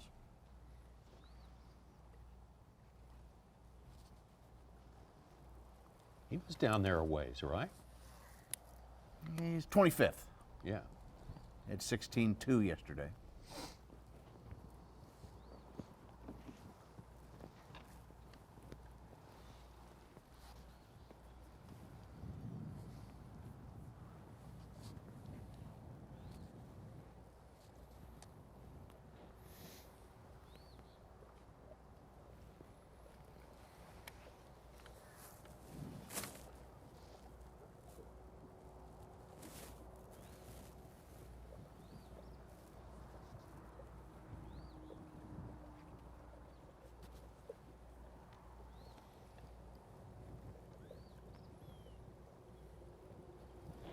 They put that last Caleb Kufal fish in as a 310.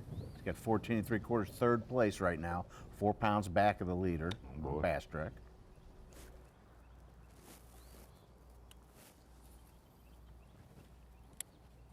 Kind of Aoki and Robertson were kind of putting a little distance between everybody behind them. That was a fish. One of them little ones again, I think. See if it'll bite again.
Aaron, who was 6, had fallen to the bubble, 47th spot before his last fish. Now Zaldane, who was 9th, is there. He's 47th right now with 1 fish. Boy, with the way they're being caught, between how Aoki's caught them with the spinning rod and the swim baiting going on, you would have not seen that coming with Zaldane. No, sir.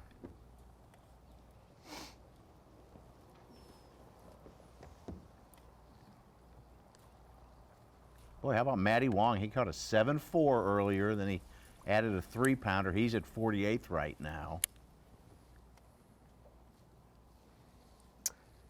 After being on camera his second day of competition as an Elite Series Pro, having a made cut at the St. Johns River, Matty Wong with 2 very, very tough events back to back, but I will say, in defense, kid lived on the West Coast. This is his first time seeing some of these places that are common stomping grounds. So I'd expect him to take his lumps, but it's good to see him catch a kicker today. And like Such said, flirt with that cut line.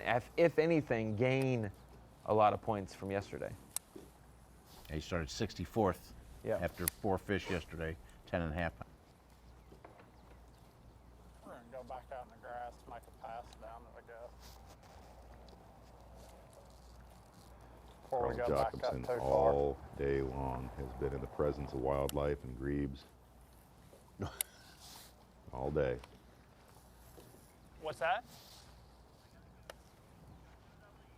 I know. Sorry, dude. Almost had a big one for you. Thanks for staying around.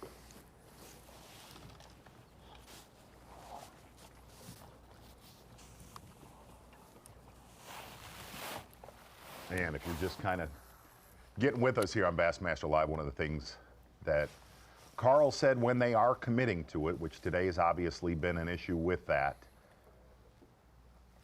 one of the beautiful things about that glide bait is being able to give it some action while keeping it in a zone, not moving. You know, if you're throwing a mag draft style or, you know, a straight swimming swim bait, those fish will track it for a while and stuff like that. A lot of these target-oriented fish, especially the fish that have been in laydowns for Carl, he said the biggest key to that glide bait, able to keep it in a strike zone a long time.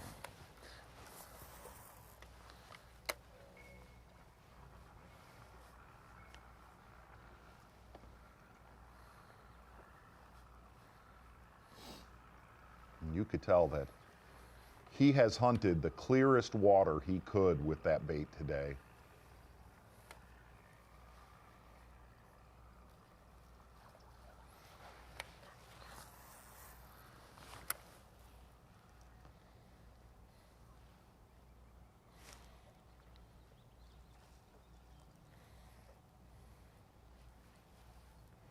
But that video, Ronnie, that video that he did, I don't know who put together that video that he did in his barn, in his garage, right before this event, during practice. It was exactly how he caught them yesterday. Yeah.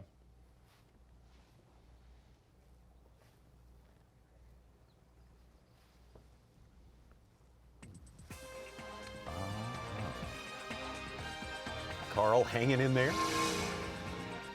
Thought he has had grabs the last couple of fish. He thought maybe that would sort of turn the corner, but it hasn't really paid off yet. Striker Daily trivia question: how much did Daryl Davis's big bass of 2017 at the Open here in Chickamauga weigh? How much did that big bass weigh? 11.1, 11.5, 12.1, or 12.5?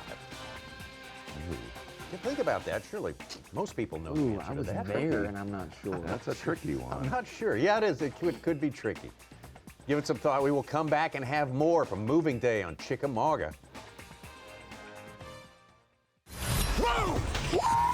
Look at the size of that bass! Live coverage of the Guaranteed Rate Bassmaster Elite at Lake Chickamauga is sponsored by Toyota. Well, we're getting to the short end of the day here on Chickamauga Lake. Not a whole lot of time left, but time enough to make some moves. And you got to make some moves if you're not in 47th place. Striker Daily Trivia: how much did Daryl Davis's big bass of the 2017 Chickamauga Open weigh? Was it 11.1, 11.5, 12.1, or 12.5, Mark Donner? All four picks would be a Tennessee River Slam. Yeah. I'm going, it was a 12.1. Ronnie? I was going to go 12.1, but I'll be different and say 11.5. Okay, I'll go 12.5. How about what that? they can do. Why would you put 12.5 on there? The if it wasn't fifth 12.5? largest It's in 11. Opens competition ever caught. It is not. That's such a... What's the biggest, such Such? a load. Yeah, right. The biggest is What a Kyle load. Fox's 12.5 What a load. at Kissimmee in 2007. Yes. Let's see if we can't take it slink on down the lake right now. Starting to make some big moves quietly, as always with Caleb Kufal. A very, very solid midday. Mr. Rat Trap hook set himself.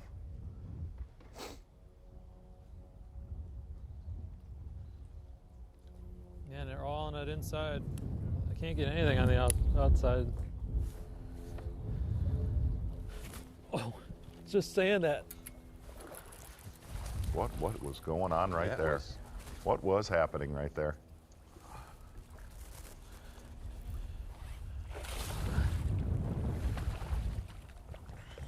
Come on, buddy. Get in the boat. Not bad. Not at all, Tommy. Walk him around the boat a little bit. All right, that's another 3-pounder.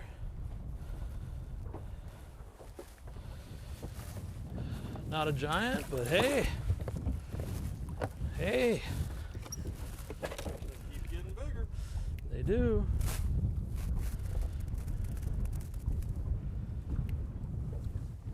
Take a look at that hook set in slow motion. They're all really close. Didn't have time to spring the rat trap. No. No. Got the balance beam again.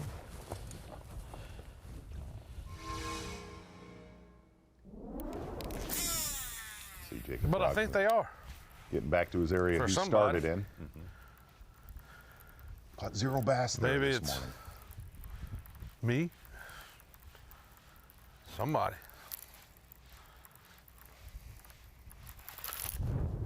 Yes, sir. Stay down, boy. Oh, he's got it choked. I mean, that's the way they're supposed to eat it. Uh-oh. I mean, look at that. Bleeding.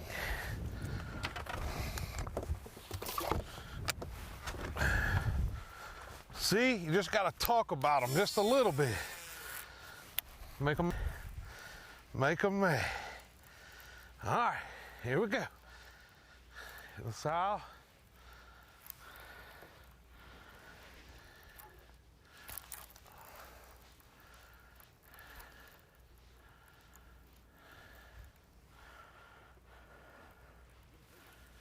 Need about a 3-pounder. You know what that means? We're going tomorrow. We got $10,000.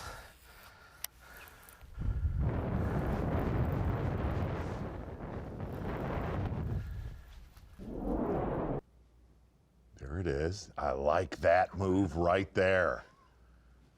That is Pisca fun all day long right No, there, wait, Tommy.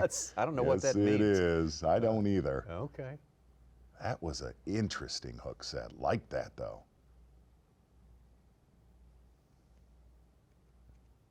Another Looked kinda guy like a having pole fun out vault there. move It did. right there.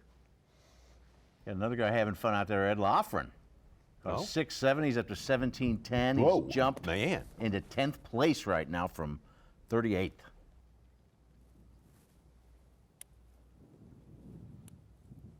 Well, one thing Caleb Kufal's shown us. John Cox made the comment yesterday that, boy, if he could write a schedule, it would have been what we've been to this year so far. I believe Caleb Kufal falls right into line with that. Dude can catch him. Cox has 12.5 today, 16th place. Should maintain his progressive AOY lead.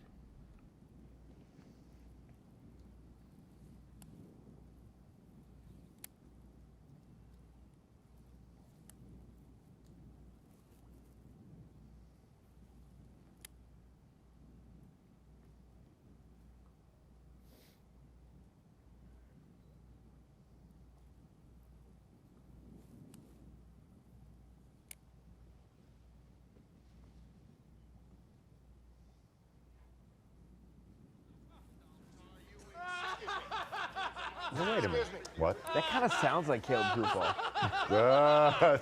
Well, there are a few similarities. Not many. You know, I said, you know, I was talking to Caleb yesterday, and I said, you know, Dave Mercer did that podcast with you where he was really wanting people, you know, the fans, your fans, to get to know you a little better. And I said this to you this morning. I said, Caleb, maybe it's time you turn the tables and get to know Dave Mercer. And what did he say? I think that's a good idea. All right. See? Right. Just an idle. We're just gonna go over there and fish the rest of those. Boy, how many fish were on that dock? I think we caught what? Like, I don't know. 5? 4? 3 rods on the boat. Mm-hmm. It is not a confusing situation with him. No. Back to our guy right here, Lil Matty Robertson. Matty getting back out on that main river here now. Did what he needed with that swim bait.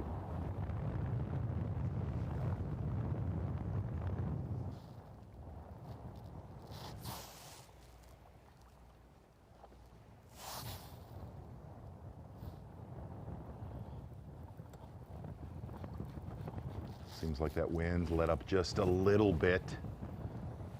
It was a little lumpier this morning. And a little chippy this morning. Yeah.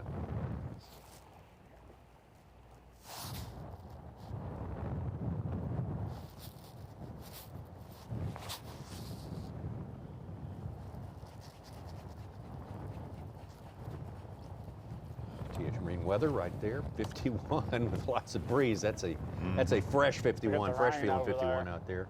Down to 35 tonight. Oof. Showers in as a possibility for the remainder of the day. Ought to get them snapping tomorrow morning. Gonna have some wind tomorrow. Boy, when we start out on Sunday, it's supposed to be cold again tomorrow night. Dead flat calm on Sunday morning. Temperature going up real fast on Sunday, up to 70. Not tomorrow, though. High of 55 again. Ooh. It's going to be a little taste of winter, a little throwback. And tomorrow will truly be the post-front day. We're not getting bit. Rebounding a little bit on Sunday.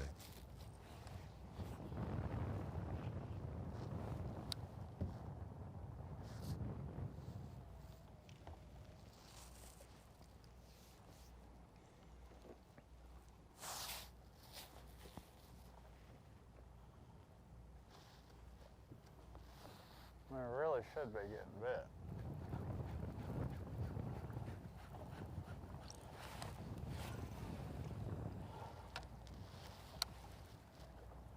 They're biting in this weather.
Well, we got to see at least the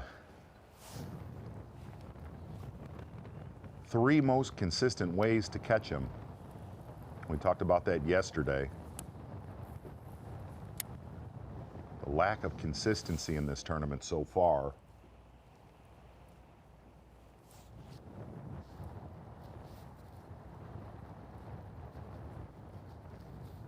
We got to see with Matt Herron, you could be doing the same thing Caleb Kufal is, but if you are not doing it in the same area as far as the correct docks,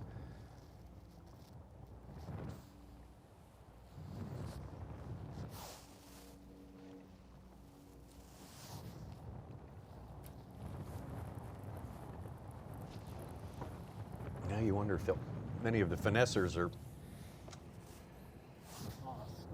would do as good as Aoki were given that they had that spot to themselves. Subtract 4 or 5 boats today. Sure. Yeah.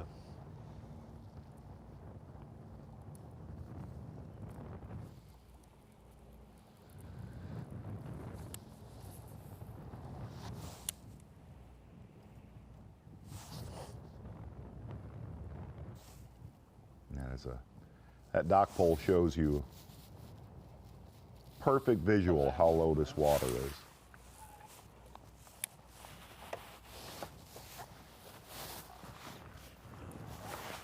Just go right up here.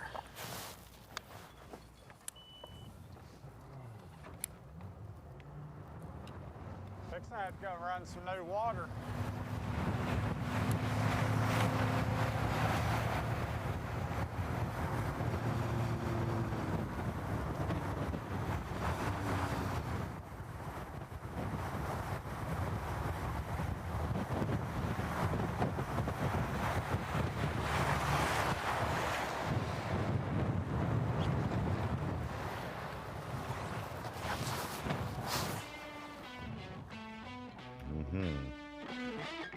Robertson's definitely done what he needed to do to stay in the hunt here today. 3/4 ounce lipless crankbait, 2 to 6 foot of water on about a 3/4 mile long strip of grass out on that main river. VMC on point.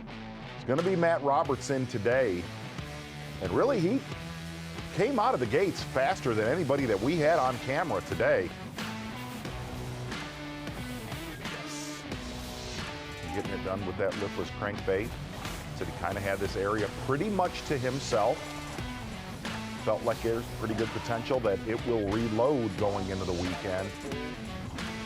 Little key irregularities along that grass strip. Then he transitioned to big swim bait up in the creeks. Still fishing pretty shallow from 3 out to about 8 feet of water. And this fish right here will absolutely keep him within distance of our leader, Aoki. VMC on point, Matt Robertson. And then I found out Santa Claus put me on the naughty list. Blow the hell out of it.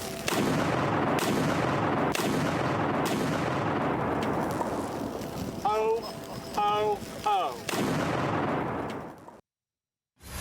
The Guaranteed Rate Bassmaster Elite at Lake Chickamauga is sponsored by Minn Kota, Power Pole,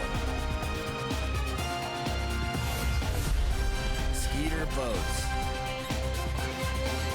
and by Rapala.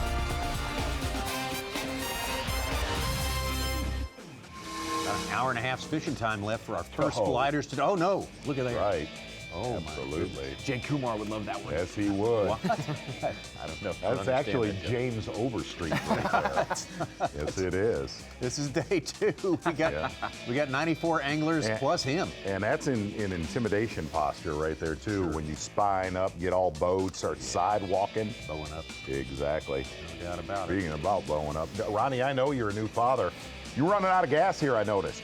I noticed that during the commercial break. I took that last segment off when I was sitting here. It's mentally. okay, bud. Yeah. You are like an older son to me. It's all right. You do that. You're here, and that's all that matters. We are trenched in on that sap watch. You know, bow docks a big part of the story here. Yes, Caleb they are. Caleb Kufal, Matt Robertson, Daisuke Aoki. The 3 at the top of that leaderboard right now. And that's the story right there. Yeah. The Sasquatch? Oh, no, Daisuke and Matt. Okay, I got you. Oh, safety is off right there.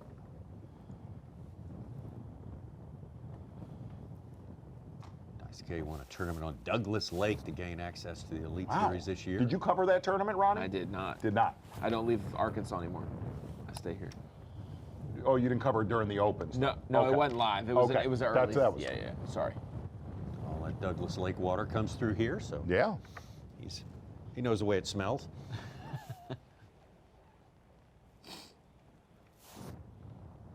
We hadn't mentioned it, but we'll have another international angler. What? From the Opens, go to the Classic for next year. Cherokee winner Cooper Gallant. Yes. Little savant. He we'll is call him, too. Because he was leading the St. Lawrence Open last He is fall. a sassy little mongoose. Met him in 2015. I met Yeah. him in 2015 when he came down as a high schooler to fish the high school championship on Kentucky Lake.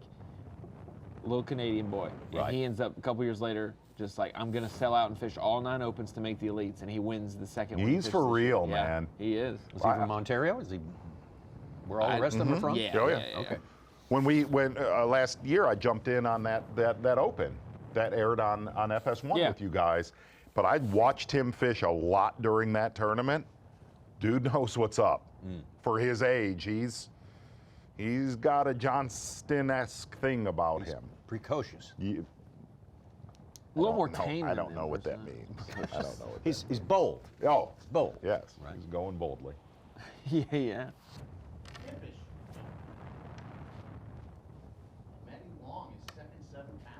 Wow. 7-8. What? 7-4 and 3. He's only got 3 fish. 17-12 up from 64th to 17th place. Holy cow.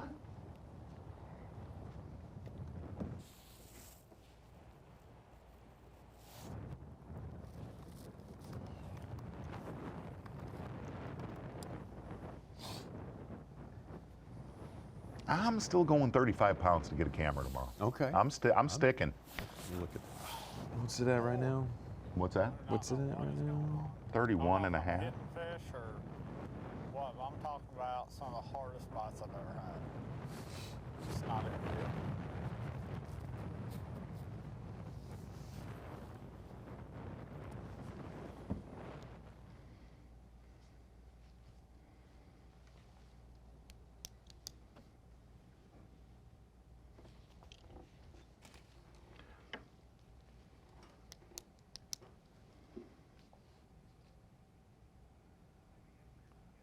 Oh.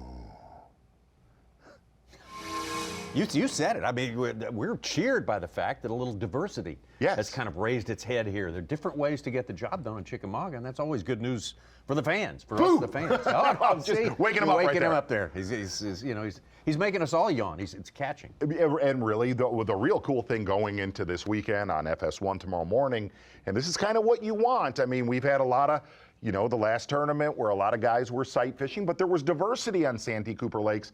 This one is going to have about as much diversity of any top 10 that we have seen at least this season so far, and how they're catching them and where they are catching them. That makes it ever so much more interesting. We look forward to that. Tomorrow's going to be a big day. Dave Mercer will be a big part of it. Yes, had a big night. He's back for a big day.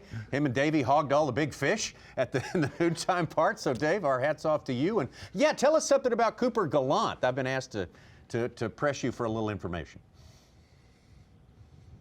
Oh, Cooper Gallant is literally, he's one that many Canadians have been predicting as the next big angler to make a move. And I'm going to tell you guys, you guys know I've talked about the Johnstons. I mean, they're incredibly talented. They accomplish a lot, but really they're not normal humans. They're droids put on Earth to take titles away from good, hard-working anglers. I mean, they're emotionless. They're just put on here to ruin people's days.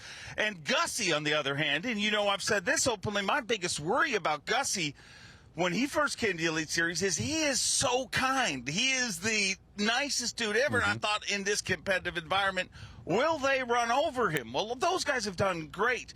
But I will tell you, Cooper Gallant may be the perfect mixture of both those people. I mean, the natural talent, he has always been an incredible angler. He has won since, his teen years. He used to be a competitive snowboarder, left snowboarding to chase fishing, and but he's got that nice edge to him. He's a little more friendly, a little more rounded like that. So I mean, he is.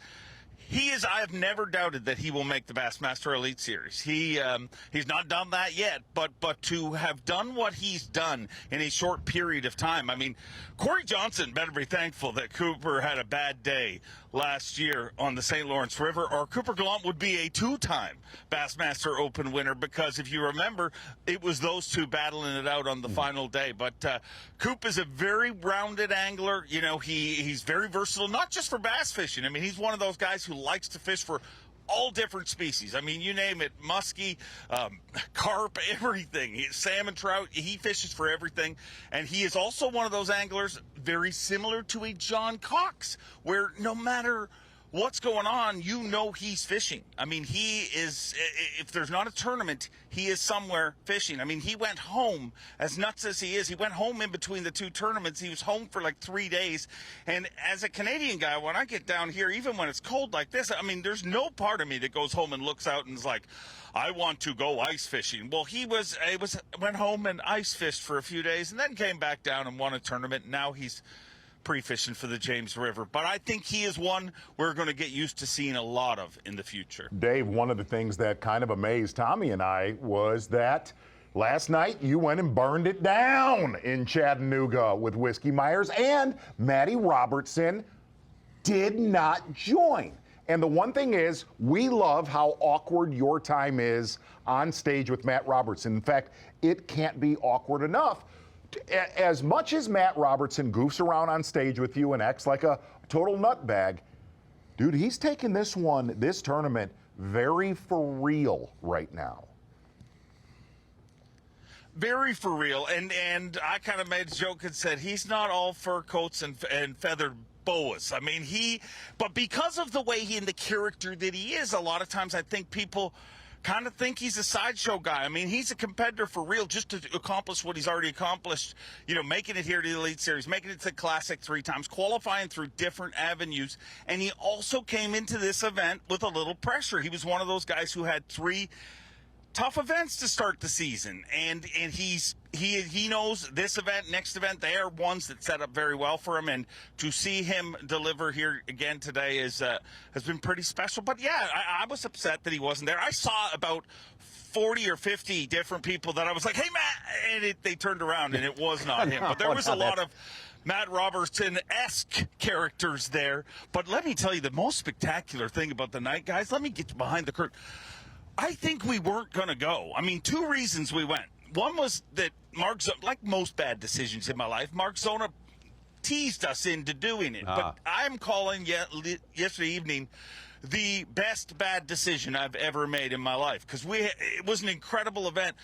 But the other pressure came from this, and I'm telling you, we were all kind of looking for an out. And then Davey Hite comes out of the hotel room in a spectacular pair of cowboy boots, some starch jeans. I mean, he was ready for an evening. And, you know, you put that much effort into him, we got to go. But that was a show. If you ever get a chance to see Whiskey Myers, you need to go.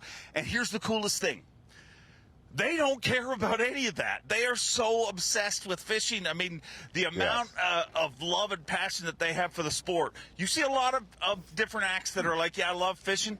They're obsessed with it. I mean, you're listening to them, Raz Lee, that say, Lee, you only had 1 fish at 1 o'clock. They're following Bass Track all day long to see people who have accomplished as much as they have, and to see how into our sport they are. It was really incredible. And unofficially, I may be hitting the road with them as their intro guy in the future. I don't know. We're in negotiations. We'll see how it goes. Dave, 2 questions about that. Did you get to hang on the tour bus? And was it before the show or after the show? Because that will tell Tommy and myself a lot right now.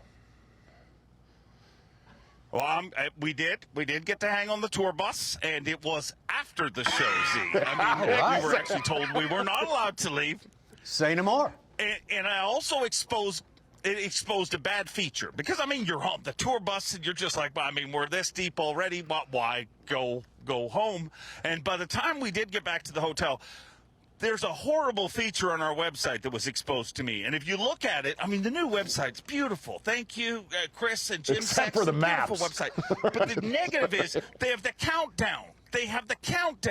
So when you right now, it's got a countdown till weigh-in, and after weigh-in, it'll have a countdown till takeoff.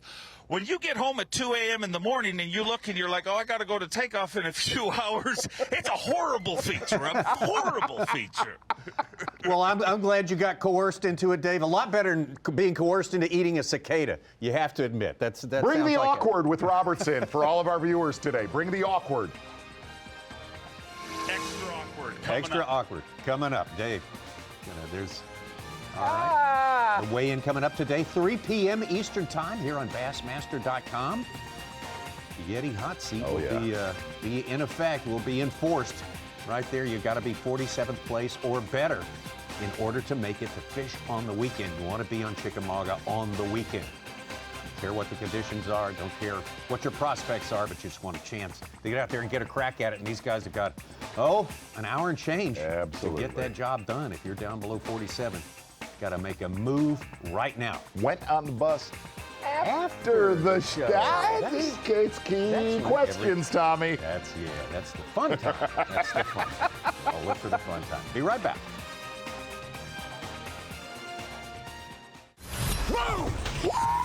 Look at the size of that bass! Live coverage of the Guaranteed Rate Bassmaster Elite at Lake Chickamauga is sponsored by Toyota.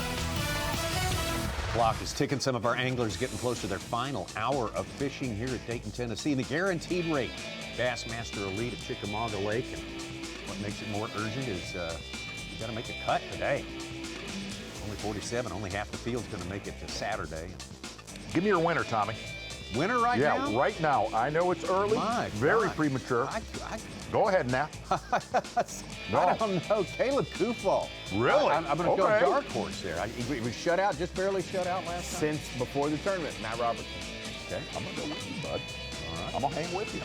But You bet against Sanders lately, you will lose. Well, I don't know. At everything. No. Right. Everybody loves you. Once in a while. Yeah, that's for sure. Yep. Have a trophy made by the end of the weekend.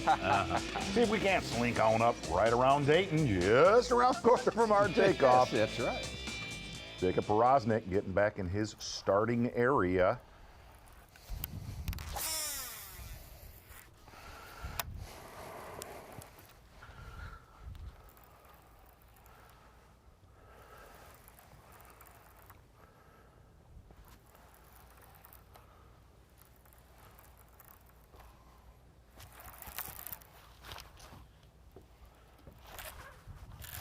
There he is. That was really interesting to watch him crack that out of that grass. Get in here.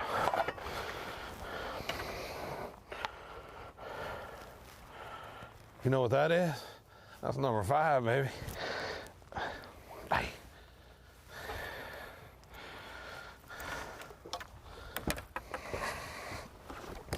Pretty old Chickamauga bass.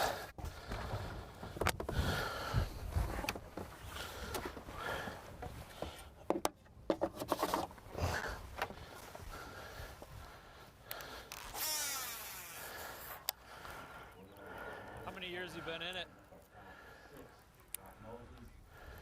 19, okay. So this is your 4th year? 4th year. Yeah, that's before 19. Yeah, he's about 2 3/4. Mike Cull. He might.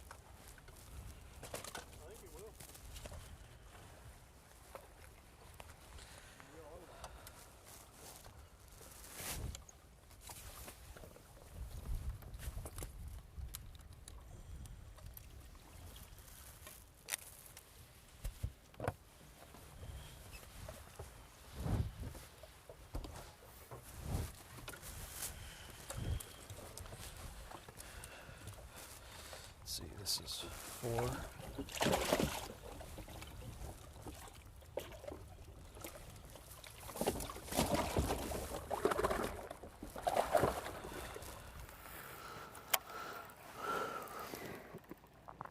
It's just been one of them days, man. You know, it's more of a reaction strike today than them eating. But the ones that have eat it have got it down their throat, so. I just wish 2 of the right ones will do that.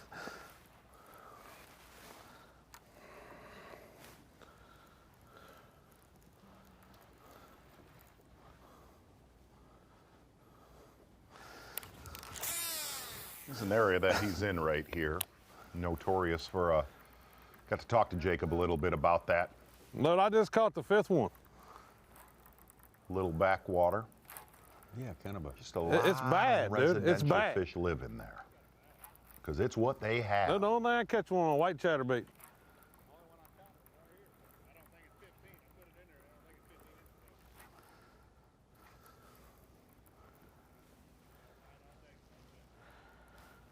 It's bad, dude. I mean, very, very, very bad.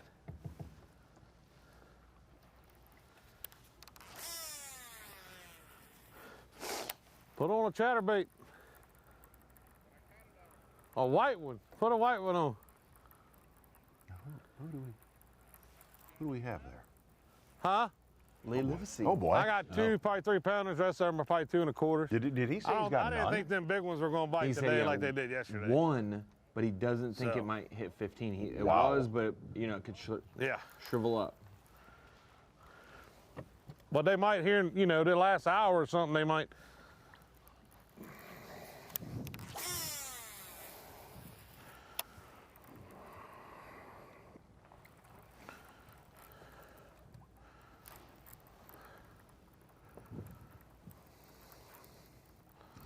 Just so See, you know, we were there talking are about it. within a half mile, quarter mile of where Jacob Powroznik is. There's 1 or 2 of our leaders. I don't care if it blows 100 now. Let her blow. We need to go back up here. Go ahead. Come back down through there again. I was gonna say we He's haven't. not scared to give a little Elvis out to us at either. least, you know, at least I get a bite. Am I right? Yeah, absolutely not, man. You know, history is a funny thing. Yeah, oh, now. You know, get on. And I'm trained in karate. Yeah. I'm a third or second degree black belt in karate. I was gonna say how we talked about we haven't seen a boat in the Hiwassee on camera yet, day 1 or day 2. We're gonna tomorrow. Got about a dozen anglers in there, and 2 of them making a big move up the leaderboard. I agree. I just looked at that. We should see what we can do tomorrow. Yes.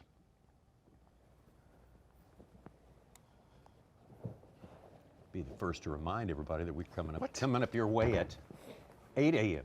Eastern time 8 on tomorrow. FS1. FS1. Okay. 8 Eastern on FS1. Ditto for Sunday. But we're still snapping off live on .com at same time. Same time. Yeah. No. Wait. 8 a.m. Okay. 8 a.m. We've given them a little splash 30 minutes early on Thursday and Friday. Oh, we will a be bonus splash. We'll be back at 8 You o'clock. think I work here? Yeah. That all associates email is just some associates actually, yeah. Well, I guess. How? So 8 a.m. Eastern. Okay. Got it. 8 a.m. Eastern. 3 hours on FS1. I believe Sunday Both is 4 hours. Bassmaster.com and FS1 and the Fox Sports app. 8 a.m. We will get Tommy in a green jacket tomorrow or Sunday. Oh, absolutely, we will. And deserved lately. It is. We ought to award it to someone else. No. The rest of us are losers. It's your Far world. from it. Well, It's your lately world, you and are we're on just a living in it, roll, okay? my friend. It's your world. and You we're are the just Caleb living in it. Koofball of all fantasy. That's right. Well, Snapping off. yeah. Good thing. No. Please. Well, you need to get ready for the weekend. I know. bud. I need to get ready for the weekend. I got to warm up the pipes. It's Go always ahead. been. The subjects of loyalty and tradition. Who are you pissed at in that picture? Or is it just, I'm not. are you just stoic. It's entrenched? steely. It is. Defiant. You're looking past the crowd, not at the crowd. That's right. That's right. And just so you know, the crowd was only like 9 people. Yeah, that's right. It was like someone had fallen off a staircase or something. Is what it looked like. They were just gathered around looking at the horror that was unfolding in front of them.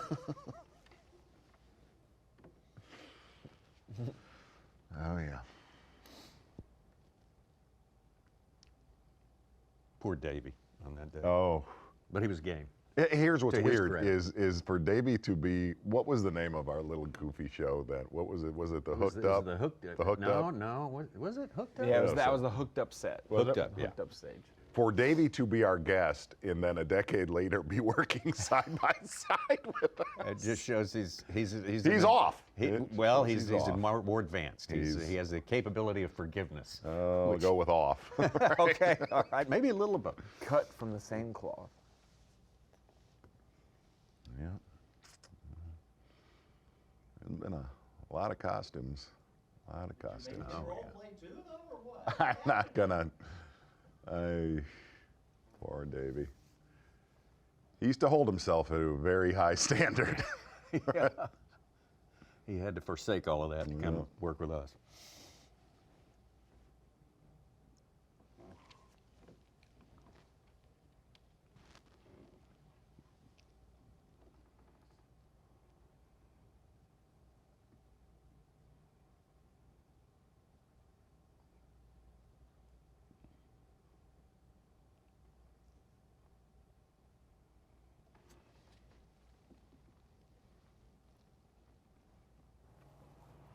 Kind of a little bit of a stall right now for Aoki and Robertson, which. They've already done their jobs, though. They already did their job. Right there, but minimum. Where that grass comes up, it's a little bit thicker, and that's what they're sitting in. Kind of gone to biting for Powroznik here the last.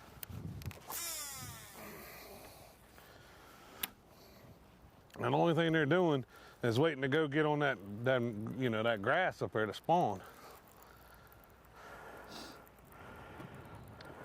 Powroznik's a good bass fisherman. Davey was talking about it earlier. From an all-around game, from sight fishing to smallmouth fishing. You look at his record on smallmouth, it is wicked. Oh, God. He's had the pleasure to fish with Powroznik a bunch, and he is real deal. We sat there and watched him smallmouth fish for 7 straight days at Esplanade, Michigan one time. We actually watched him fish in some goofy bracket thing that we did. Oh, yeah, that's I it. caught Not myself. to fish. I caught myself right there. Yeah. We Trying not to fish. Yeah, yes. that was great. That was team action. It was. Tommy, for all of our Bassmaster viewers that did get to see that bracket event, I miss it. Oh, I did. I thought it was the weirdest. It was entertainment start to finish. Yes. Great place, That Niagara River. That was the only year where it was quote unquote goofy, and it was because it was in the middle of the season and everyone in the running was already going to make the classic. Yeah. Then we were like, we have to move it to the end, and so we did. Oh no. It was so weird. It was so. And it was one of those tournaments that when we were calling it, there was so many awkward moments. Oh, I don't know how we could have gotten any more in it. I got to skip out on that.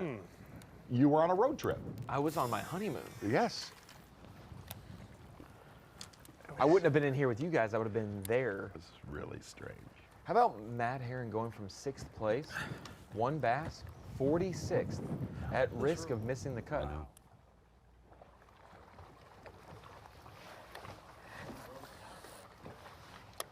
Boy, would have never seen that. Was he 6th yesterday, Z? Never got to see that coming, Such. Buddy Gross is 60th.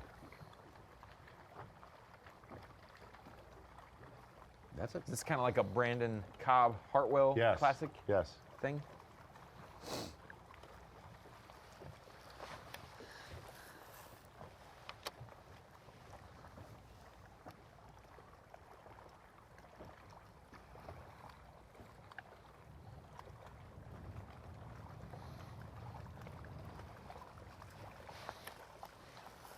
Carl Jocumsen, you're just joining up with us. Started the day with the lead. Yeah.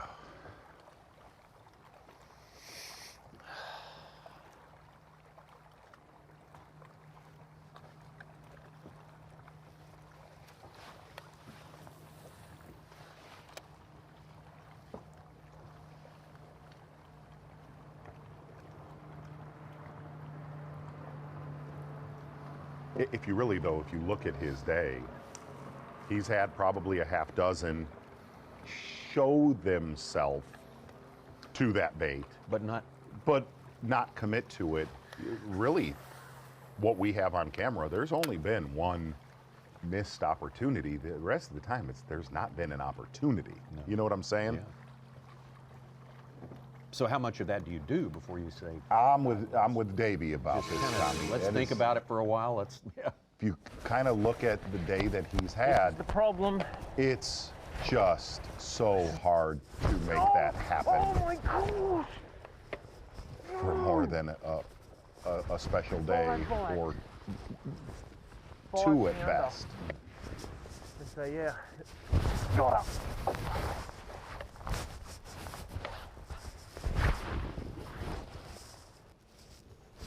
Got up. Got it. I'm going.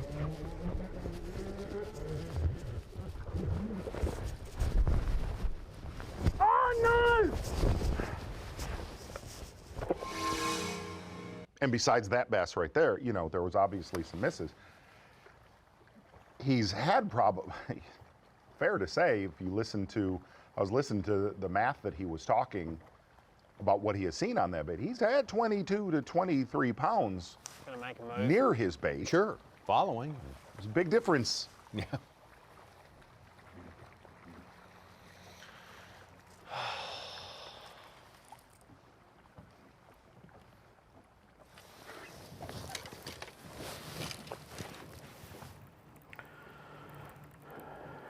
You pointed out, Davey pointed out too, who can resist the prospect of watching a giant follow your bait? That's hypnotizing. You don't want to put that down.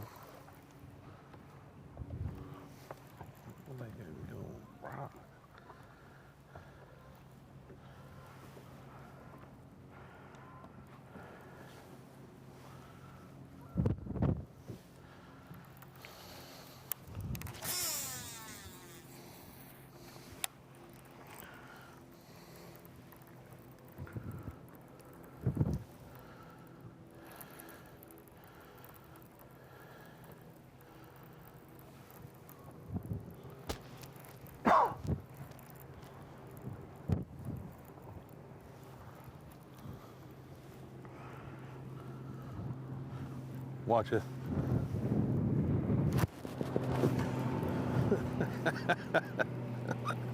CIME, boy. Go on, man. Get on over there. Yeah. You see him waving his hand?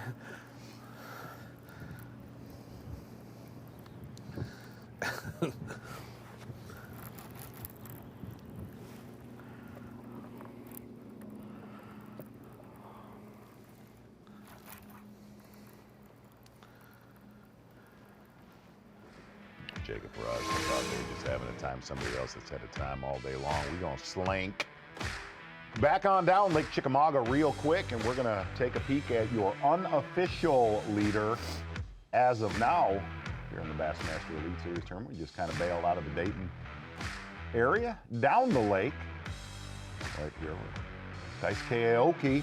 And looking at his day so far, your marathon peak performance is, we were a little bit concerned about his primary starting spot, which he spent a lot of time in here yesterday. Really, the majority of his day and damage was in that little backwater area where he was looking at them, a little bit of just finesse fishing, not looking at them.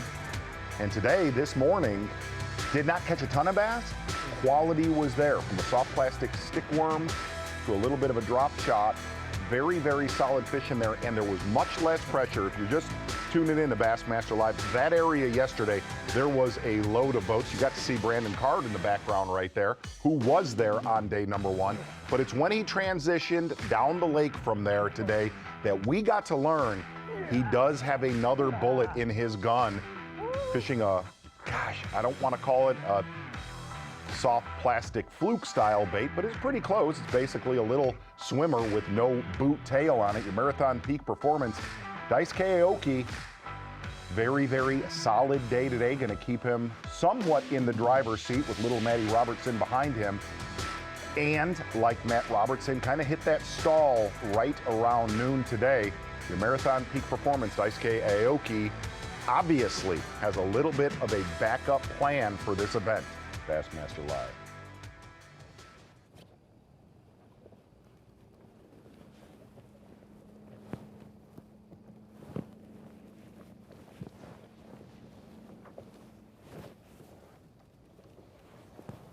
Now, you don't think he's wrapped it up in the little starting place, right?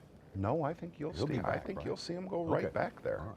And again, where he's did this mid-morning damage today, we got to spend a lot of time yesterday with Buddy Gross in this area. There's just a massive, massive population of bass that live in that certain area of the lake.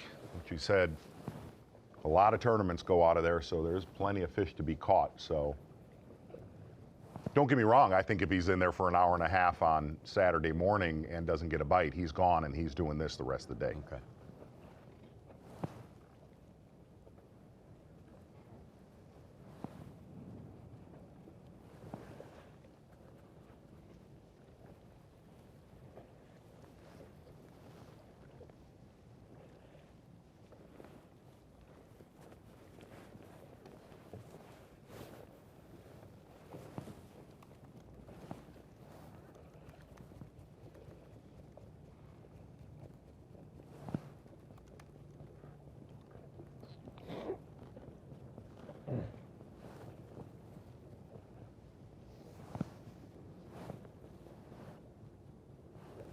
If you would have told me the go ahead. unofficial cut line, top 47 cut line in April at Lake Chickamauga would be 22 and change right now. No. No shot.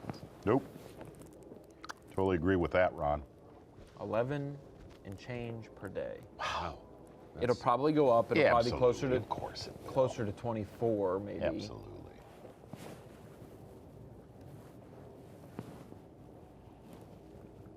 But I agree. Yeah.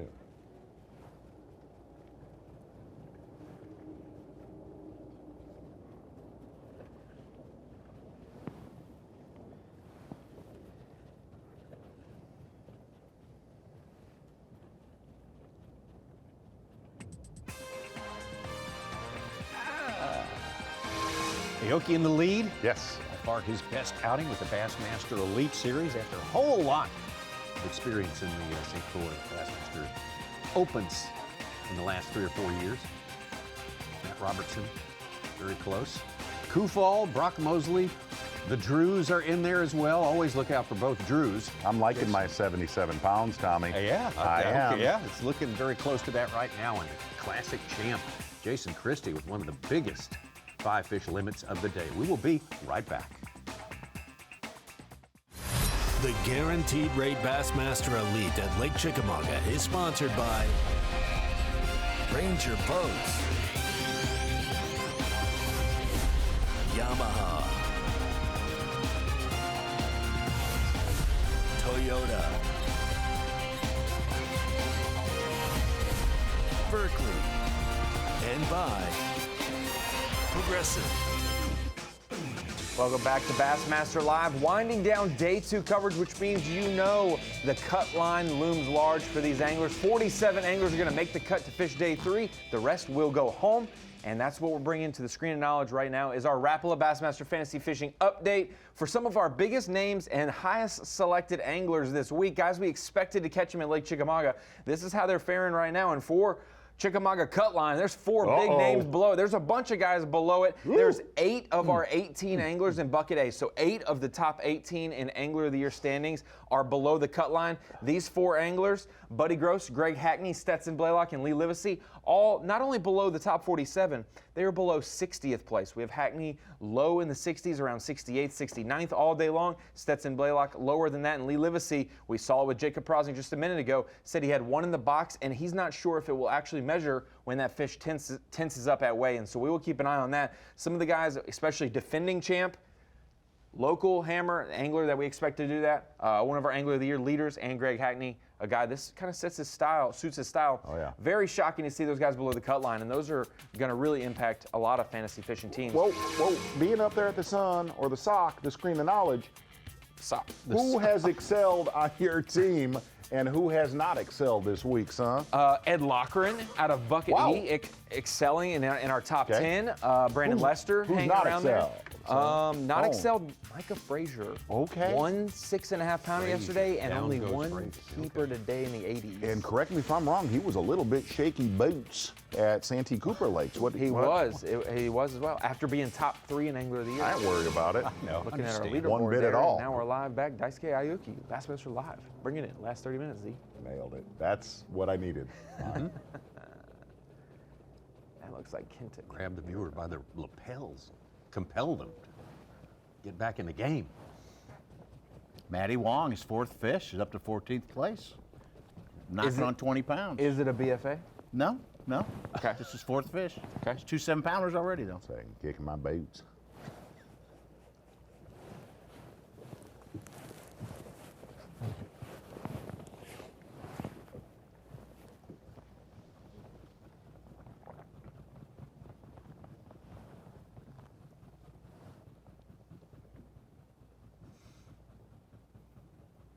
I noticed when we talked about unofficially, and it's way too early to even. Ron and I went, Matty Robertson, you went Caleb Kufal. None of us picked Daisuke Aoki. I don't know why. I don't either. He's a master, obviously. He's still an unknown. I don't know what his when it's day 4 and he needs a keeper. What does he turn to? What is he going to do? You know, so we're still. I'd love for him to prove us wrong. I told you, he said Taku time's over. That's amazing. It's Daisuke's day. It's not Taku's time. Yeah. Very bad.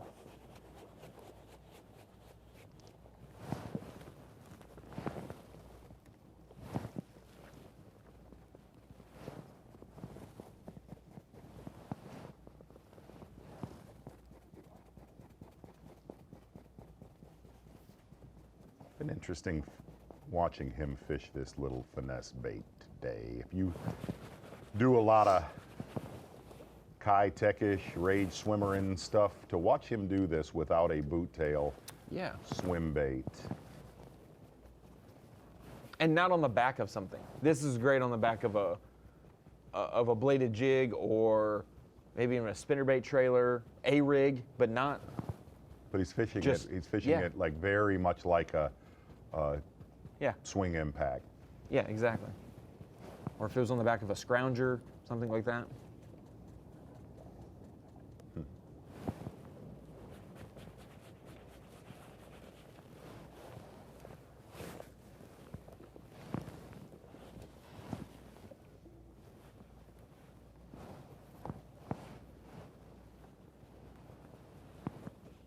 We mentioned his winning Douglas Lake last year as an Open to gain interest. He's also had a top 4 finish at Upper Mississippi lacrosse. Really? Yeah. Really? That's okay. Shows a little diversity there. It'll be our final destination for the season. Boy, that'll be interesting. Oh, yeah. A place where limits should be, universal. Yeah. Easy. And if you catch 13 pounds, you could be in 80th place. Right. Because a lot of people catching 14 or 15 pounds. It's been it has a little been bit tougher. Exactly. But it's a lot exactly. It's a lot water level dependent. It seems too that's been. But because it gets real skinny, when it is a little low there in lacrosse. And we'll get that full summer break down there. And that's in September. August, I think. August. It's not September. Yeah. Right. Okay. Back to back with Oahe. Got it. Except I think we gave him an extra day of travel in there.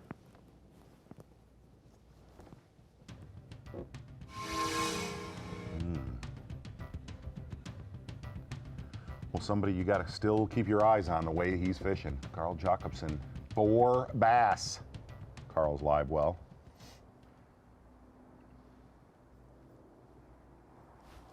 I will tell you, he has stuck with it today. I asked you this earlier when he lost that one. I said, will he get 5 fish? I thought no. Because would he be spun out after doing that,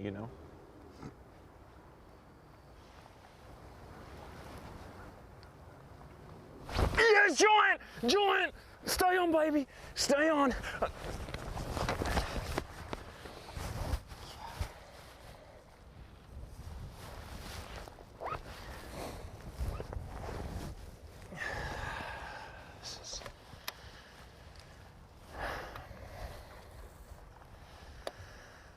This is what happens when everything goes the opposite. 7-pounder. Choked it, had her on.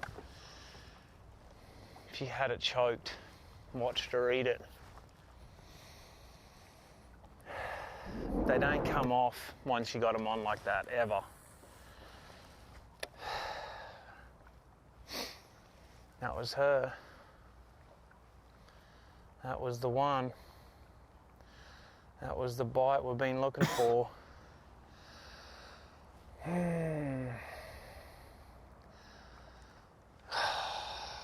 You can't say it's from lack of trying. I mean, I've been persistent. Have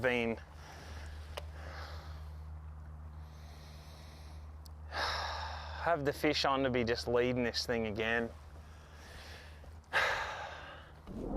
He would be blowing She it just away. came out of that lay down and just choked it. Exactly what they've been doing. Beautiful 10-pound fish. Yep. I mean, a beautiful fish. Just big spots all over her. Just a giant. That one hurt. I don't know which one hurt more, that one or the 5. They both hurt. What do? You just keep casting. That's all you can do. Hour and 10 minutes to go. That was a day saver right there. That saved my day right there. That was nasty. It's just what happens when they don't want to really get it. Like, I'm force feeding them now, but they're eating it, but they're not like getting it like what they were yesterday. But I mean, I did everything right on her. I watched her eat it. I pulled into her. She got the hooks. Both hooks were in her. Bait was coming sideways, and then just came out. Wow. Wow.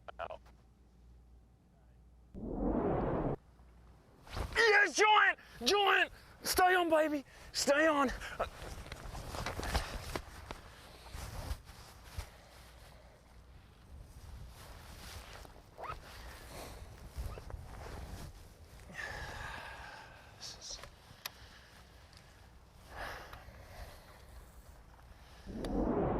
back in it if some of these bites stay. Can literally win this on the glide.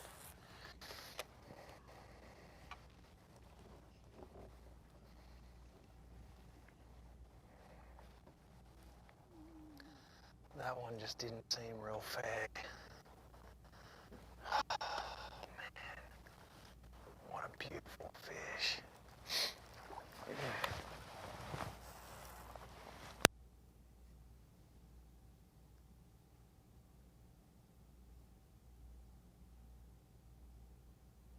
Well, that was painful.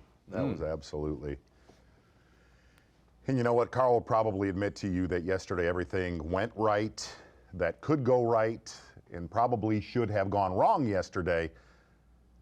He put a lot of fish in the boat that he thought might probably have gotten off on most days. Okay. Today, and here's the thing, man. This has been entertaining to watch and informative to really see how he's done this. But it is a razor's edge of massive success with the potential of a lot of failure. And we got to see the latter half of that today. Brutal. He's Brutal. 6:14 out of the lead. Matty Wong just filled his limit. He's got 24 pounds. He's jumped into 6th place. Wow. Knocked Maybe him to 11th. Maybe the biggest bag of the day of the tournament, Matty Wong. Yeah. You know, those grebes, that's an aerial grebe. Side by side. I've seen them. I think I've seen them. Probably a turkey vulture. A lot of times. Yeah. Man, that was brutal. Gosh.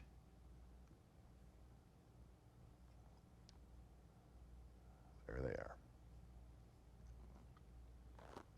Here we go. Looked up again. I caught it. Nope. Exactly.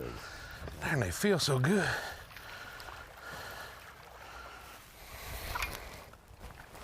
He might be a little bit bigger than one of them. I don't know.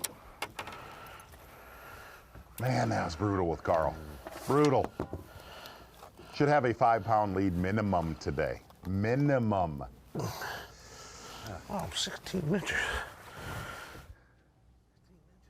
Maybe you can get one. Maybe you can get one in the next hour. You know what's jacked up is I was literally looking at that, and Carl made the comment that fish.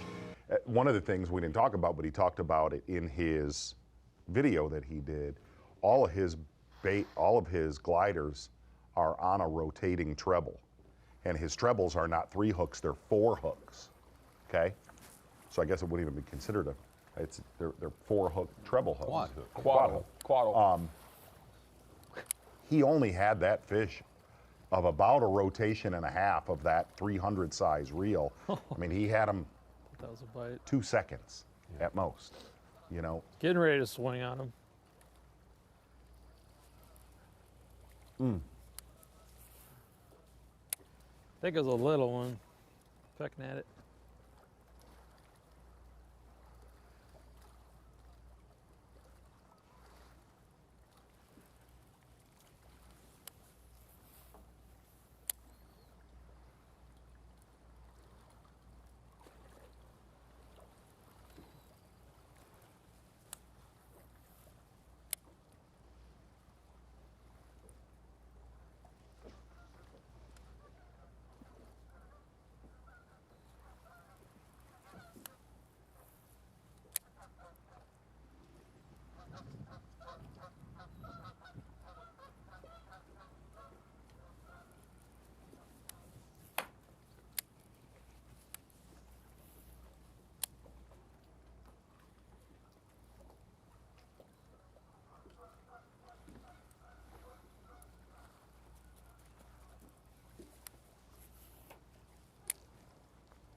And I will say, in his defense, absolutely, because we can armchair quarterback, we can armchair angler all day long. So can fans at home and say, it's not working, Carl. Switch up to something else. But when that's all you got, it is working. And like we mentioned this is what guides who are paid to catch numerous fish, big fish and a lot of fish, daily, are saying that they're biting on is the glide baits and a wacky rig. Those are the two things. He doesn't have anything else to go to. You got no other bait that's working better than that right now. No.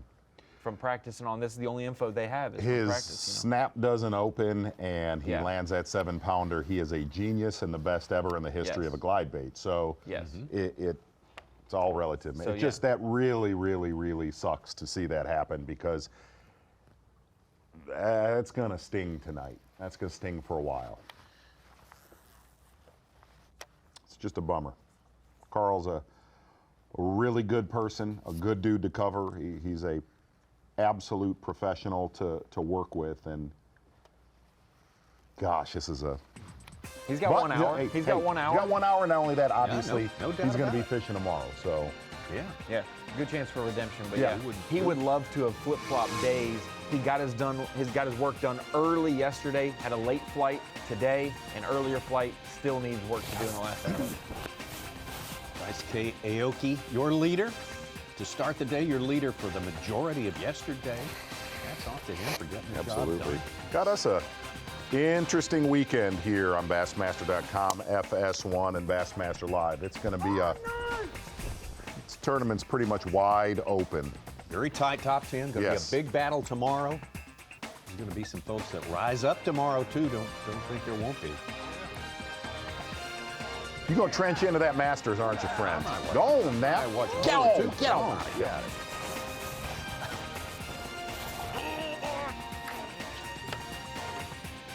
Robertson getting it back on track here at Chickamauga. Fun to watch. All that good stuff. We will see you tomorrow. FS1, 8 a.m. Eastern Time. Ooh. We have a waiting coming up here. 3 o'clock here at Bassmaster.com. Yes. Big day. Got to make that cut. Going to have the Yeti hot seat all fired up. Yeah, it is. Always is fired. Nail biter as always. So thank you again for being with us today on Bassmaster Live.